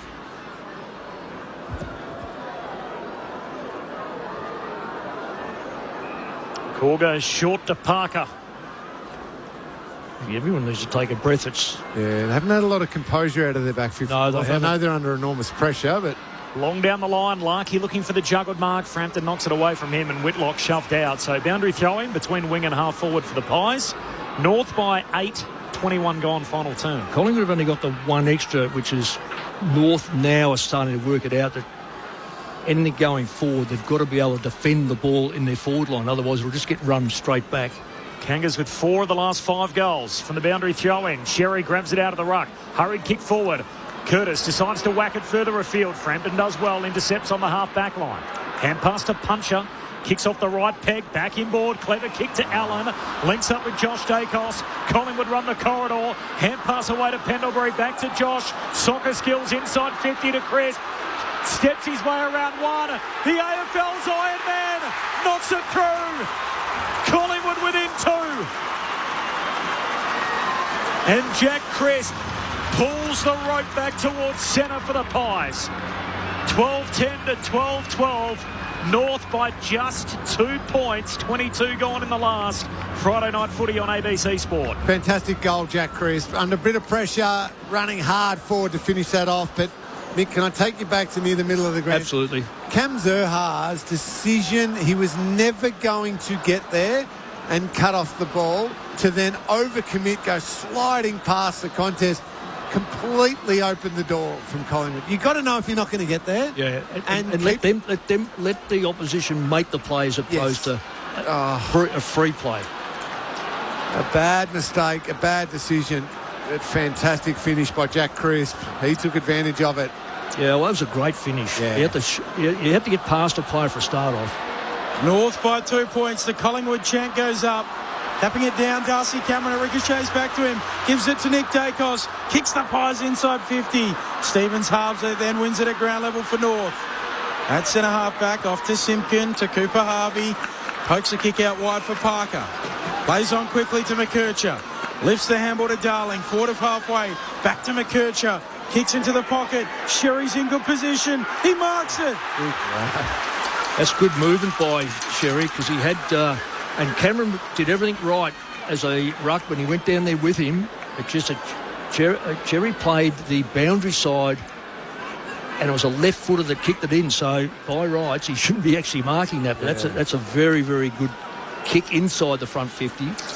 Very acute angle. Both rucks going at it tonight. The reigning best and fairest at their clubs. Sherry shared his with Sheasel. Tight angle here. Big moment. Drop punt. Just slides across the goal mouth. 3 points.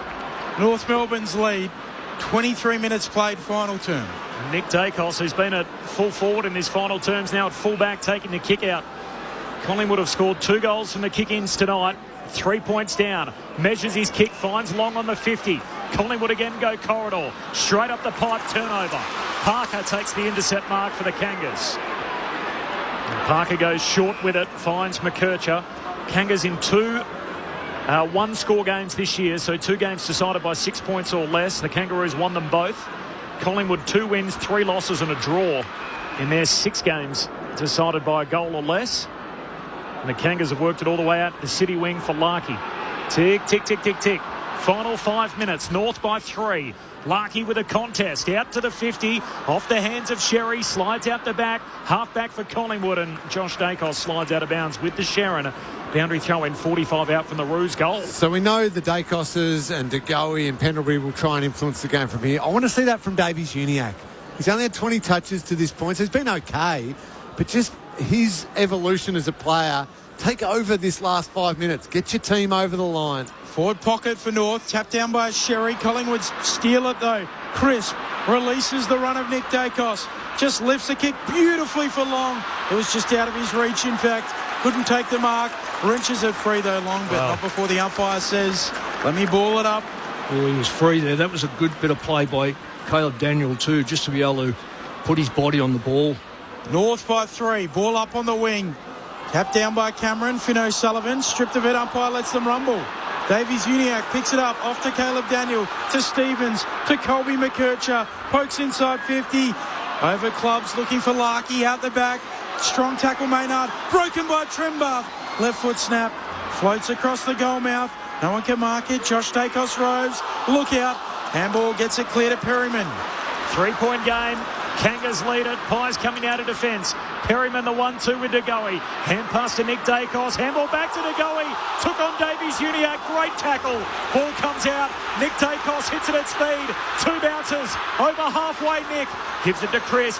Hand pass to centre half forward for Darcy Cameron. Kicks inside 50. Membry. Good kick, Membry too. He's under pressure. He is a dead-eye dick. He's got it at right half forward on a 45-degree angle. He'll kick from just inside 50. Great play by Collingwood to run the ball out with precision, but also no panic. Just gave it to the right players and kept on streaming down. North were always under pressure to tackle. And this is the bit they need their key forward to do. All the key names involved in the chain. DeGoey, Nick Dacos, Crisp, Cameron, Membry for the finish. He does his thing. Collingwood in front. Membry's got 2. And the Pies snatch back the lead at the 27-minute mark of the final term. Membry the marksman. Collingwood by 3. 13-10-88. North 12-13-85. Lead change number 7 with 3 to play.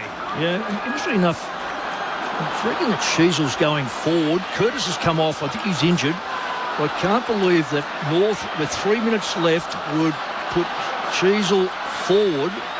It's no use defending the ball in the middle. Collingwood have got the lead. Collingwood now have to... They've got they're very good. I know they haven't done it this year, but they're very good at protecting a lead. Sheasel's playing. He must be coming up almost as another mid. And you know what he's going to do? He's going to leave Dacos free. Last 2 goals of the game for Collingwood. Cameron hooking it down. Simpkin takes it, but he's bracketed quickly by a couple of Pies. Another ball up in the middle. Cameron lays it down nice and close. Nick Dacos hurries a kick forward. Comben can't quite get there. Ball spills free. Taken there by Membry. Just gets it out. Long hurries a kick inside 50. Anderson can't take it low down. The Roos arrive. Comben desperate, sprawling for it. Lost it. Has it pulled into him and a ball up. Collingwood by 3. No talk there by North. They've mucked it up totally. Parker would have loved to have just come through with momentum towards goal. Sherry whacks it free, whacks it out of play. Trickles out of bounds, throw in. Tim Hodges on the boundary. Corbin, Jeremy Howe looks done. It looks like a groin. So this is a dirty night for the Magpies with Lockie Schultz with that ankle as well. So they really need the 4 points. If they lose this one, that's going to be a bad night for them on the injury front and if they lose. What about Curtis, Timmy? No, just cramp, Mick.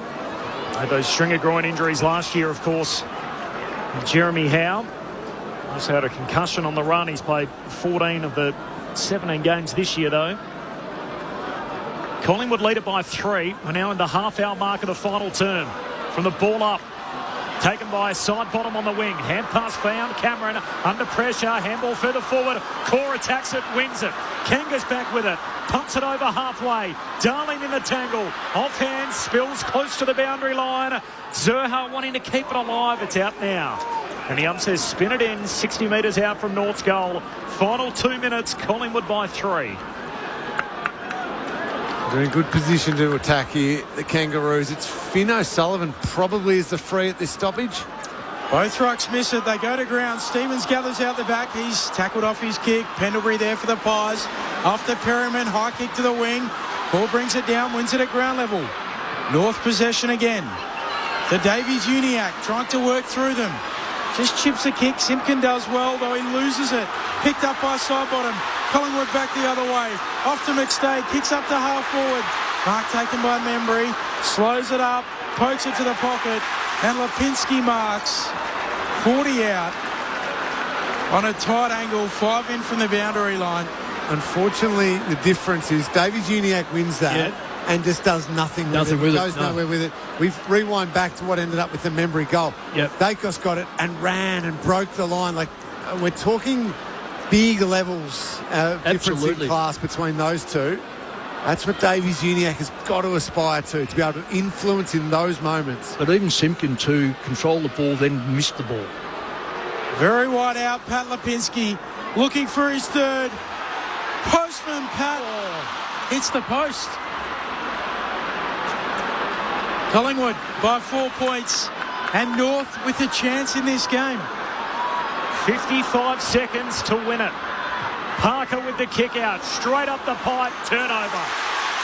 Josh Dacos takes the intercept mark. Well, if you're going to kick in, you don't stand 90 metres back and expect an easy kick. And now they spread, and North have got a man up in a hurry. Tick, tick, tick as the seconds run out. Kick goes wide to Houston on the wing. Collingwood by 4. They led by 17, fell behind. They're hanging on here to a contest at half forward. Intercepted by Parker. Short kick to Spargo. North will get another look. Handball to Daniel. Handball to Parker. Inside the corridor for Sheasel. Mowed down by Nick Dacos. Ball comes out. Simpkins tackled. Side bottom runs him down. Ball up front edge of the centre square for North. Clock stops. There's seconds left in it. Collingwood by 4. North need to be perfect from the stoppage. Up it goes. Sherry slaps it out. Taken by Anderson. Ball spits out. Sheasel gets it on the boot. High kick towards the pack. Trimbath goes up. Hands to it. Doesn't mark. Ball just free. Tony and Collingwood back to their winning ways in a close finish. The Pies by 4.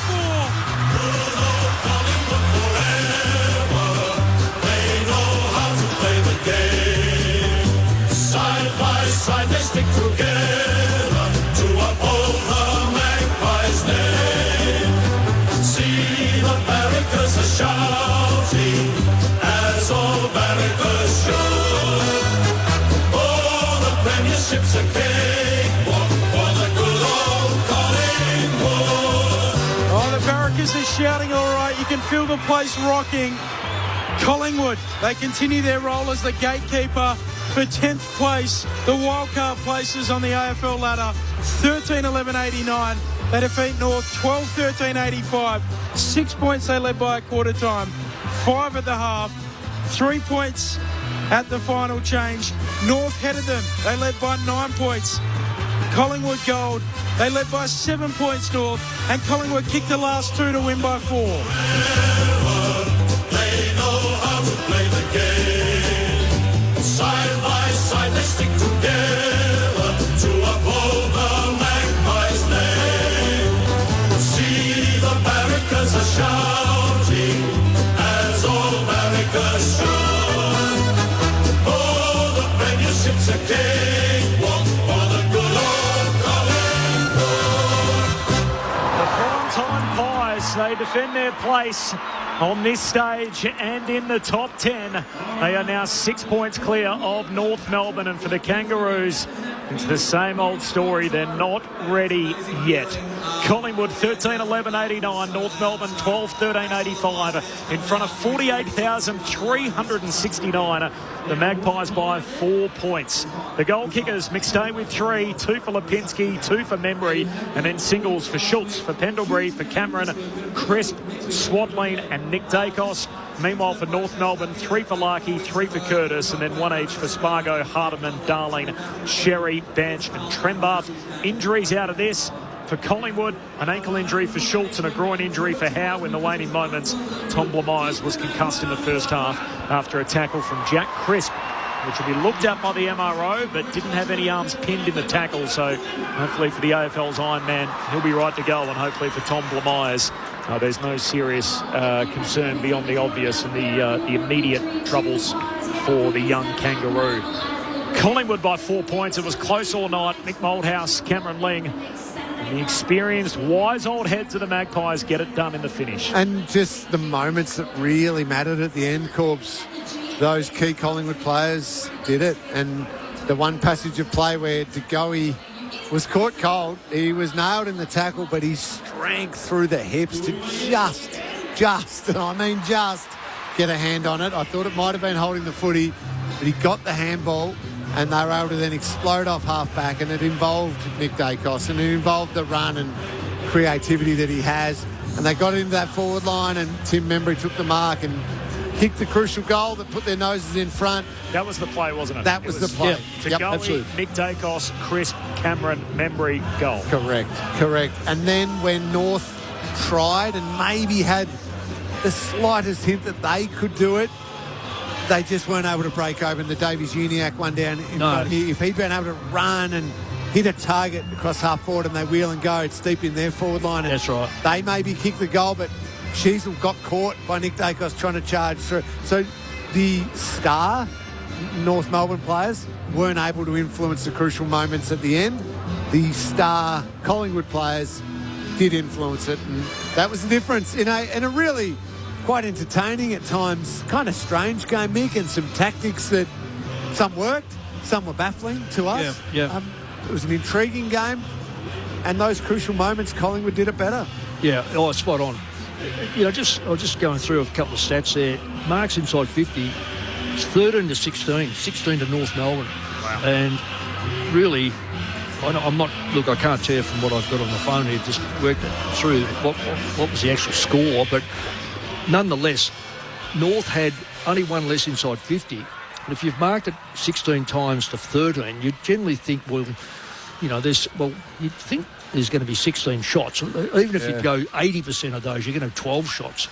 But you're right. It's the key players that, look, even Parker coming out and trying to kick the ball off the ground in that last quarter, that was a panic kick. It was just uneducated for that type of play at the time. And I thought Cherry was quite good. I thought Cameron was quite good. The midfield, when you're way up the midfield, is probably pretty even in regard to stats. I'm not 100% sure again, but it's the product. It's how many times you actually go into the forward line with the ball as a midfielder. I always judge midfield by what they do with the football and how many times they get inside 50, because I think it's pretty easy to get a lot of kicks on the half-back line or through the back line. Correct. I was still mystified, and I'll remain mystified, how you can allow a Josh Dacos 33 disposals for the game. to sit off, and I'm still baffled who he actually played on, because outside of the 666, he probably moved across to someone, but I don't really think that he was. I don't think he manned anyone up. He just stood where he wanted to stand, and to the counter that, Pendlebury decided where he wanted to stand for Daniel to pick him up. Why Caleb Daniel wants to play key centre half back is beyond me.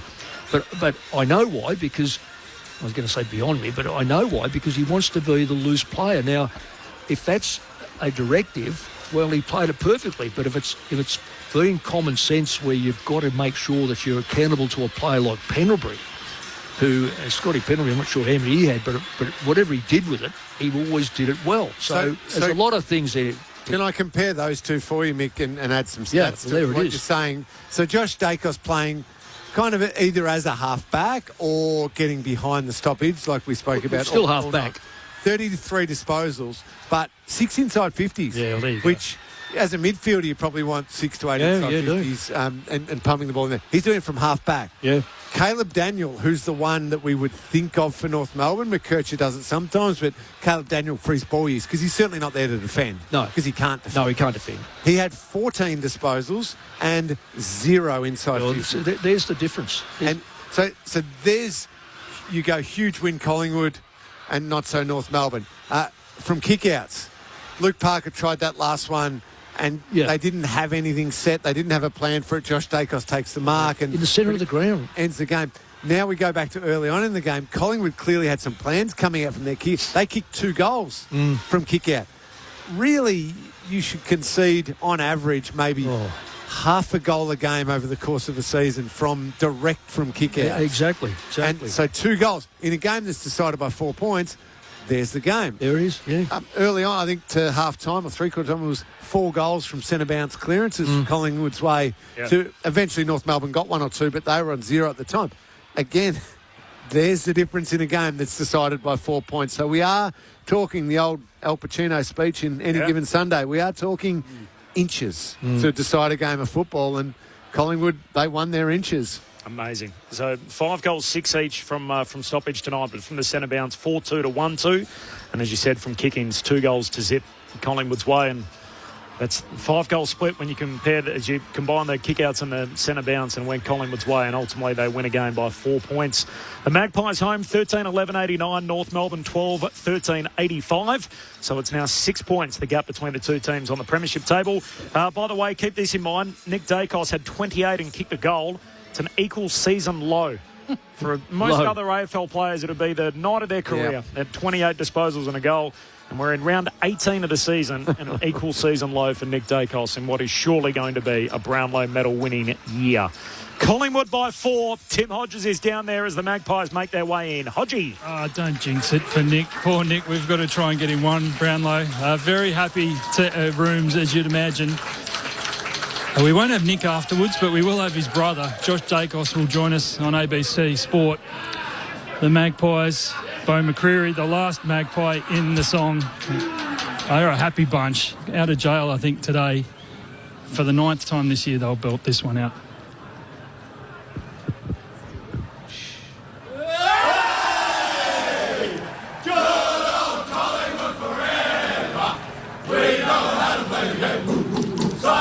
Together to uphold the Magpies, they move 1, 2, 3. Americans shouting as Americans show. She's gay, one for the good old Collingwood. The rooms are jam-packed down here. Very happy. We'll have Josh Dacos for you shortly, guys. I tell you, the fallout for the injury front is also big for the Magpies, which we'll have to dig deep into. Lockie Schultz with that serious ankle injury, which, Mick was the first one to forecast that looked every bit a syndesmosis. And Jeremy Howe, I'm really worried with him. And late in that last quarter, looked like he's done another groin that really ruined his season last year. He didn't return to the field, so he'll be a big watch as well.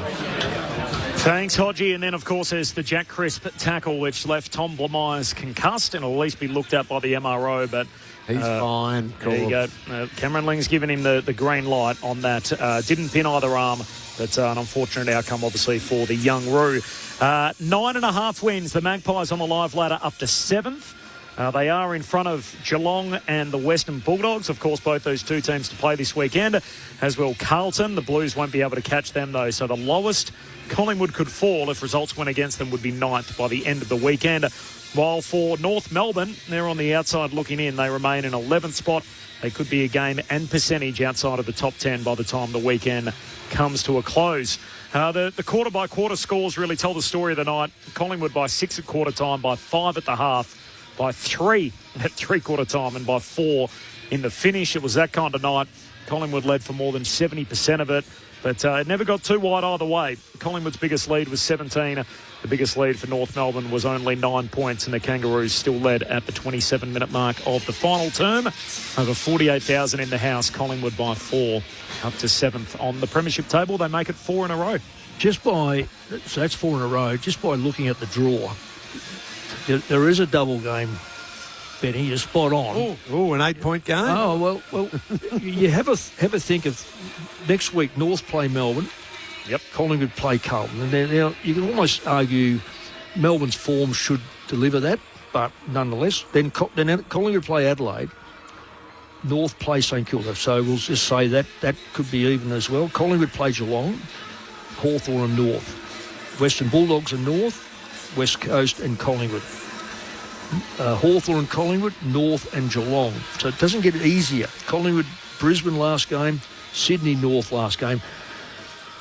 Quite frankly, it's you don't want to say it's season, with the wild card, but even that could well be beyond North, given that Saints and Giants, and perhaps even Port, who I think they've lost 4 games under 5 points or 5 games under 4 points.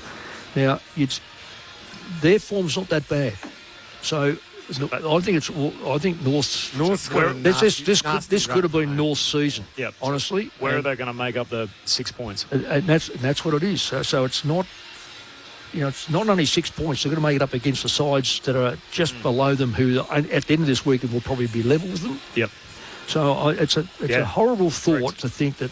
Like I'm talking about as if Collingwood are guaranteed to get there. That's right. And that's just to catch the Magpies, let alone all the other teams. That's it. It's we've heard so, you just keep hearing it. It's going to happen, it's going to happen, it's going to happen. But when's it going to happen? When are they going to probably have to, they're going to have to bite the bullet on I hate saying this because it's about a player.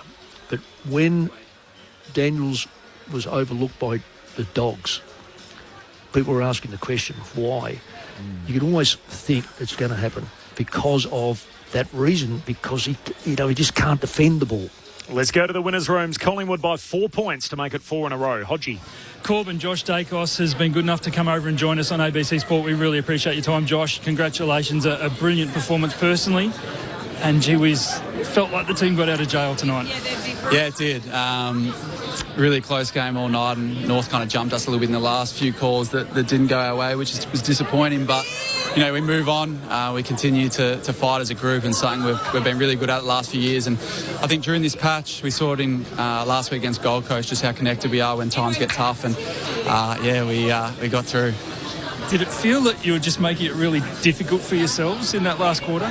Yeah, I feel like all game I would have loved if, we possessed the ball a bit more, kind of probe our way through them. It felt like, they were zoning a lot and flooding numbers back, and we just kind of kept kicking long to them. But, we managed to get through in the end. And it's just good to be putting up a decent score. I think we've, focused on our offense a lot, and we're moving the ball a bit quicker, and we're definitely challenging teams, when we do hit those kicks.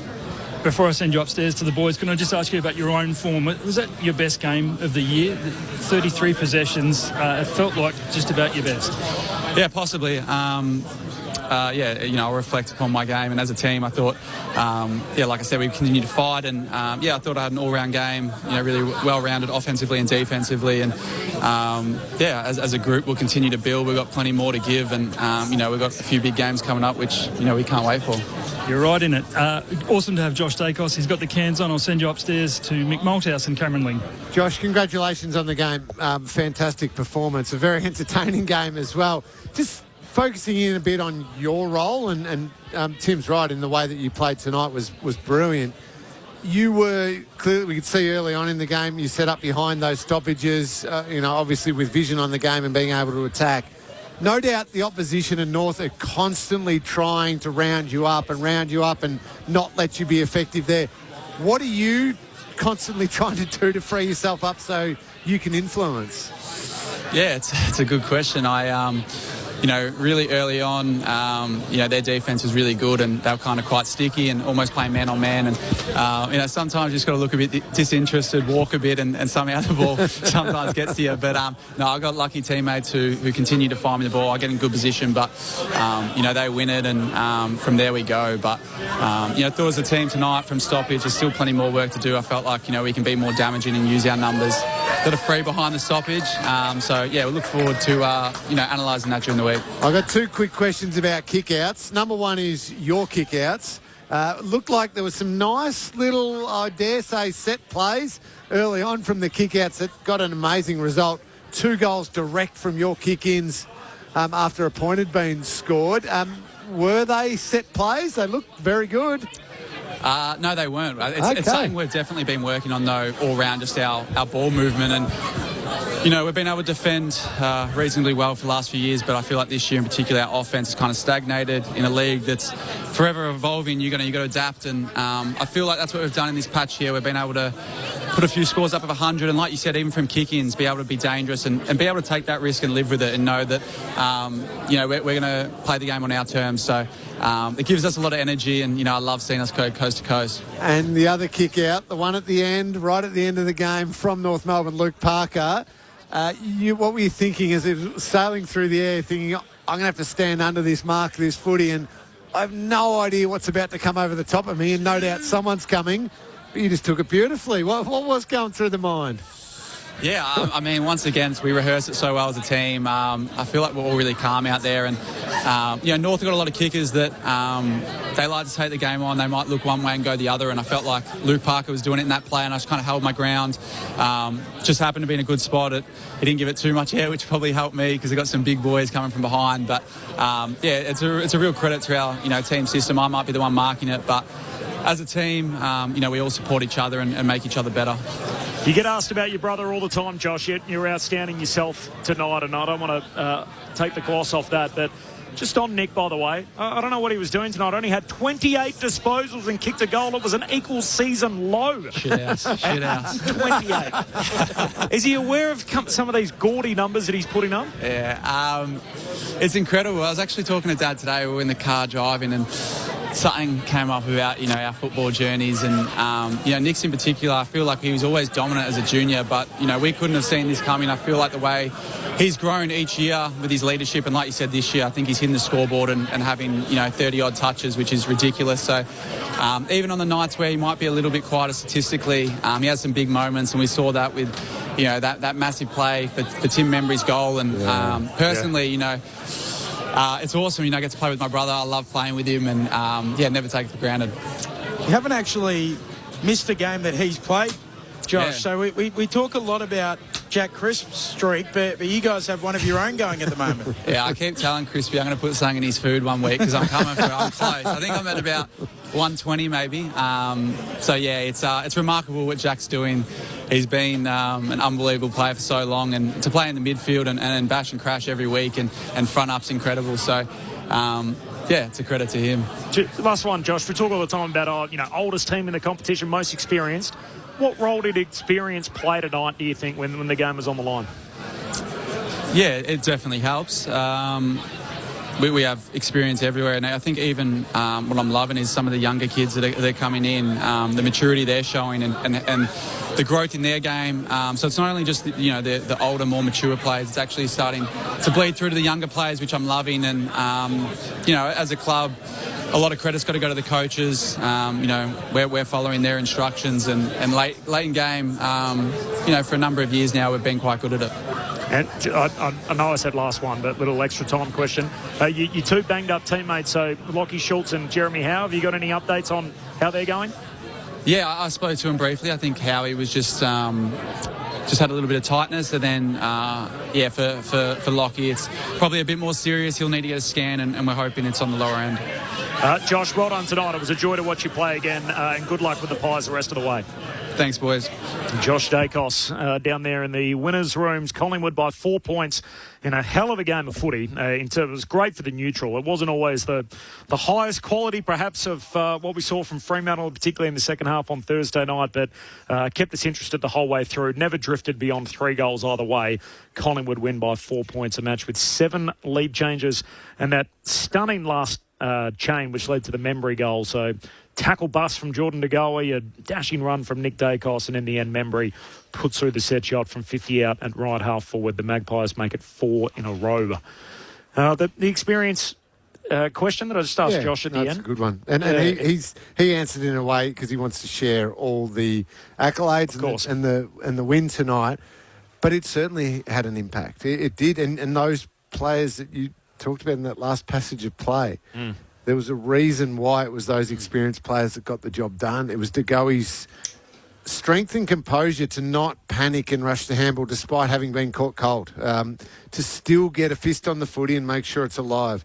Nick Dacos is, and he's still kind of youngish, but we think of him as an experienced player, to go, I need to run and break a line here. And even as subtle part of that, I think Dan Houston just steps in behind someone and provides a little block for him. That's experience.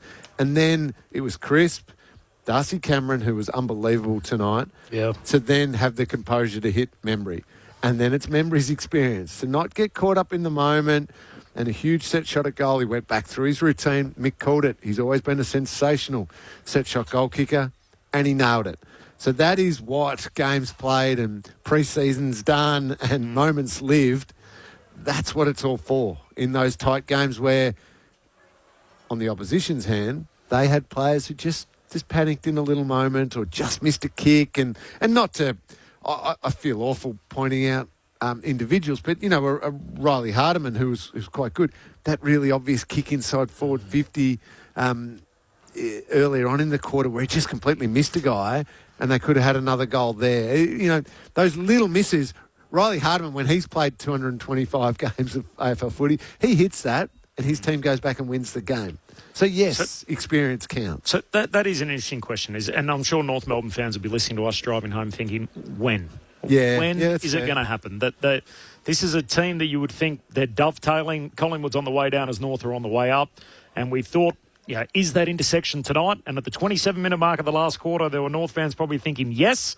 And ultimately, they're on the wrong side of it again. Don't get fooled, though, by... You went through the stats of the games played for North, and they're 7th, I think, right? 7th youngest. Yeah.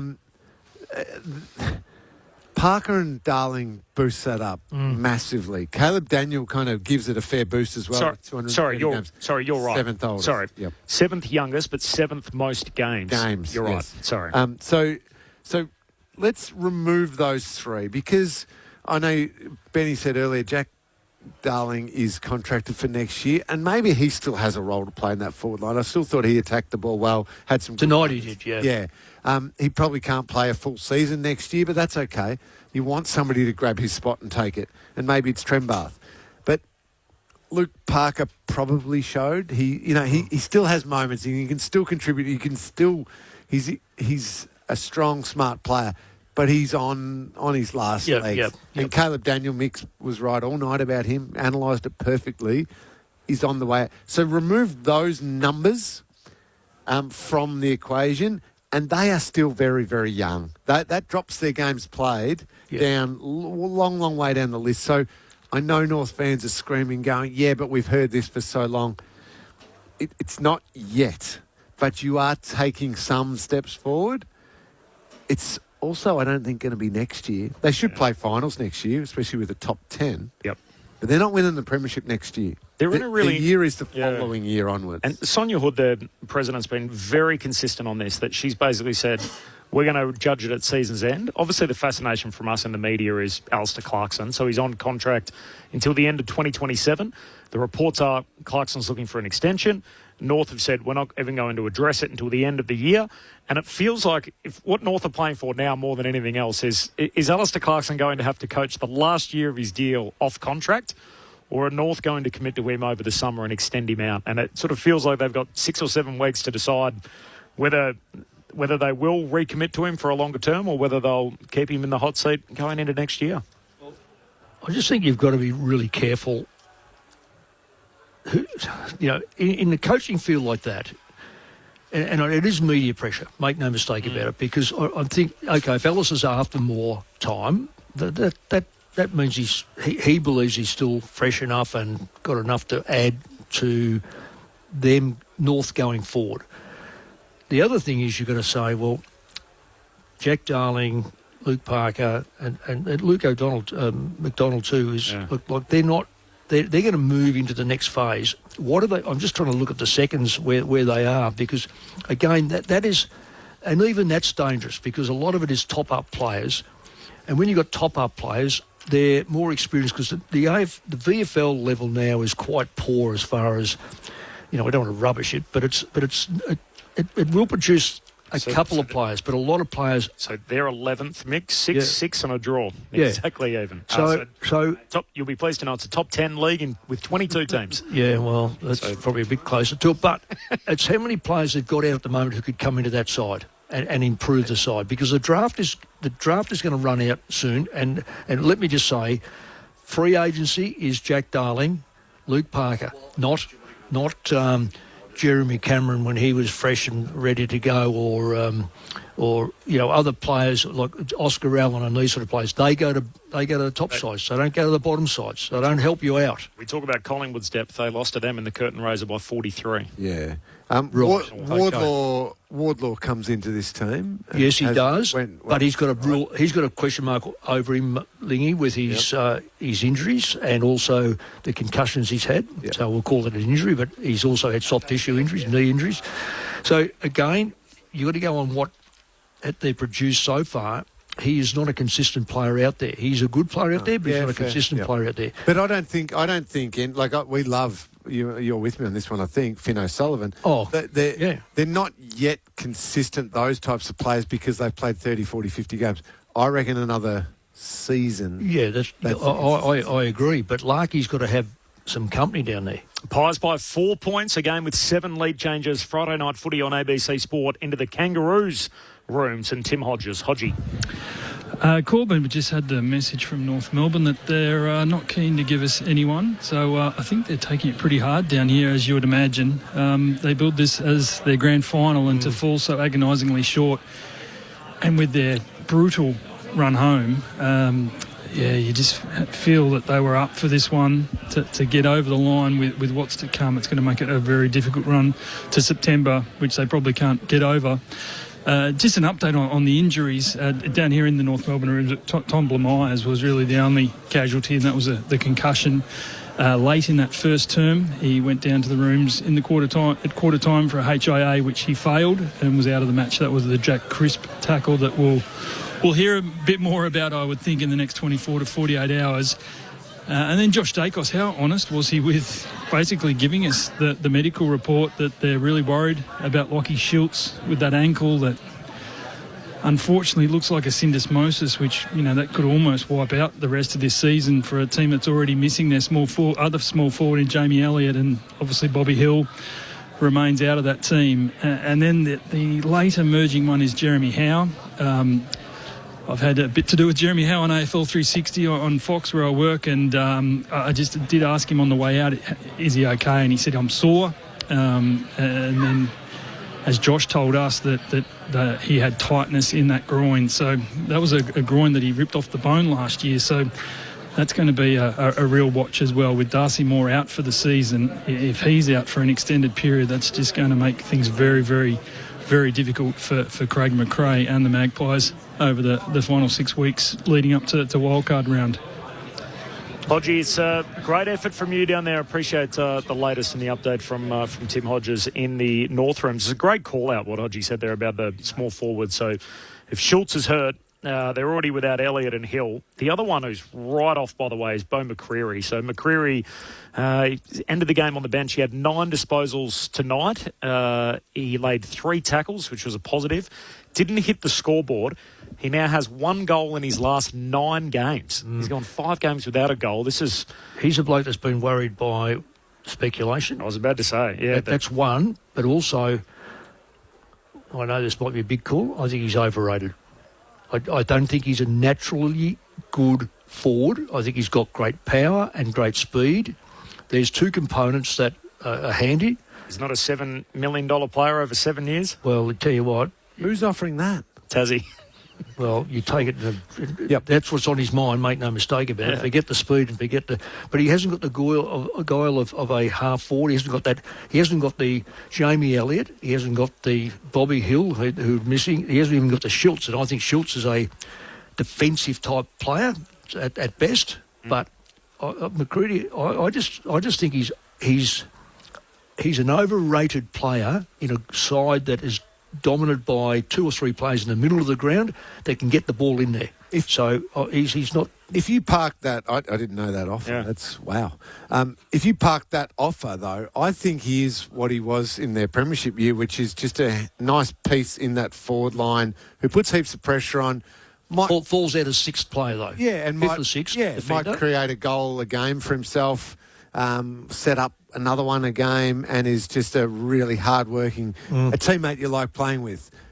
Those sorts of teammates don't get $1 million a year, by the way. They might get, in modern salary cap terms, $450,000 a year. That's it. Which is fantastic. Which is really good freight. Yeah, exactly. But the average wage now is $380,000, $400,000. So if he's on $1 million a year for 7 years, I assume. Oh, sorry, he's being offered allegedly. Reportedly offered. Yeah. Yep. So I assume for 7 years. It's 7 years, $7 million. I assume then Paul Curtis up the other end of the ground has been offered $7 million a year for 7 years. So he's got a $49 million deal, has he?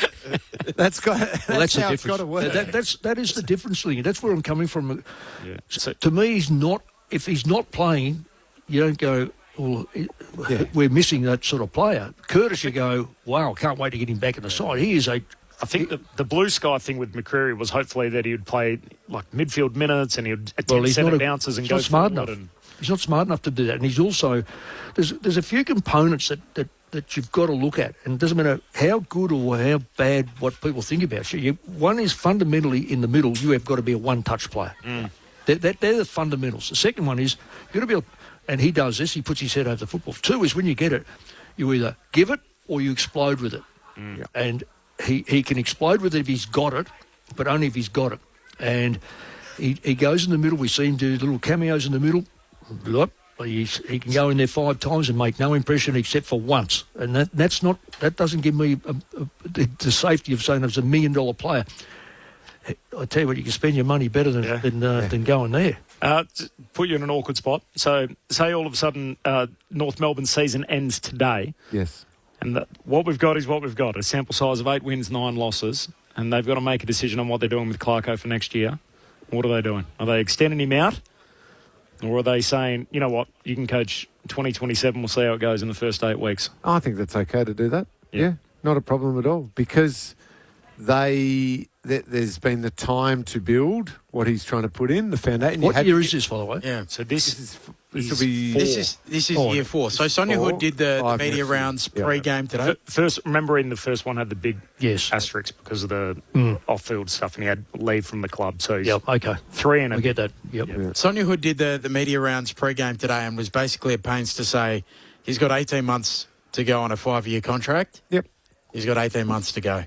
And I think didn't sound like they were close to re-signing him or would hurry to do so. No, but she's been consistent though that they won't make a decision until the end of the year. Yeah, and I think that's completely okay because so tonight they played well and there were some really good signs. But I go right back to our pre-game chat. If you walked past the television tonight and you watched them play, you might think, "Oh, there's a finals team." You could walk past them and watch another 20-minute patch of their season at any other point and think they are the worst team in the competition. Go the last 5 minutes, Lingy. Yeah. That's all you need to do is watch the last 5 minutes. So Sonia Hood's got every right to go, hey, we need to be better than what we are right now before we go, we're going to give you another 3 years on top of the 5-year deal that you've currently got. I'm always a coach's person, so I know how hard it is, this and stuff, but there's no... I know in my own case, times even at West Coast and early days of Collingwood, we'll get no, sort of run. Who cares? Who's going to grab the coach? Yeah.